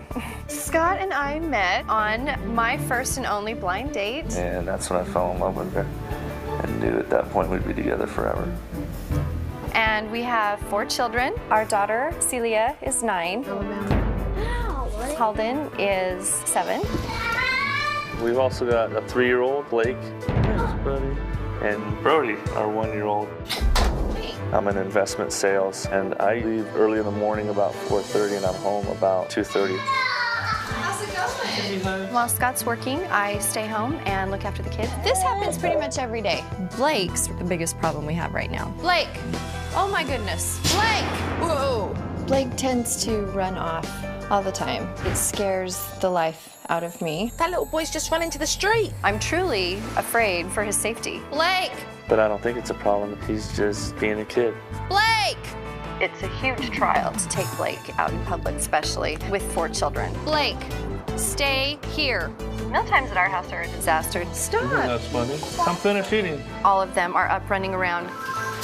Jen and I disagree on our parenting styles. We're not having snacks. What's the big deal? He has a snack or not? Then he doesn't eat dinner. That's the problem. The behavior in the house makes me feel horribly frustrated. I obviously feel that I'm failing as a mother.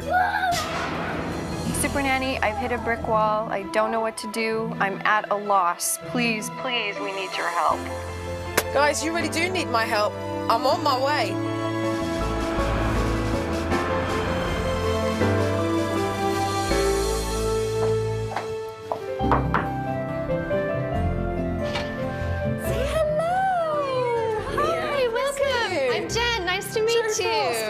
I'm Scott. Hi, Scott. Joe seems just amazing. I was very surprised when she came in so warm and kind. This is Celia. Hi, Celia. Pleased to meet you. This is Halden. Hi, Halden. Pleased to meet you. I'm Jojo.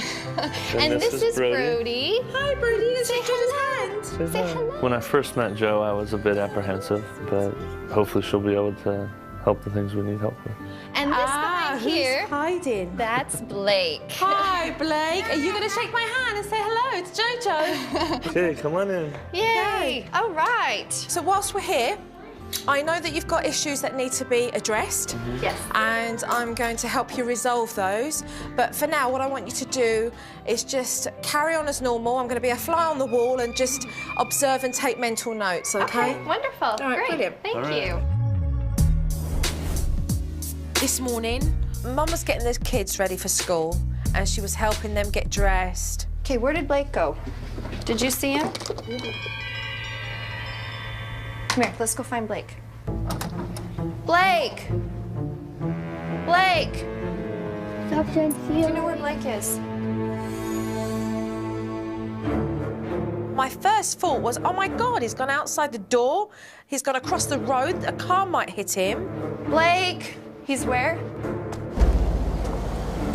That boy just runs across. He doesn't look left or right. It is so dangerous. Blake, where are you going, darling? Look, Mummy's here now. You're gonna go with Mummy. Honey, Mommy only has 2 eyes. I can only keep track of a few of you at a time, okay? You know I was very busy. Is this something that happens all the time? All the time? All the time, yeah. I mean, his friend lives here, and they play all the time. And I mean, they're great friends. Yeah, but see... Scott, do you know he was over there, clear across the street? Yeah, he was returning a toy, I think. Okay, but don't you think it's a problem that he's just running outside on his own? And running across the street without letting me know? I'll talk to him about it if you want. I don't think it does any good. Jen tells Scott that her son runs across the road, but he just laughs at her. I worry about their safety a lot. Scott's much more lax about that, and so we tend to argue or disagree about that. How does that grate on you? It's hard because he feels very strongly that he's right, and I feel very strongly that I'm right. And unfortunately, with our types of personalities, there's not a lot of compromise sometimes. Scott has his job that he works at, and I have my job. And my job is really being a mom, and I feel like I'm not doing a very good job. How do you think you'll ever make him listen to you? I truly don't know. It was like hitting my head against a brick wall all the time. Mum and Dad are having a struggle communicating between the pair of them. And right now, Jen is not feeling like she's being heard. What are your plans today? We're gonna try to go to the mall, all of us. We'll keep our fingers crossed that that works out okay. Okay, so that's troublesome then? I have no control whatsoever, so it scares me to death. Okay. Okay, come on. Blake, guys, out of the road. Out of the street, please. Okay, stop, Blake. Did you see that car? Come on the sidewalk, please.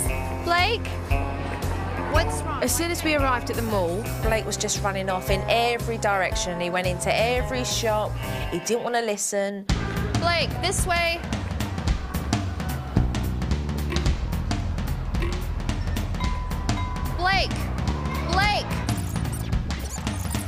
Blake, seriously, okay? Blake, come here. Do not run. Do not run. There he goes. At one stage, I thought I'd have to take off my heels myself and run for him. I just had to run off Holden, because head up. Blake was going by the elevator and I was scared he was going to get in and go down and leave Mum up here. Step back. You've got to let the people get out first. No. You cannot run into a store without me. Do you understand? Blake! What is it? No, step away. Do not. Blake went from refusing to stay still to refusing to move. Get up. Get up. Come on, let's go. The longer we stayed at the mall, the worse things got. Stay here. Stay here. Stay here. We've got a mother that's just left 2 children, including a baby. That's 3 children here while she's had to run off and get Blake from the toy shop. No, look what's had to happen. I've had to leave all the kids. This is not working. The kids snack all the time. There you go. I don't even know how many times I saw those children go into the pantry. This is the biggest candy pantry I've ever seen. I've just been in the pantry and it's like Candyland in there. There are so many treats and sweets and cookies and candies. I mean, my God, it's packed. No wonder why Jennifer's having problems with the children eating. They're filling themselves up on that old rubbish. Nope, no more. Done. Hey! Done. Open up! No more snacks. So, Scott, with Jennifer, you both agree with the children when it comes to snack times? No, we do not agree I don't think at all. we agree. No, we completely disagree. Scott feels it's fine for them to come and get a snack. And it's fine for me, too, as long as there's a limit set. Our problem is agreeing on that limit. So I can pretty much say that you are definitely on separate pages when it comes to snack time. Yeah, you could say that. That's a fair statement. You can say that. Snack time needs to be sorted out ASAP.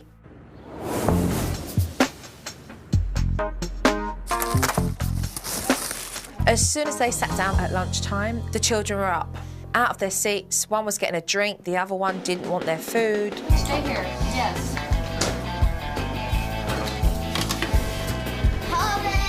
Holden! Come here! I'd like to have us all sit down at the same time. This is typical of meal times. Oh, absolutely. And I'd really like us to be able to all sit down together. Have some cheese. Chew it and swallow it, please. Yeah.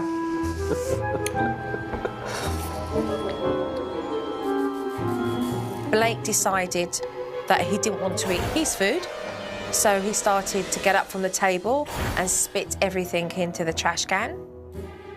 Is this common for Blake? Yeah, he'll stuff his cheeks pretty much full and go spit it out. If he doesn't eat, it's not a big deal because he'll drink his chocolate milk. And so he's nourished, he's healthy. I don't have a problem with it. Blake doesn't eat his food and he survives on chocolate milk. I mean, what kind of kid can survive on chocolate milk? Dad doesn't think it's a problem. That's ridiculous. So that conflicts with Jenny's point of view? Yeah, I mean, I think she wants him to stay and sit down and eat lunch, but He's active, he's always up and down. It's just the way he is. So how do you guys resolve your conflicting opinions as a couple? We really don't, do we? No.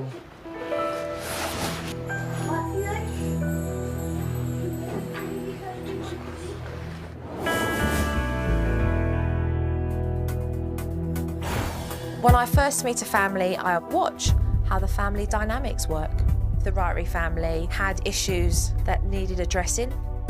Right, Jen and Scott, I've observed your family, so let's go into the next room and discuss what I've seen. Okay, great. Having Joe come in and critiquing us, I'm stressed out, I'm anxious, I'm scared, but I'm definitely looking forward to getting as much help as we can. Wow, you are, as an English woman, I can sit here and say the American dream. Thank you. Your children are absolutely adorable, and I think as parents, you should be very proud of that and what you've achieved. Thank you. However, I can see this going down to a road of a nightmare if you guys are not careful. I would like to talk about Blake running across this road where he could be hit by a car. I mean, that's dangerous. Here 1 minute, gone the next. Yeah. He's 3 years old. He has free reign at all times. Scott, you're laughing. Why are you laughing? That's the way I was when I was younger. Well, we can all thank our lucky stars you're still living. Yeah, cars do come and go down the street, but generally he's... But see, the problem is, Scott, it's just not at home that he does it. Let's talk about Blake out in public, running off.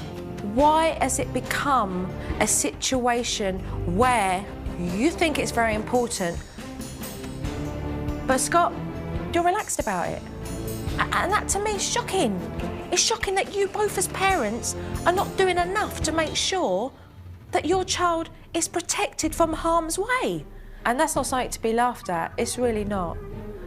And you need to come together on the same page. Let's talk about snacks. The children can freely go and help themselves in the pantry to snacks. And meal times are now becoming a situation where you have no control. They're telling you what they're going to eat and when they're going to eat it. That's got to stop. Discipline. You both need to be in control of that so your children are not running right on the pair of you. The pair of you are equal as far as child rearing, and Jennifer needs to feel that her husband is on the same side as her. You undermined what Jennifer's feeling. Correct me if I'm wrong, Jennifer. No, it's true. It's true. Scott, you need to respect what Jennifer is feeling. You're devaluating every opinion she has as a parent, and you need to support her as she supports you. All right. And Jennifer, as much as I sit here and tell Scott, I'm just as much as to blame. You need to pull your weight as well. Definitely. You need to stand as a solid, united front for your children. Scott, are you up and willing to put the hard work in and do this and change it? Sure. Jennifer? I'm ready. Good, let's get started as soon as possible. Great. The meeting with Joe was pretty rough. I felt picked on. I really think she pretty much hit the nail on the head with all of the issues that, she brought up. I mean, it's kind of a slap in the face, but it's one that Scott and I both needed. I'm excited to go into the Ririe family and make changes for them in a positive way because there's a lot at stake here. A lot at stake. Family routine. Okay, very good. What's up? Joe brought in a routine that really categorized basically just our time throughout the day. Putting the snacks at these times are going to keep the children going. Right. It's not going to take them away from them, but at the same time, it's going to keep them going and fuel. Absolutely. Because they do engage in activities. They do need a snack to keep going. Right. What it won't do now is mess up your meal times. Yeah. So that your children are not going to want to eat their dinner. I think the structured snack times will have an incredible effect on our family. I think meal times are just going to get better and better. Blake likes to push over the boundaries, and when it comes to mum and dad disciplining him, they never follow through. So that needs to change completely. Blake, You have to respect your mummy and daddy and listen to what they are saying. Any smart mouthing, which is talking back and being rude, that's not acceptable behaviour. Listen. Blake, can you turn around, please, and listen to Jojo? When your mummy and daddy say to you, no, stop that, if you don't listen to mummy and daddy, they're going to make you sit on this, all right? And this is called the naughty circle. And you'll stay there for 3 minutes because you're 3 years old. I think the naughty circle will work for Blake because he hates being confined to any type of an area.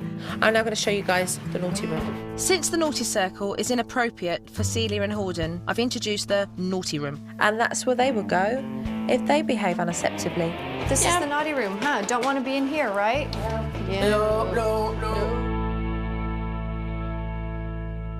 Blake, you stay right there, right? Later that afternoon, Blake went to run across the road and Mum said, stop. He actually looked round at her and carried on. Let's weekend. Listen to me. Listen to me. I told you to stop. You do not stay in the road. You do not run in the road. And you do not tell me no. Come on. Mum gave Blake a warning, but he didn't listen to her, so she put him straight onto the naughty circle. You cannot run in the road. Why? Because it's dangerous and a car could come and hurt you. Roads are for cars. They're not for people. Because you didn't listen to Mummy, you now have to sit on the naughty circle for 3 minutes. And when you go back, Jennifer, I want you to explain to Blake why you put him there. Say, I want an apology, please, because you did not listen to me. Okay.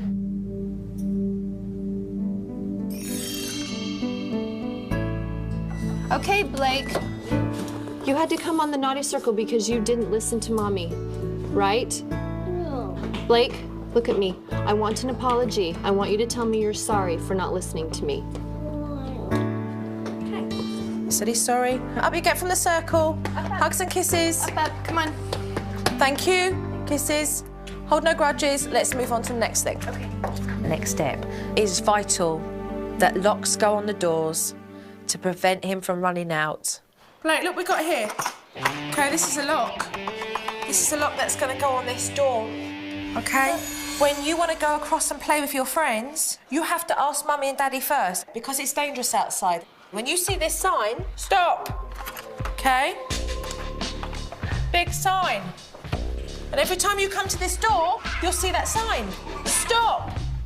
You go and find Mummy and Daddy and say, Mummy, Daddy, I want to play. I want to play with my friends. Right there. Yeah.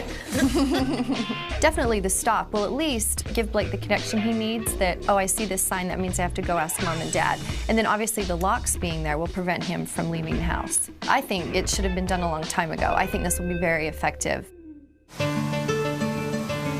It's so crucial that Jennifer maintains control over Blake when she's out in public because there's safety that needs to be considered here. So we went to the park today and I taught Jennifer the roaming technique. Now that we're here, I want you to come down to the children's level and explain. We're at the park now, we're going to have fun, all right? But what I want you to do is stay by Mummy's side, okay? This is the sign, stop. And when Mummy says, with a low-toned, authoritative voice, stop, and puts her hand up, and get the boys to do the same, I want you to stop where you are. So your children know that they have to stay quite near to you, but you're also giving them freedom, that they don't have to be tied completely to you. Okay. If you carry on running, then Mummy will ask you to come back, and you'll have to hold on to the buggy. Here's the deal, okay? While we're walking, you can walk right next to me. But if Mommy says stop and puts her hand up, do this. You guys do it too. Stop. Say stop. Stop. Stop. Good. Stop. I really am hopeful that this technique will work because it's vital that we go out in public. Yeah, you just hold on. No, you Nope, can't not right run now. yet. No, Blake, tell him, come stop. here. Blake, stop. Blake, stop. Stop, Blake. What? Come over Tell him here. to come over to you. Blake, come on. Come here, Blake, real quick. Woo! He saw the bench and he wanted to go on it. But that's going to happen when he sees a cuddly toy or a toy in the shop and he's going to want to go in it. Right. You did say stop and he didn't listen. Yep. Come here. Listen. Listen Okay. to Mommy. And a low tone voice with this. Listen to Mommy. 2 times Mommy said stop, and you kept going for the bench. I need you to hold on now for a little bit. Because you should have listened. You should have listened to me the first time, okay? Thank you. Let's go. Hold on, get him to hold Keep on. holding As soon on. as his hand goes off, you say hold on. Thank you. Okay. Okay, so Blake. you can walk beside now if you want You to. can walk go on off. your own now, sweetie. You don't when have I say to hold stop, on. it's stop. Okay. Listen, Hey, stop. Stop, Blake. Put your hand out so you recognise Stop. the hand. Good job! I'm so impressed that he's listening to me. I don't know how to react. Good job, Blake. You can keep running. Very good. This technique is great. I'm very impressed just because this is the most relaxed I've been at the park for ever as a mom, definitely. Blake, you listened so well. Thank you. Jennifer and Scott allow their children to have snacks 24/7. It's really important that snacking becomes regulated. These jars are your snack jars. And this is where your snacks are going to go. Having snacks is a good idea because I like to eat. This is the key thing. If you don't ask Mummy and Daddy first, if you can have your snack, then there'll be no snacks for the rest of the day. I'm about to go through some serious snacks because I am going to clear the snacks that I think are absolute trash. And in this clear box, we're going to put all the remaining snacks that are left over that are good, okay? So you can keep filling up the jar. We're not having those right now. We're cleaning with JoJo. No. Yeah. Oh. All gone. You're only allowed to have 3 snacks a day. Choose 3 snacks to go in your snack jar. Oh, 2 snacks. Okay. I love it. We'll switch cookies for an apple. An apple, or do you want the cheese? Good job! Thanks, guys. Oh, it's getting heavy. It's very important that the snack technique works. I definitely hope to see a benefit with mealtime. Mum and Dad are not on the same page when it comes to parenting. Mum wants things a certain way, and Dad wants things his way. Jennifer? Oh, okay. Scott? What I would like you both to do is to write down what you need from one another. This is going to help them validate their feelings and then appreciate and see what each other is thinking and how they want to resolve it. Okay? Now I'd like you to explain to Scott exactly what you need from him. Okay. I need Scott to talk to me away from the kids about parenting issues that he doesn't agree with me on. I need Scott to support me in my discipline of Blake, especially concerning his safety. Yeah, I agree. I mean, we really don't discuss parenting that often. It's nice we sit down and discuss these things, so it's things we need to work out. I agree. I thought the same page was a good idea because the kids won't be confused about how they're getting parented. I like what's happening here. Yeah, I do too. Because what I'm seeing is you two, for the first time, coming on to the same page. And that's what this is about. I think it's a great idea, and it's something that forces us to really sit down together and actually discuss, you know, what's bothering us or what's going on. You must be starving now, Scott. Homemade pizza I made. Now that the kids aren't snacking all day long, when it comes to meal times, they sit down with no fuss at all. Blake, you really need a piece of pizza. The next step was to encourage Blake to eat the food that was prepared for him. In this case, it was pizza. I want you to have 3 bites. Do you think he could survive on 3 bites until tomorrow morning? Well, no. Okay, so be real with it. And then just give all the kids praise and encouragement, because they also need to know when they're doing well, because it encourages them to carry on that behaviour. Okay. Get back up there. We're not done yet. You have to eat the pizza before you can leave the table. Blake is a really fussy eater. He will only eat his carrots, but he doesn't want his pizza. Little things that will help you. So if you see he's going for 1 item of food first, watch and just say, 2 more carrots, And then you have to have 2 bites of pizza before you can have some more carrots. If you eat pizza, you can either have carrots or chocolate milk, whichever you prefer. Here, No. open, No, eat. you don't. Hey. Take a bite. No. Did you take a bite? No, Brody. Good boy, give praise God. Good job. Right. Mealtime went well. Blake actually ate things that he normally wouldn't eat. Let's see. Take a big bite. Big, big, big bite. Mealtime was fantastic. Blake would eat. All the kids were really polite, so it was one of the best dinners we've had in a long time. Right, this is where I say goodbye. I'm leaving the family for a couple of days so that they can carry on with the techniques that they've learnt. Number 1, discipline. Give a warning first. Out in public, Jennifer, I want you to really, really practice that roaming technique. And the last but not least is keep talking, address the situations together, work as a team. Thank you. You're welcome. You take care, and I'll see you in a couple of days. Hey, Scott, take care. Thank you too. See you in a couple of days. Thank you. You're welcome. We'll be counting the hours. Really? No, really. I'm scared to be without Jo. She just offers so much insight, and I feel just much more confident when she's around. I hope I can do it. I hope I am strong enough to handle it. They do need to learn as parents how to do this on their own, so let's see how they get on. Honey, that's not yours. That's I'm Papa's. nervous to not have Jo here.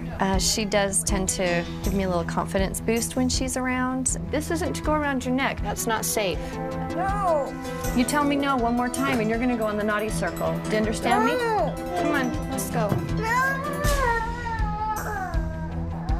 Discipline for Blake. You're going on the naughty circle. Sit. You're going in the naughty room. I didn't do anything. Exactly. You didn't obey Mommy and you lied to Mommy. Mum's doing discipline for Horden. Reading the paper. How come Dad isn't doing any of the discipline here? Hey, Scott, can I talk to you for a minute about the same page stuff? Good. I'm glad Mum's using the same page technique. Is there something you wanted to talk about? I had Halden in the naughty room twice, and then I had Blake on the naughty circle, and you were just kind of wandering through the house. Dad, hello! I mean, what was going on? It seemed like whenever something went wrong that you were there to discipline them. No, sometimes I think you just try to ignore what's going on because you don't want to deal with it, is really what I think, so. Well, I wasn't ignoring, I was just, Okay. I wasn't even aware. Okay. Come on, guys, bring it together. I feel totally all this pressure on me, you know, when I'm the one doing everything. Or they've been trying to push their limits with you because they know that you'll say, oh, let me get your dad. If you don't stick together, how are you going to run your household effectively? Wait for Mom. Oh, good job. Yay! Hi, honey. Blake, where you going? How was work? Hello, lock the door, you forgot. Now he's running out of the house. Wake up, this is dangerous. Blake, what did I just talk about? What did I just say about not leaving? Blake, look at me. Didn't I just say, don't leave? Look at me. Why are you grabbing him by the face? You do not walk out the front door without me. You're intimidating him. Get down to his level. You hold on to the stroller while we're in the parking lot. Just like that, perfect. Oh, this is good. Mum's taking the kids to the mall again, like I asked her to. Let's see how she gets on with the roaming technique. You guys, you can stand right next to the stroller. Would you please stop that? It is a huge deal going to the mall by myself without Jo. It's horrifying to me. Blake's running off. Stop, Blake, stop. Mummy's not listening to you. Get him back and make him hold on to the stroller. And Blake's behavior in the mall frustrates me to no end, and I'm just constantly anxious, constantly stressed out and scared. You're never going to be able to go out in public. I've got to get back to your house now.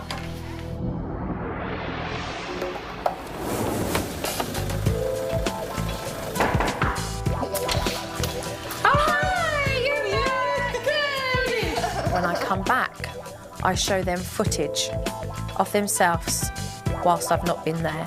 I've been having a look, so let's go through and talk about what's on this. Okay. Okay? Great. It's an important part of the journey that I go through with the families so they can see where they've made mistakes. You're going on the naughty circle. Sit.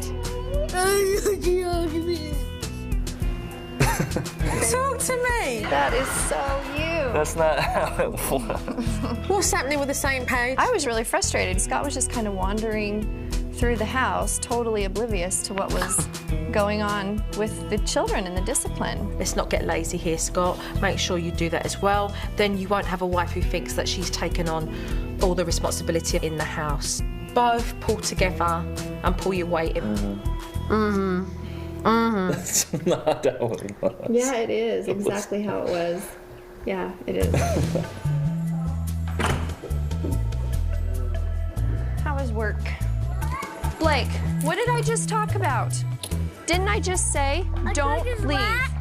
Look at me. You do not walk out the front door without me. What happened?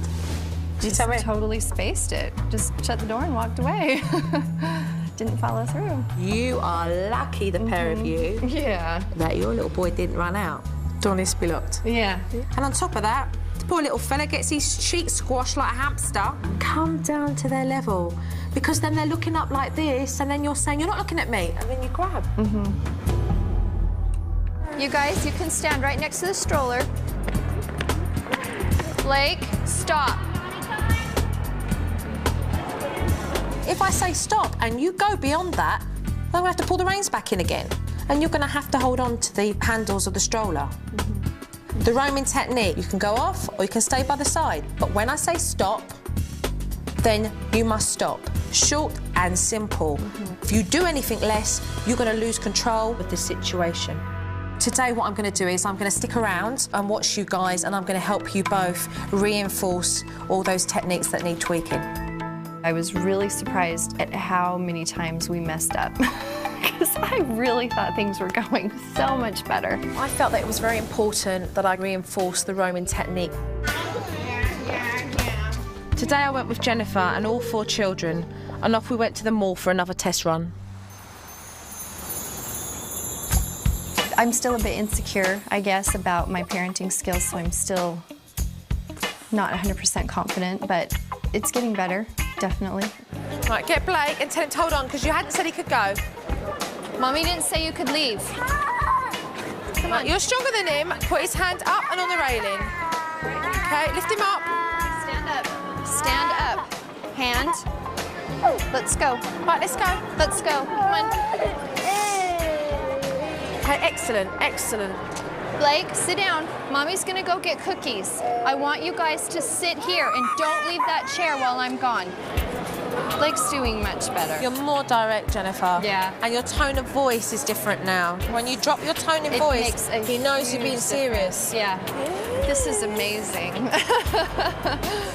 This is manageable. I'm very proud of Jennifer. She's done a very, very good job with managing all 4 children. This means we can come out and we can go to the park. We can do all kinds of fun things. The technique has just worked amazingly well. And now I feel like I can totally take the kids out on my own, and we're having, a great time. It's great.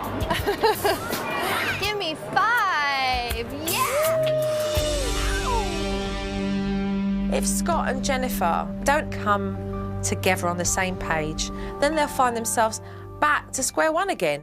So I brought you guys together today because I want you to concentrate on communicating and developing that. Scott, I'd like you to tell Jennifer things that you feel honestly she needs to work on. I think you need to work on just the way you talk to Blake. You like force him to go places. If I tell Halden or Blake to go do something, they do it. They do. You are a bit bigger and scarier than me. But still, I need to know that you're backing me up 100% with what I do. Yeah. You know? I'll back you. Okay. The whole same page idea made us realize, we really just want the same things for our children. I think the same page will help Jen and I become better parents because it gives us a chance to sit down and actually have a discussion about how things are going. I am very proud of the pair of you of what you are achieving here today with the same page and everything. It's important to have encouragement from one another. Definitely. I love you. I love you. I'm going to go now before I get all soppy and leave you to get on. Now that Jen and Scott are on the same page, it's important that Scott helps out with the discipline. Blake, don't jump on the furniture. I had a tendency to be lazy about parenting in the past, and this is definitely helping, you know, me get more involved with the kids. Blake, if I have to ask you again, you're going to go on the naughty circle. Scott, if you can just follow that through with Blake. Okay, that's it, Blake. Come on, let's get on the naughty circle. Pardon me? I asked you not to play on the furniture, and you didn't listen. It was amazing for me to see Scott put Blake on the naughty circle. He took that initiative, and that for me was just absolute triumph. So can you tell me sorry for jumping on the furniture when I asked you not to? Okay, give me hugs. Putting Blake on the naughty circle, I feel in control of the situation because I think he's learning the discipline and the rules of the household. Your time's done. Good job. Fantastic, Scott. When I first arrived at the Ririe household, they had no discipline for the children. Now the children know there is a consequence for unacceptable behaviour, and because of that, we have happier parents and we have children who know where they stand. And these are from the kids and all of their little artists. That's me! That's you, and that's Brody, and he's pointing at your shoes. Well, I'm going. Take care, darling. Take care. Bye-bye. You be good children, okay? Bye-bye, Joe. Thanks for coming. Bye. Bye-bye, Bye-bye, sweetie. My children. You be a good boy now, okay? Okay. Listen to Mummy and Daddy, okay? Okay. I'm very proud of Jennifer and Scott. They've come a long way. Jen, take care. Take care. Thank you. It was very emotional saying goodbye to Joe. There are not enough words to express the gratitude that we feel. You're welcome. Take care. Scott, keep talking to the wife. Open up. I was skeptical before Joe came, but overall, all the things that we wanted Joe to help us with, she's been very helpful with. Bye-bye.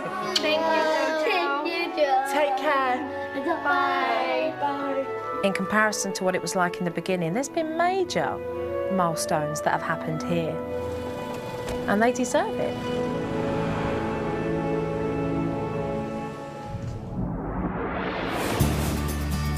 Come pick your snacks for tomorrow. Our family is just, it's a different family. It's like Invasion of the Body Snatchers. I don't know who these people are.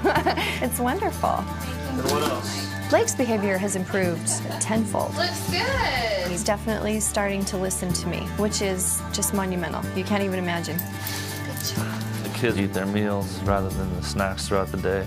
Mealtime definitely worked out. Fabulous. I am so proud of Scott. I just feel like I've got a total partner and I don't have to carry everything on my shoulders. Now I can share it with him.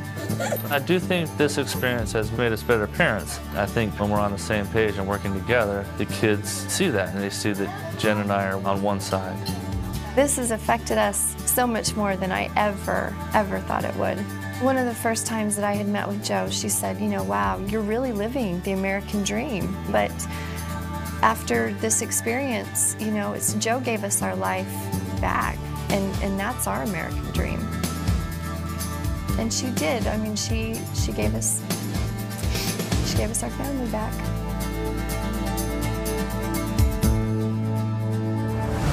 Let's take a look and see who we've got here. Hi, I'm Joanne. And I'm Michael. We're the Burnett's. I'm self-employed general contractor who works most days from home. I'm a teacher. I work Monday through Friday, 7 to 3. What a juggle. We have 5 children. My oldest boy, Zachary, my 8-year-old, I have joint custody with his mother, so Zachary's here on certain days. Then we have John and Joseph, identical twins, 3 years old. And lastly, Michael and Molly, 16-month-olds. 2 sets of twins. They have got their hands full. Life before the twins was wild and crazy. We ate out every night, we traveled, and we were never home and always had a great social life. Oh. I'm home during the day with the children most days. Is there anyone in the building inspector's office I can talk to today? I need to be able to speak with people, and 4 children running around at once makes that impossible. Hey, I'm sorry. I forgot I had you on hold all that time. What I pretty much do is I just try to wing it. Don't touch, Michael. No. Just trying to make it till 3:30 when Mom comes home. Mommy's home. Hey! Usually there's only one person here with all the children at one time. There's not enough time in a day to give each child their own individual attention. Old Jill, I only have 2 hands. When did Dad and Mum get a break? I never expected life to be like this. And we're looking forward to college. How do they handle this day in and day out? I would love to be able to bring in someone to help us out, like an au pair. But I refuse. They're my children, and I will take care of them, and I'll sacrifice what I have to sacrifice to raise them my way. What happened? They need another set of hands. Supernanny, our life is chaos. Please, Supernanny, get here soon. This family clearly needs help, and I'm on my way.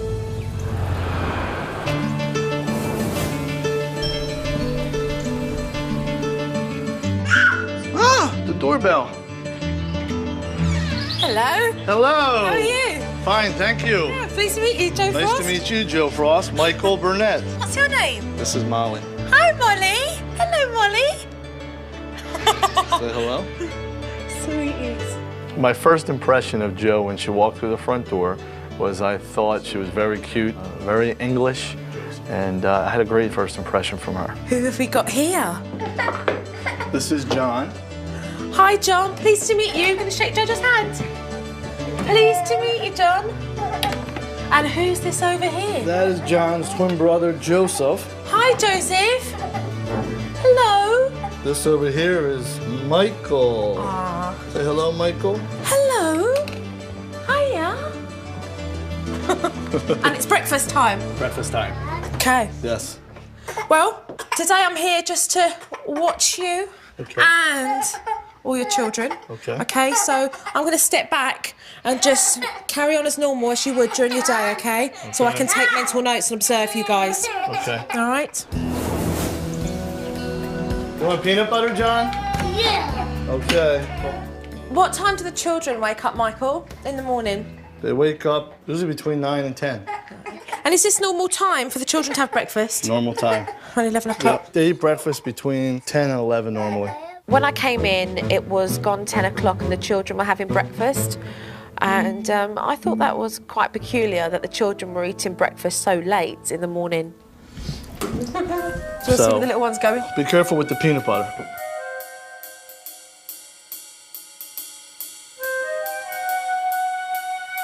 Yeah. Oh. Honey, you can't eat the peanut butter like that. It's too thick. See, but as you can see, with so many of them, where's the baby? Where's Michael? Hello. I got the babies in my hand. I'm going to call you back in a few minutes when I can talk. He's climbing up the stairs, Michael. Mikey. Come on, honey. Oh, there he is. Mikey. Mikey. Daddy can't hold your hand. I have the babies. Here, hold my pants. You need to be an octopus, Dad. Yes. Joseph, Daddy cannot hold you right now. Daddy, work. Hello? Joseph, I can't hold you right this second, honey. Dad's got his hands full. He's got 2 sets of twins, and that's hard work. At the same time, he also holds down a full-time job. It's crazy. I don't know how he manages to do that. Hello? I haven't had a chance to check my messages. Well, I must say, as a nanny, it's incredibly hard to not want to give you a hand.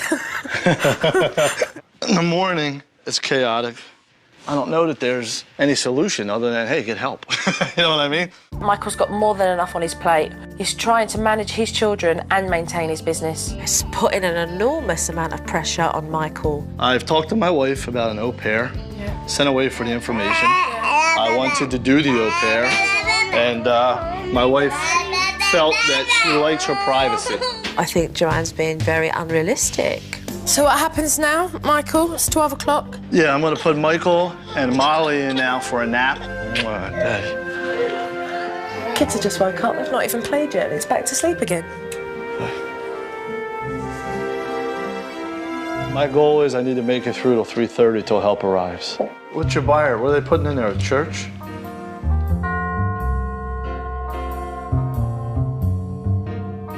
I don't know. But we have to throw in.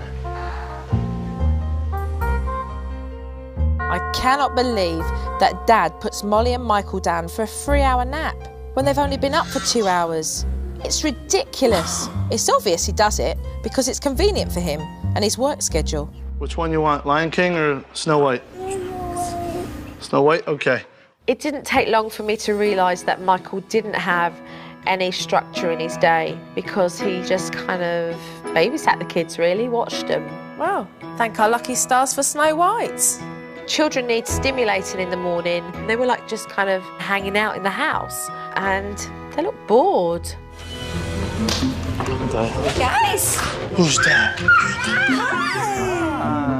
What you doing? Mikey, give me kisses. Give me kisses. Hey, I didn't want to break your moment. Pleased to meet you, Joe. Joanna, nice to meet you. Did they have lunch, Mike? No. Yeah, so you're making lunch now? Yes. Not dinner? No. Right, okay. This will be lunch for Michael and Molly. Bye. See you. The minute Mum got home, Dad handed the kids off to Joanne and took care of his business.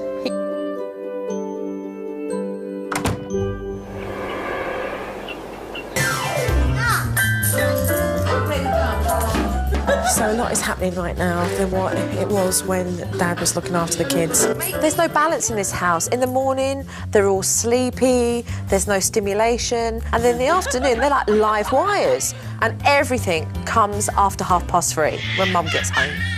Come here. I'm coming. All right, Molly. Mikey, no. Well, honey? Come on. All of Joanne's children want to be picked up all the time because every time they do put their arms out, they get picked up. So it's what they've learnt. She's balancing one child on each hip. Don't do that, John. You're going to get hurt, honey. You dress the kids the same. Yes, I'm a little bit fanatical about that. So if one gets something dirty on their shirt, you change all 2 of them? All 3 of them. Oh, your piggy toes are stuck. Wait a minute, Mom. Okay, what are you going to play next? Joseph? Joseph? Joseph, no. Joseph, look at me. Do not do that again. Whilst the children were playing in the playroom, Joseph decided to pull the plug out from the keyboard. Joseph, you do it again, you're going in timeout. Did you hear me? Mum had told him not to, but he didn't listen. So what's happening now? He's going to go in timeout. He's going to sit on a step for 3 minutes. Naughty step, I think I know that one. Come on, Joseph. Joseph. Uh-oh, what happened? Mommy will fix it. And Joseph was allowed to carry on playing. If that's discipline, then there definitely isn't any in this household. My big question I've got to ask you is, have you ever hired anybody like myself? No. Why? Why not? I wouldn't put them in daycare right now. I just never felt comfortable leaving them with someone that's not their family. I just feel like they're my kids and I want to take care of them.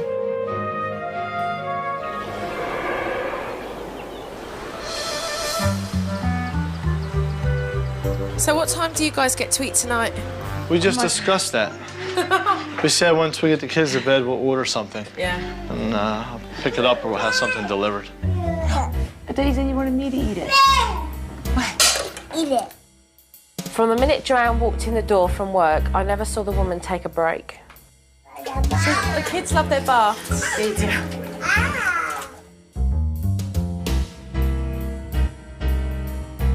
See? Good. Hey, Mommy reminds you to say, you're clean. And dried up all the... Oh.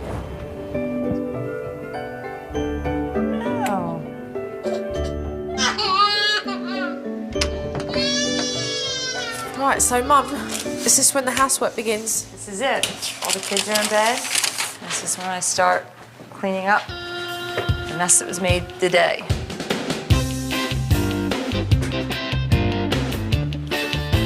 I want to be in my office, Joanne. So, Mum, do you do all the housework then at this time of night? Yes. While Dad's in the office? Yes. No help? No. Mum told me she's got at least 3 hours of housework. That's going to take her up to midnight. And that woman's been on the go since she's walked through the door. That's a long day.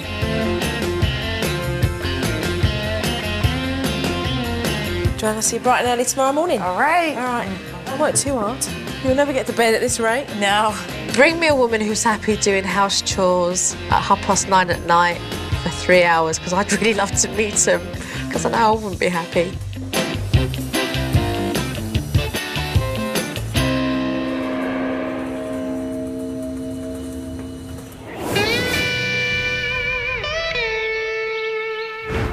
When I first meet a family, I observe carefully, take mental notes, and watch the dynamics of a family and how they interact with one another. OK, Joanne and Michael, I've watched, I've seen, so let's go and have a chat in the other room, OK? I was very nervous about someone coming into my house and giving me advice. I don't know what she has up her sleeves. I'm actually scared to death. How fantastic. You've got 2 sets of twins under the age of 3. And I've really got to take my hat off to you, because it really is a lot of hard work. Thank you. Joanne, you work as a teacher, and Michael, you work at home, but at the same time, you're also at home with your children. But there is a lack of balance with what you are both trying to achieve as parents, and your children are suffering for that. The routine is Michael's routine.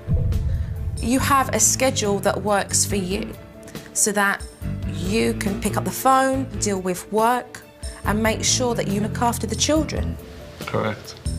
But you're not using your time effectively, because when you are with them, you watch over them rather than interacting with them. Yes, I agree. I can see that. Yes. The children sleep so many hours during the day. But rest from what? It's convenience. It is convenience. It is convenient, yes. Dad loves it when they sleep. I get more work done when they're sleeping. But at the same time, Joanne, Michael's trying to hold down a job as well as manage 4 kids under the age of 3 years old, because nobody else is allowed to do it. Why? I'm just not comfortable. Next to me, being here, he's the next best thing. Do you see the pressure that now creates for Michael? You come home from work and your afternoon from 3:30 to bedtime is really based on compensating for what lacks during the day. That it becomes overwhelming. Let's talk about the children's independence. John and Joseph should, and I say should, know how to put them trousers on, that shirt on, and those shoes, so that they can feel a sense of pride, so that they can become independent. But mummy, mummy, daddy, daddy, hands up all the time, on your hips 24/7, is treating them like babies. And on another note, Michael, it wouldn't hurt you to make life a little bit easier for Joanne. Why can't you put the plates in the dishwasher? Joanne handles the traditional things that women do, and I handle the traditional things that men do. We are living in 2005. The pair of you could get those chores done and you could have an evening together. You have to be more than willing to take a leap. And that's why I'm here, to be able to help you as a whole, as a family. I think that she hit a lot of points that I already knew. When she told Michael he needed to step up and help out a little bit, I thought that was good. So, are we ready to get started? Yes. Yes? Ready for the hard work? Yes. Good. All right. Yes. Well, let's get started then. It makes me very nervous. Something about that grin she had at the meeting when she said, "Are you ready to go to work now?" or something to that effect. I'm bringing a new routine into the Burnett house. It's going to give them complete structure to their day. They don't have that, so it's going to be really good for Dad, Mum, and all the children. The family routine. All right. We're going to get the children up at a decent time and have them up at 8 o'clock. Between 8:30 and 9 o'clock, we're going to give the kids breakfast. All right? Okay. Between 9:30 and 10:30, we're going to do managed play. 12:30 to 2:30, it's Molly and Michael's nap time. And it's a relaxing time after lunch. You can get on with work and just clear up from lunch, which does mean putting the plates in the dishwasher. Can we do paper plates? At 3:45 to 4:30, Mum into the playroom and have some fun with the kids. You've not seen them all day. 4:30 to 5 o'clock, start to prep dinner. Mum and Dad evening. It means you've got your evening earlier than what you were having. This family routine in place for your household gives you structure, and the children need that. It makes them feel secure because they know what's coming next. It looks like we're going to have them busy enough that it should flow smoother. Brilliant, so let's give it a go as soon as possible. Let's start it rolling. Looks good. I think that the schedule will definitely make things less chaotic for us. If we get more time to spend together at night, I think it will be wonderful, and I am looking forward to that. I just hope we don't create any more twins.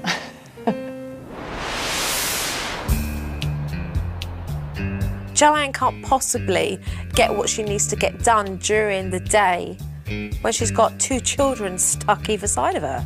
So when this happens, where he wants to be picked up all the time, I want you to talk to him at eye level and say to him, look, Mummy's going into the playroom, you've got a choice.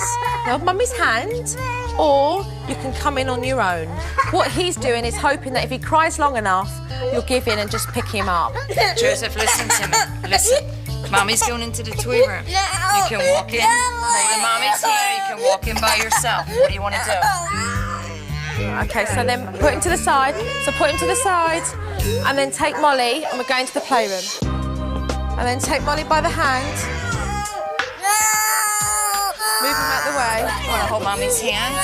Okay, so Mummy, go. We're going to the toy room. Come on, Molly. They'll follow you through. When Joseph started crying, the first thing I wanted to do was pick him up, and it was absolutely breaking my heart and the most difficult thing I've done in a long time. So with him realising that you're not going to be picking him up 24, you brought him into the playroom because you want to play with him, okay? So it's to say, let's go and get your toys then, let's play together, okay? Joseph, what toys do you want to play with? Doesn't want to, so he's not listening to you, okay? So he's thinking, how come now Mummy doesn't want to pick me up when it was okay before? But what you need to do is to go back to square one and start encouraging Joseph and John to be more independent. Mum had to prepare dinner, so I said to her, explain to Joseph where you're going and go into the kitchen. Mommy's going to the kitchen right now to make dinner. I'm going to put Molly in her chair. If you want, Mommy will hold your hand and you can come into the kitchen with me.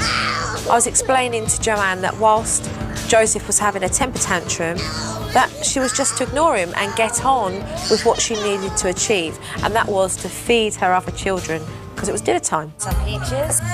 You want a big boy for us tonight? Excellent. All right, let me get you juice. Look, remove him. Mummy needs to get what she needs to get. You're not going to hurt him. He knows that you love him. Eventually, Joseph calmed down, but then he didn't want to eat, and so Mum had to give him a warning. Joseph, you need to sit down in a chair and eat dinner. Not you need to. Okay, this is what we're doing, Joanne. All right? Joseph, I want you to listen to Mummy and do as you're told and sit down and eat your dinner, please. If you do not listen to Mummy, you will go and sit on the naughty chair for not listening. Now, up you get, please. So, I explained to Joanne the naughty chair technique. She went to put him on it, and he went mad. So he won't go on the chair, so move him away. Look, watch this, look. Joanne, this is temper. Joseph, you didn't listen to Mummy. Now you stay here, please. You stay there. Come away, up. I did trust Joe in the situation, but I find it difficult to have someone else discipline my kids. I need to know what you're feeling and why. It was tough for me to talk to Joe at that point because I was on the verge of tears. I didn't want to listen. I just wanted to pick him up. Why do you want to pick him up? What is it? Joe? Because he's crying. What does that cry say to you? I hope he's not thinking I'm ignoring him. I just think if I was to pick him up for a couple minutes, he would be okay. I'm not saying that you can't cuddle and pick your boys up every now and then, but so that they're not using their tempers to force that on you all the time, okay? I want you to go back now and say to Joseph, Mummy put you on this naughty chair because you didn't listen to me, okay? I want you to go and sit down on the chair and eat your dinner, please, okay? All right? Okay, you didn't listen to Mommy, okay? So I'm gonna walk you over and you're gonna get on a chair and eat your dinner, okay? Come on. I think the whole tantrum lasted for about an hour and Joseph did cry the entire time. It felt like an eternity. Good boy, Joseph. Yeah, we clap. Yay. Mom, this is a big achievement. Well done, look. How'd you feel? Huh? Now I feel good. So you should. Well done. Well done. I arrived at 8:30 sharp this morning to see if Dad was on schedule. Good morning, Joe. How are you? Good morning, John. Good morning, Joseph. How are you? Dad, give me 5. Look at you. Oh, the sun's shining. It's a beautiful I'm day. seeing you, and you're on time. Look at this. It was fantastic. Dad was up. The boys were having breakfast. He was on time with that schedule. He did a good job. I was pleased to see that Joe had a smile on her face once she walked in and saw that I was in fact sticking to her plan and giving this a real shot. After breakfast, I saw Dad put plates in the dishwasher for the first time. Very impressive.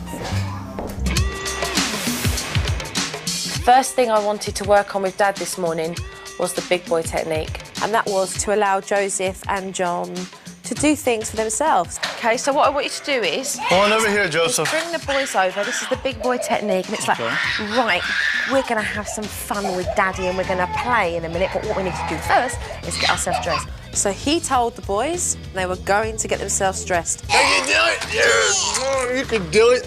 You're a big boy. You can do it. And they roasted the challenge. Come on, pull it down. Yay! Give me a hug. Give me a hug. Good job. Come on, you hold it like that and wiggle your feet through. So they started to get themselves dressed and pop their head through their T-shirts and put their arms through, and they were really proud of themselves that they achieved that. Wow, darling! I think they had fun with it. I think it was a good idea. You did it. Well done, John! Well done! In the morning, I explained to Dad that we were going to do managed play because Dad normally just sits there and watches them. Choo-choo. So, Daddy, they're set up with the card games, and then what I want you to do with Michael and Molly is to do the shape sorter. I gave Michael new games to stimulate the children, to sit down with them and engage them in those activities. That's the what? What is that? The sun. The sun. That's right. That's the sun. And then to step back and yo-yo yourself between the younger twins and the older twins. And you flip from one to the other, yo-yo. One to the other, okay? So that they've got their individual toys for their right ages. Is that a butterfly? That's a turtle?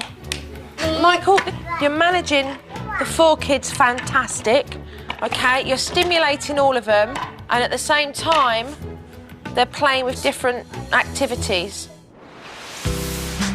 Children are cooped up in that house too long, too many hours. So we all went outside to play. We had a great time. The kids loved the swings.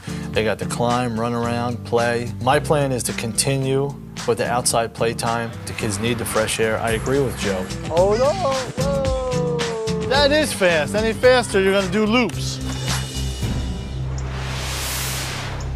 Whilst we were all outside playing, Mum came home and she joined us and she had a big smile. She was very pleased to see we were outside playing. Hello! Who's that? Normally for them, it's like a shift change. As soon as Joanne comes home, Michael's out the door. Today, I had no desire to do that. I stuck around. I enjoyed it. It was a great time. So I'm leaving you guys for a couple of days. These are your pointers. Stick to the routine because it's working beautifully. And big boy technique. We've got 2 big boys here. So keep encouraging them to put their clothes on. Bye. Thank you. Yeah. Well, I hope that Joanne and Michael use the techniques correctly. Treat Joseph and John like big boys. And I'm going to be watching them. Good boys. Good boy. But Daddy's not holding you. Daddy's not holding you. I don't have time to hold you, honey. Look at the big boy technique. Get your shirt off. Taking their clothes off by themselves. Lots of encouragement. Got it. There you go. Good boy. Hey, you did it. This is very encouraging to see. How's that bagel? Breakfast at 9:30. That's too late. Joseph, you want some strawberries? It's almost snack time, you guys. Well, Daddy get Molly. An hour later, now you're giving him a snack? Daddy, he's making a mess. Yeah, I know. This is supposed to be a snack. You guys aren't eating too much. What's wrong? You're not hungry today? The children aren't even playing. All they're doing is eating. You're filling them up again. Here's your cracker. There's too much food going on here. The kids are playing. They got another 25 minutes of playing before lunch. They haven't stopped eating all morning. Listen to me. Once Joseph knocks the ice down, it's your turn. Once John knocks a piece down, it's Joseph's turn, okay? You're not supposed to knock the man down. Oh, this is nice to see. The boys are playing a game. You knock it down, then it's John's turn. You didn't knock it down yet, John. It's Joseph's turn still. Now let's see them take turns. Okay, Joseph's turn. John. John. Oh, John. You've ruined it for Joseph. Knock the man down. Look at me. If you do it again and you don't take turns, Mommy's gonna put the game away. You can't take the game away from them both. Joseph was playing nicely. It's not fair. Listen to me. You hurt your sister. You are sitting here. Do not get up and do not move this chair. Do you understand me? Right, now you've told him, walk away. Get on with what you've got to do. Sit down. She didn't break it. Sit down, John. All right, I'm calling a super nanny. I'm calling her. I'm gonna tell her you're not sitting. I can't believe you're calling for me. You should be doing this yourself. Don't think because I'm preoccupied right now that you're not going back. I need to show you more. You're not being consistent. Hello. Hi. Hello there. How are you? Good to see you. It's the learning process for the Burnett family, and the best part of that step is the DVD process. I've got some footage that I'd love you guys to have a look at, so follow me through. Let's take a look. Daddy's not holding you. Daddy is not holding you. There you go. Good boy. This is good, the big boy technique. So hats off to the pair of you in allowing them to be independent, but also so they're not attached to you 24/7. So well done. Let's carry on and see more. Joseph, you want some strawberries? This is supposed to be a snack. You guys aren't eating too much. What's wrong? You're not hungry today? Can't really blame Michael, to be honest with you. He's probably starved. He's had breakfast. He's had a snack, but I think, oh, I'm just a bit too bloated here. Put it on the floor. Can't blame the poor fella. Question mark why the schedule's running late. That schedule is important to the pair of you and your children. But if for some reason those children were not on schedule, common sense would say that if they're up late and they've had breakfast, skip out that snack. And the quantities here are too big. Okay. Once Joseph knocks the ice down, it's your turn. Once John knocks a piece down, it's Joseph's turn. John, look at me. If you do it again and you don't take turns, Mommy's gonna put the game away. Poor Joseph, Mum. You started off perfectly there. You explained the rules of the game, said they had to take turns, and then John decides he's gonna just, like, completely wreck the whole thing. And Mum's gonna take the whole game away because of it. You could have sat down with him, but don't treat him the same or discipline the pair of them for one child's behaviour. Listen to me. Do not get up and do not move this chair. Do you understand me? John, sit down. All right, I'm calling a super nanny. Excuse me.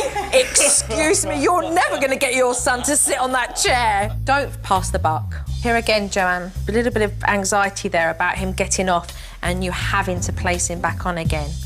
John and Joseph are always going to test you guys. So if they continue to get off the chair, you place them back and say nothing. That way, the child knows that every time they think about attempting to get off the chair, they're going to have to go back. And that is a circle that you need to break. So today, let's tweak all the stuff we've seen here. I will be working with you throughout the day on making that happen for the pair of you. All right? Okay. Let's get busy. Watching a DVD today with Joe was an eye-opener. Some of the things that Joe has told us I never knew before. We're just going to have to work at it and take one day at a time. We'll have to look at it that way. Baby steps. Joanne, as much as a mother, she finds it very cute to dress John and Joseph alike. It's important that John knows what he likes and Joseph knows what he likes, so that they can get a sense of making decisions for themselves. You can try and put them in different things. What it will do is it will open your mind up a little bit, and then you'll think, that colour might look nice for Joseph and that colour might look nice for John. And in that, you will find identity in the little things that they like that are separate for their own personalities, really. Okay, here you go. These big boys, Mummy. Good job. Good job. Good boy. Okay, you want to try to put your shirt on? Look at you. This is not about me telling Joanne how she should dress her children, but this is about challenging Joanne to just start seeing them separately as John and Joseph and not as the twin boys. Yeah, boy. Give yourself a clap. Good job, buddy. She did explain that they're 3 years old now and they need to start creating their own individuality, and it's something I'm definitely going to start doing. What are you going to build? I think the new routine is wonderful for the children, but I'm still skeptical about whether or not this is going to work for Dad's work schedule.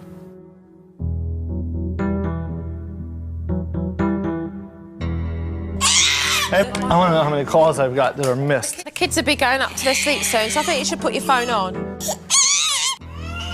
The ramp itself, get off. Joanne doesn't feel like she could trust anybody else to look after her children, and she feels that it's her husband's responsibility to do so. 17 missed calls. In a couple of hours. Unbelievable. And so I pulled that aside and said, look, let's talk about the possibility of you getting some help. Do you think we could have a conversation with Joanne and maybe suggest that in the future maybe somebody could come in and just help you, like a mother's help for an hour? Absolutely. That'd be terrific to have somebody in the house with me, working with me, where if I have to take a phone call, I have to do something, I have help. I like the fact that you're going to bring it up. Well, actually, that was the last thing. You're going to bring it up. But I'm going to back you up. I think the important key with this whole mother help situation with Joanne is to make it clear to Joanne that a mother's help would be assisting Dad in looking after the children. And so just before dinner time, Dad pulled Joanne aside. I wanted to talk to you about bringing in somebody during the day to help myself out. Maybe a couple hours a day, maybe 1 or 2 days a week to start out with, something along the lines of a dad's helper. I'm not talking about my leaving the home, but just somebody here to help out with dressing the kids or to watch the children while I fix lunch or something like that. And we thought it would be a good first step for you as far as trusting someone else in the home or around the children. So what do you think?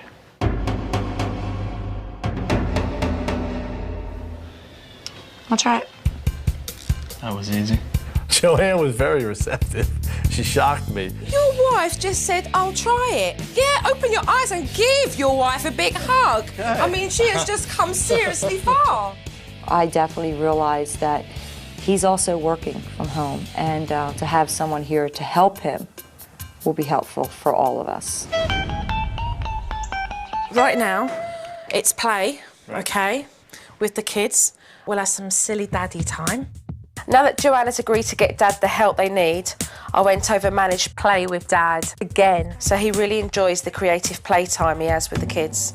We're all gonna dive into the space rocket because we're gonna go up into space and then we're gonna look for the alien. Can I come in? Oh, we're gonna fly to the moon. 10, 9, 8, 7, and the engines are going. Blast off! We're landing. Hold on, it's gonna thump. We're on the moon. Anything moves, zap it. During reinforcement today, Joe had me playing with the children and pretending that we were on a spaceship and we were flying to the moon. Don't you have to climb it? There's one! Get him! She asked me just to let myself go, and I had a good time. It was fun. The kids enjoyed it. Get him! You say goodbye to Joe?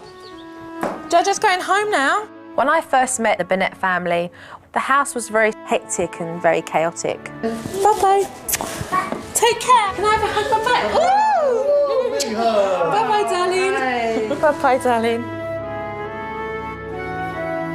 I miss Jojo. Bye-bye, darling. Joanne, Bye, Joe. take care. Thank you. Take care. You're more than welcome. Bye-bye. Michael, keep up the good work. Okay, Take thank care. you. You're more than welcome. Thanks Take for care. everything. You're more than welcome. They were a family that both worked, and to find that balance was a big maze for them. When I walk away from this house, I know there are children that are a lot happier, that are not crying because they're bored, and parents that are happier with the balance of what they've achieved.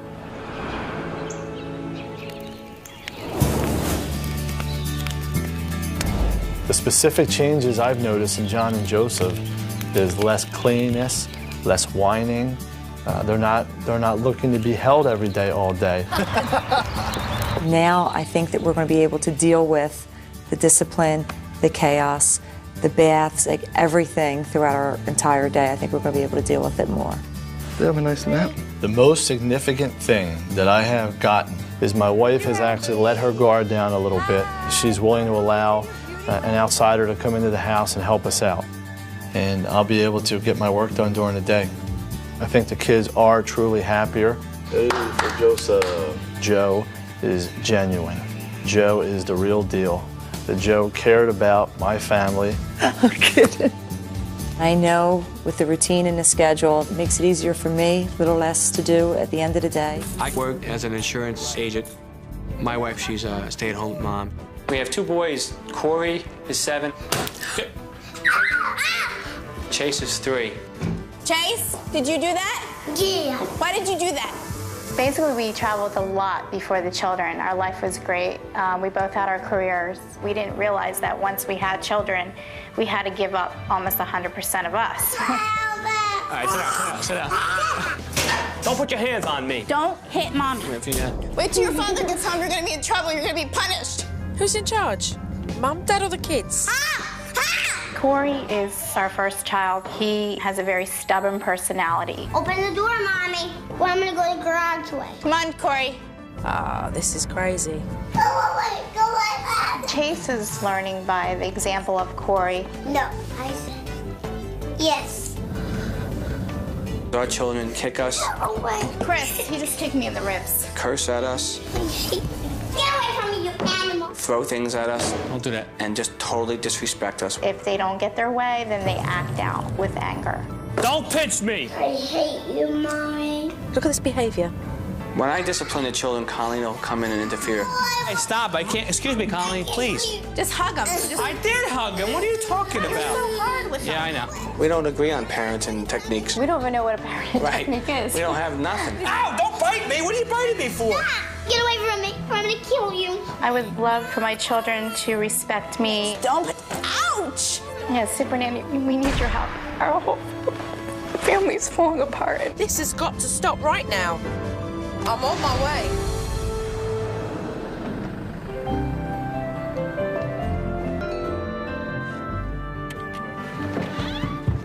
Hello.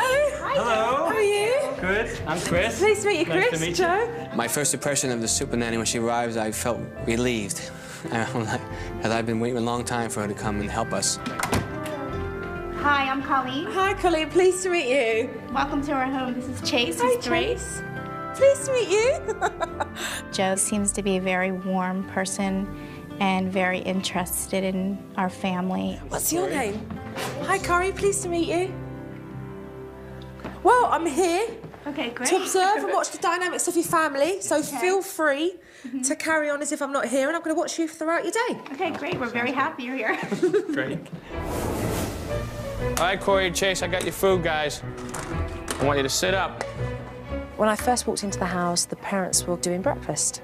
Corey, is that what you're having for breakfast? Jelly beans?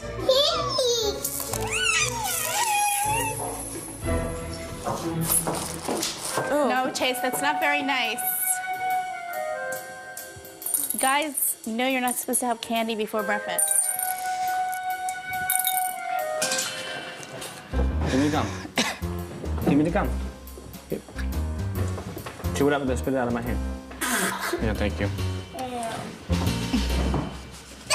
What? Don't yell at me. What are you yelling for? I'm not getting it right now. You take a bite. Don't put your hands up at me.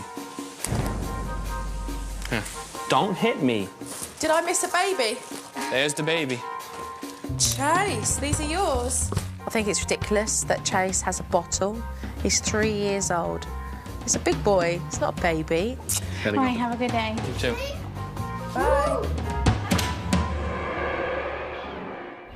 Can you say please? I want it. Stop that. Chase, it's not very nice how you're acting. Here. Dad went off to work and Mum had Corey and Chase started to have a temper tantrum. No, that's not nice. Come on. Come here. Come on. Would you like to do some? Don't push Mommy. Go away. Mommy wants to put the light back on so we can see. Come on. Look at you're making Joe sad. Sorry? I told him he's making you sad. Why did you tell him that? Oh, so he just feels bad, so he stops.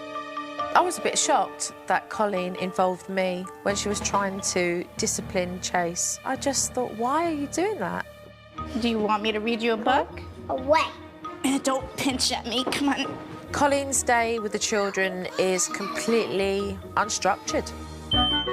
Don't pinch at me, come on. No. They don't do anything in the house that's productive. No, don't do that. Why are you doing that? The children are constantly bored in the house, so they look for things to do. They want to try and make some fun for themselves. Chase Christiansen, come back here. Stop now.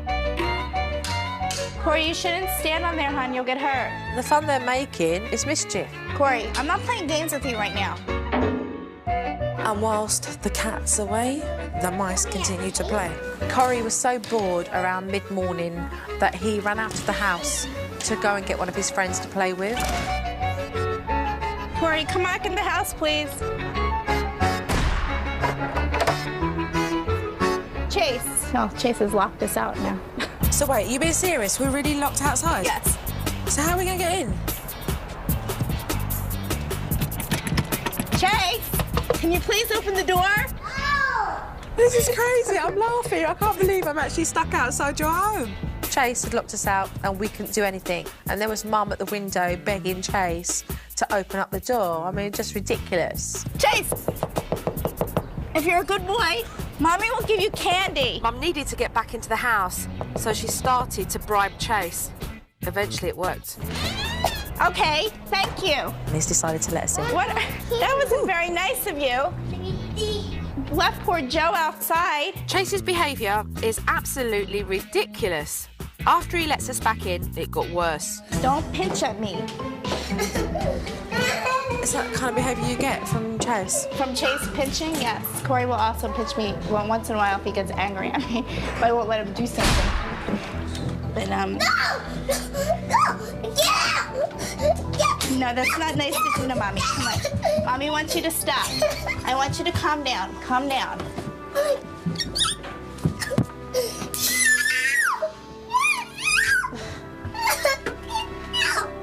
Sometimes I have to just walk away from him until he calms down.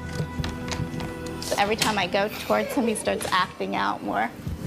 But you still have to go get dressed in your other clothes. Can you come upstairs and get dressed? Corey? Because you're not going to be able to play with Adam or anybody later. While your brother comes down, now that he's breaking the door now. Well, it's not very nice to break the door. Oh, he did break it. Chase was so angry that he was now becoming destructive. I couldn't believe what he was doing. Get out! Okay, you're gonna sit here by yourself then again. Ooh. Can you just slam that door in your face? Yes, he did. Mum said nothing. Oh dear. What I recognise in this family is that the children gain so much control that it's almost like the parents are scared to actually deal with the consequences of that behaviour. It's worse when his brother is home because when they're together. But if I have him on my own, then I can handle him. But then if I'm going back and forth between the two of them, it's very, very difficult. It's just, I feel like a failure. I think it's sad that Mum puts up with it, and emotionally she's broke. Yeah.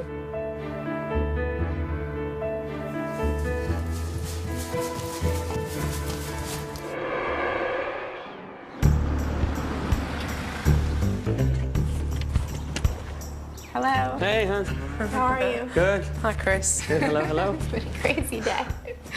It's been very crazy. When Chris came home from work, Mum was there ready to let off steam and tell Chris how naughty the children had behaved. He broke the door in the laundry room. What?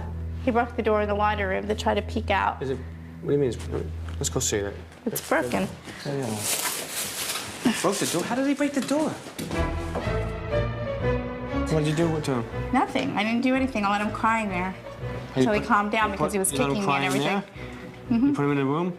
No, I put him up in his room at one point I mean, did you to lock try to him calm in there? him down. You just let him. You just let him cry. Okay. You broke that door, right? Not there. On the bottom. Yeah, yes, I know that. On the bottom, you broke the door, right? Show me where you broke it. Go ahead. Point to it. In this household, it's very apparent that Chris has to deal with all the discipline when he comes home. I didn't broke. You broke the door, right? I didn't. Why did you break the door? I didn't break it. Did you ask for why you broke the door? I know why he broke it, out of a tantrum. Holly, I know he broke the door. You know he broke the door. You know why he did it. I want him to... Well, he's 3. He's not big. So what's that has nothing to do with it? That's ridiculous. I tell you what's ridiculous, Mum and Dad arguing like a pair of teenagers in front of their children. Starting a conversation with you. I'm trying to talk to you. That's fine. He can't. See, he cannot come home. He can never talk to me. You're talking because it's hard. No, you can't communicate. You just don't. You're in your own world. There is so much tension between Mum and Dad, and those kids are hearing every word. And they're like 2 bombs ticking, ticking, ticking, and I don't even know when it's going to explode. I don't want he's having his dinner. I told him 100 times not to have that. She told you no, too. Now get over there. Not 100 times. Don't pinch me. He just pinched me. Stop it. Mum's basically given all the authority to Dad, and it's undermining her position as Mum in the household. Did you just pinch Mommy? Did you? No. Yeah? Go sit down. You did that with she. Yeah, that's right. That's right. I would have done that. Let's go sit down. Don't put Don't curse at me. You don't put your hands on your mother. Don't scratch me. Don't hit me. You sit there and then you... Don't, Corey, I'm warning you not to put that... Don't throw that at me. You could see that Dad has reached the end of his tether. He shouts and he yells. His children are a reflection of him because they do the same back. Come on, you go to your room. You want to sit there and play with me? Why are you crying? Because I put you in your room because you called me names and kicked me? Well, I think you need to get in your room. We picked them up. Scream at the bottom of the What do you mean? step. I'm not screaming at the bottom. Who's screaming at the bottom of the step? What are you talking about? I mean, you are now. No, I'm not screaming. Corey knows when I'm screaming. I picked him up before. I think I did okay. Instead of like yelling at him, standing back and forth, doing it like a... Okay. So I'm putting him back in, what we're saying? Is that what you're saying? Well, you want him to be in there longer, take him by the hand and help. Right. After I have observed the family, I sit down with the Mum and Dad. I need to be honest and tell them the issues and how we're going to resolve them. Hi, guys. Hi. Hi. I've seen enough, so I think it's time to talk. So let's go through and have a chat. Okay, great. I was most worried about Joe saying that I was a bad mother and I wasn't doing my job properly. A little bit of nervousness because didn't know what to expect, but excited at the same time. What 2 lovely boys you have. Lovely home. Thank you. Thanks a lot. The family that you have takes a lot of hard work. But when did you give up? When did you stop the love and the joy that isn't in this house anymore? I'm trying to bring that back together. Sad. I see 2 parents in this house that are not enjoying the role you've been blessed to have. And it's sad. Behaviour in this house is a seriously big issue. Your sons swear at you, and they kick you and they punch you. I know. How much abuse do the pair of you want to take from your own kids? It's so shocking that it's become sad. Your children behave appallingly. They have no respect. It's disgusting. And yet, there is no discipline for it. The way you deal with discipline, Chris, you shout and you yell at them and you grab them. You've lost control with the kids. And I've walked into a house where, really, there's 4 kids in this house. It is, I guess we're very immature. It's not funny. No, it's not. I really don't find it funny. No, I'm not. You guys are the parents here. And when your children misbehave, you act like teenagers. Tit for tat, tit for tat. I suggest the pair of you grow up right now and get real with the responsibilities of what you have in front of your face. Colleen, the lights are on, but no one's in. That's what comes to mind. Your body posture's low. You've given up. Your children know you've given up. You just walk around the house every day, switched off. I do that. I totally ignore it because it's difficult for me to deal with. It's called taking responsibility. It's about recognising that you're a mother. I know that it's hard, otherwise I wouldn't be here. But I don't want to hear excuses. I don't want to hear from the pair of you, we've quit, we've give up.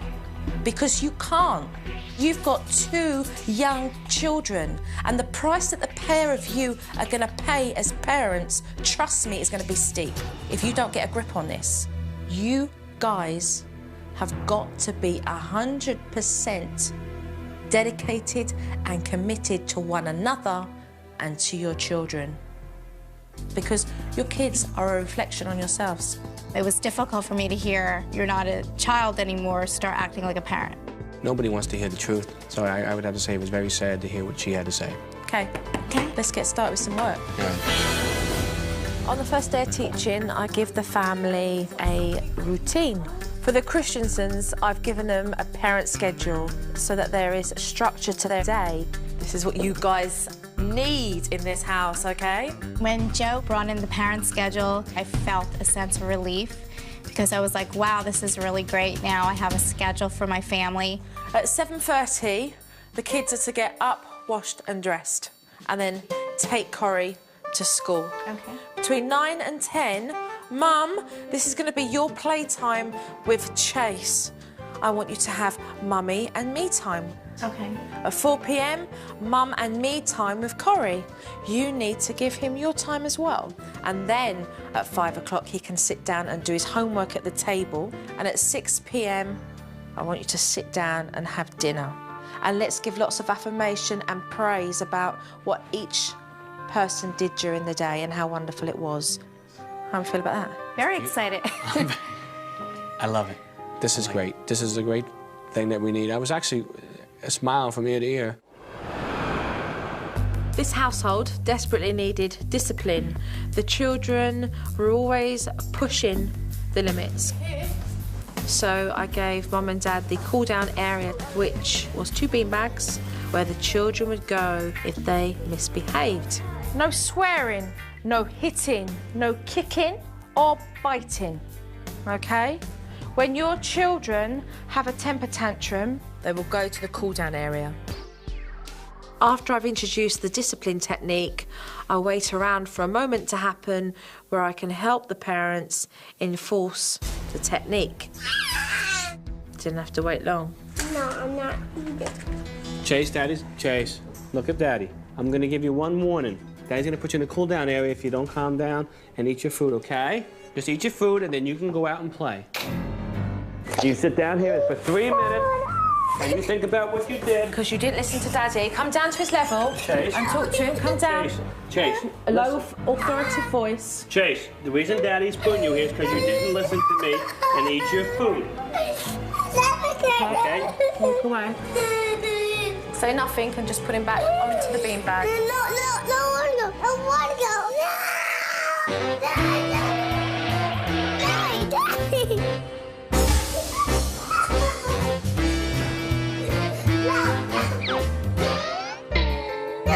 I'm here.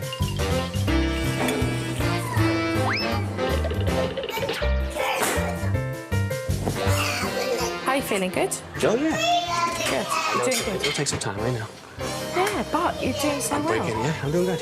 You're doing so well. You're breaking that cycle. I want like an apology for you for not eating your food. Say, Daddy, I'm sorry. If that's what, no, you don't want to say you're sorry? No?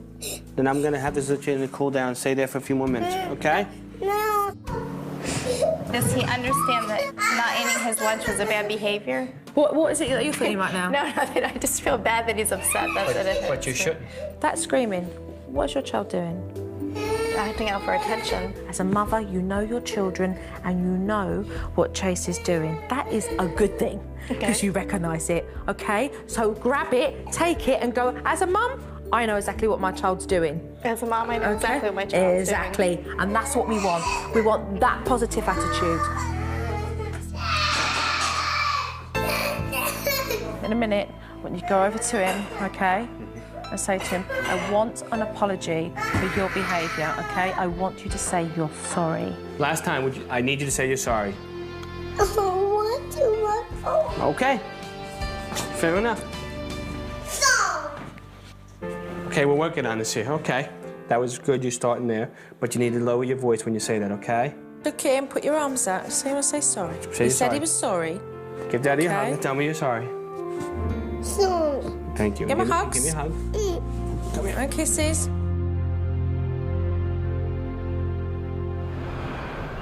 The mummy and me technique is very important because it's going to teach Colleen how to play with her children, how to reconnect with her children and enjoy spending time with them. This is going to be the special mummy and me box, okay? Because what this box is going to have in it is things that you can do with mummy. Mum, come in. Chase, you going to play? Come on. Ah, well done, Corrie. The way you keep children engaged is by making the game seem exciting. Oh, wow, look at you, clever! You bring them into it, okay? Wow, Mommy's gonna go next. Do you think it's gonna fall? Go on, take your piece, yeah. Mum really tried hard to play with the children and to get them involved in a game. And the children were very receptive to it. I felt closer to my children using the Mommy and Me box. I felt like everybody was happy. Oh, no! Children must be allowed to breathe and be kids and get mucky and have sticky fingers and enjoy themselves. That's what it's about, getting all your fingers sticky and having fun. Well, get your hands all sticky, then afterwards you can wash them. Do you want to make a snake? Let's roll it like this, roll it like this. Finished! I need one more. Look, it's great. I like it a lot. Corrie had made an alligator and Chase destroyed it. Oh, no. Sit down. You don't destroy your brother's property. Mum was so angry. That was not nice. He worked very hard on that. She put Chase straight in the cool-down area. It worked perfectly. I was very annoyed that Corey's alligator got ruined, so I found the strength to put Chase in the cool-down section. Tell Corey you're sorry. Sorry. Okay. That's very good. She did a very good job and I was very proud of her. I want to move Chase on from this bottle. He's 3 years old. Right. He doesn't need it. I've got here, okay, the special cup, all right? We're going to say goodbye to the bottle. Mum, I want you to do this with Chase. I think this is important that you do this, okay? Because you need to let go of this baby thing, all right? Right. Chase, look it. You're a big boy now, and you're not gonna have the bottle anymore. But look at you have your new cup. Look at your new cup. Don't cry, don't cry. Look it. Mommy's gonna get rid of the bottle. You don't need it anymore. You don't need the bottle anymore, okay? We're gonna throw it out, okay? I won't throw it out. I'll put it away. No. Excuse me. Can I just interrupt? Chase. Chase. Colin's gonna do this. Don't worry. Come here. Trust us.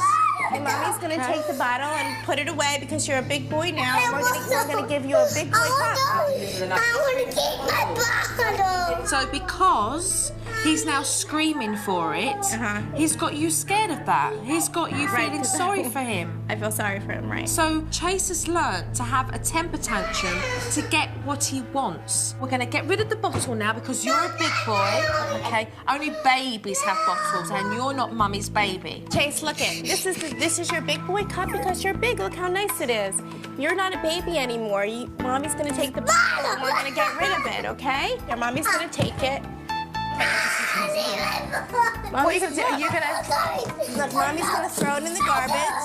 I'll take the garbage out today, Tom. Take it from him. Give me the garbage can. No, I want Mummy to do it. Take this out to the curb. Look at this cool cup. Well, let's just take a look at it. I know you don't want, but just take it out. Look at this. Watch it turn. Watch the colors. See? I don't know. I kind of like it. Seahorse on it. Wow.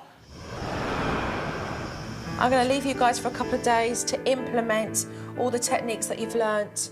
Make sure you stick to the parent schedule. You guys badly needed a constructive day. Mummy and me time. Children need that one-to-one attention. Thank you very much. Keep strong. Take care. Keep communicating, you two. Yes. All right? Great. Thank you. See you soon. Okay, see you soon. Say bye-bye. Say bye. See you soon. Bye. Little do they know I'm going to be keeping a sharp eye on the pair of them. Don't hit. Corey, you don't hit. Wait a minute. Stop. Come on, sort out this arguing. Put them both in the cool-out time now. They need the both. I don't care. Dad, back off. Now you've got to discuss this with Chris. Corey hit him. What are you going to do with Corey for hitting him? aside and say they're sorry. Corey needs to be put in the cool-down chair. Please go handle the situation. You think so? Yeah, Corey. I'm just saying I'm sorry. I know, but you have to learn not to hit people. And Chase is too, because he hit you. Come. Who's hurting me? Well. Why did it hit me first? You guys know we'll be back to talk about it in a few minutes. Dad, why are you getting involved? Where's my cup? Why put my cup?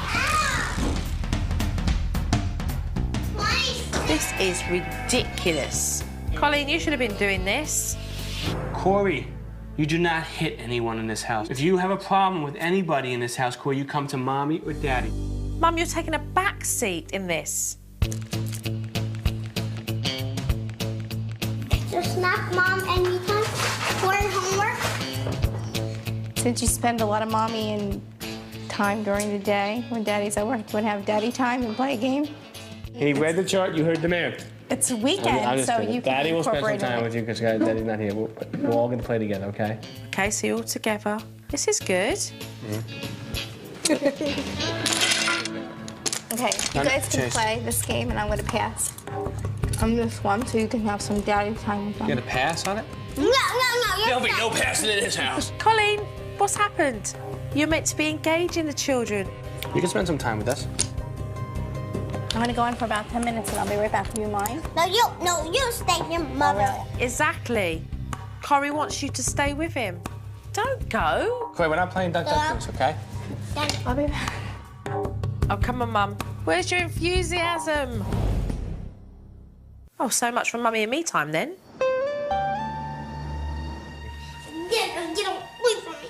You know what? Sit in your chair. Sit in your chair. What did he do? I didn't... He put his hands on me. I did not even touch you. You went to swing at me. Do not swing at your father. This is not good. We do not put our hands up to Daddy. Okay? I'll be back. I didn't see him do it. You're imagining that. Look at the pair of you, arguing in front of the children. As your husband, I'm telling you to believe me what I saw. And what you're saying to me right now is I'm not telling you the truth. Is that what you're saying? I'm asking you because that's what I saw. You're hot-headed, the pair of you. You both need to calm down. You're not using the technique properly. Excuse me, You're driving me nuts. Why am I driving you nuts? Because you put him in the seat because he swung at you. This is very disappointing, guys. I'm a little upset. There was no arguing with my wife once she sticks to her ground. It's like she just went back to herself. I didn't do it. Mommy didn't do anything. We need to talk. Hi. Hiya, how are you? Good, how are you? Well, while I've been away for a couple of days, I've had a look at some footage, and I'd like to talk to you both now, so can we go over to the table and have a chat? It's the real stepping stone because they're able to see the mistakes they've made so that they can tweak that and make it correct. You guys can play this game and I'm gonna pass on this one so you can have some daddy time with them. You gonna pass on it? No. There'll be no passing in this house. Mummy and me time is crucial. I know you need your time, right, but your children need that time. This was a time when Daddy was home that you should have been then embracing it as a family. It's about the kids first. Don't hit. Corey, you don't hit. Put them both in cool-out time. Corey needs to be put in the cool-down chair. Please go handle the situation. Why did he hit me first? You do not hit anyone in this house.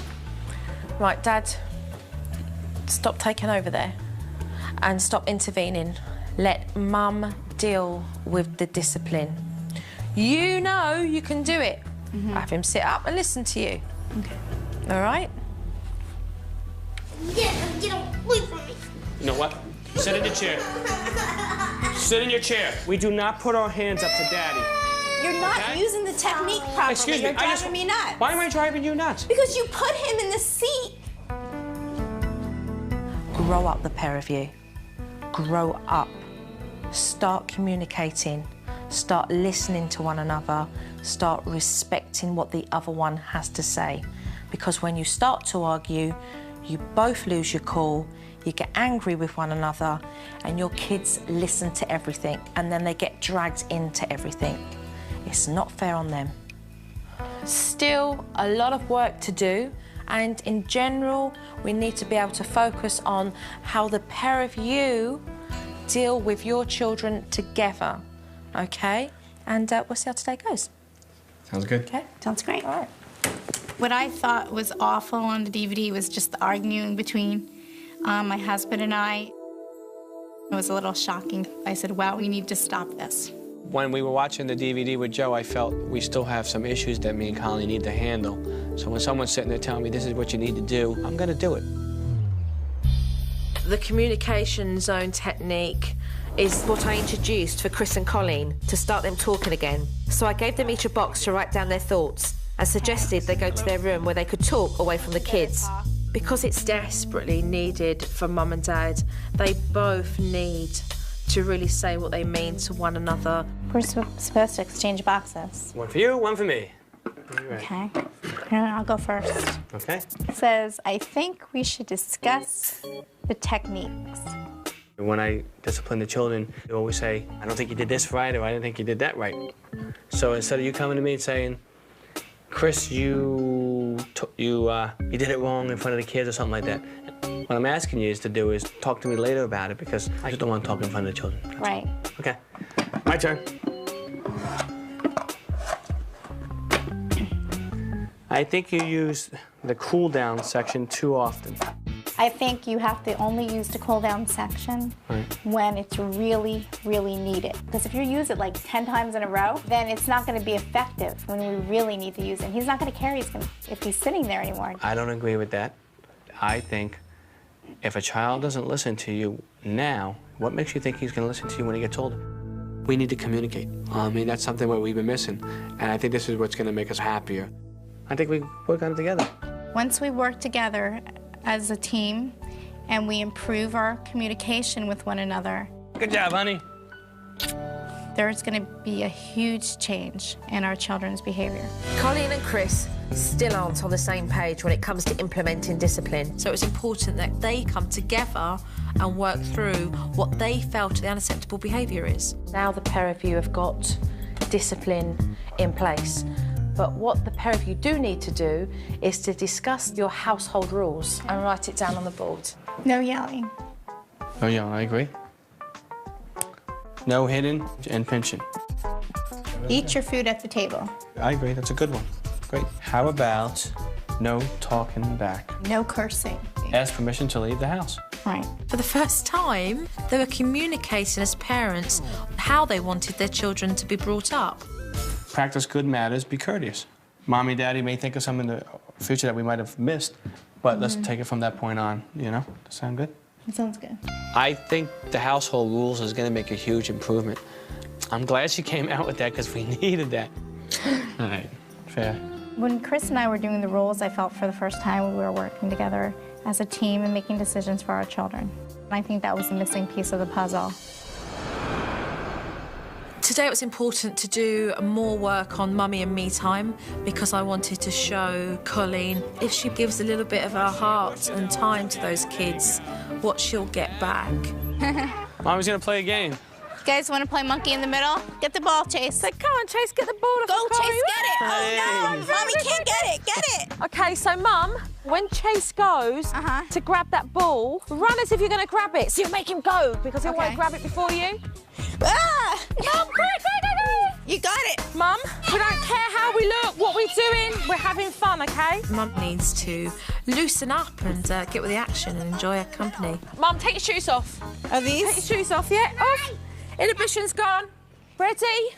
It's all of this. It's high energy. Joe's just going to try and stop you.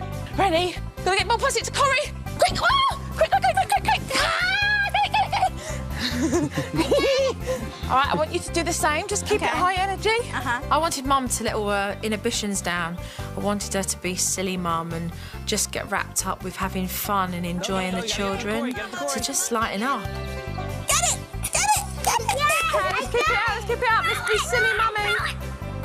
Oh, no, I got it. I felt really good today playing with my boys because I was like a little kid. I have to let my guard down a little bit and not be self-conscious of what people think, and something that I need to work on with myself. Have fun with it. If you're rolling on the floor and you're tickling them and you're laughing with them, go with it. It's all part of the fun. You're outside.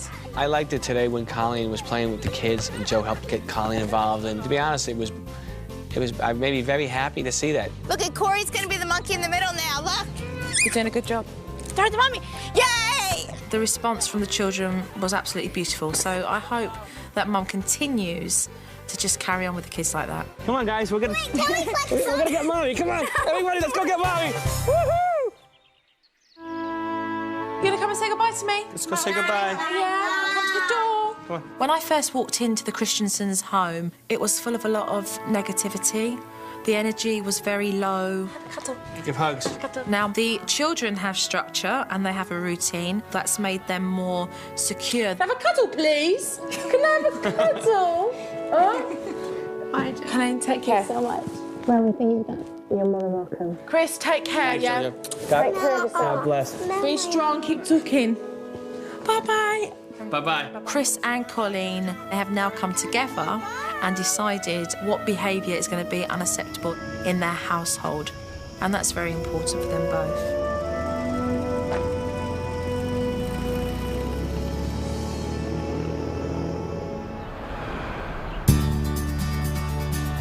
I began seeing the family now starting to be happier. I didn't feel we had any respect from the children at all.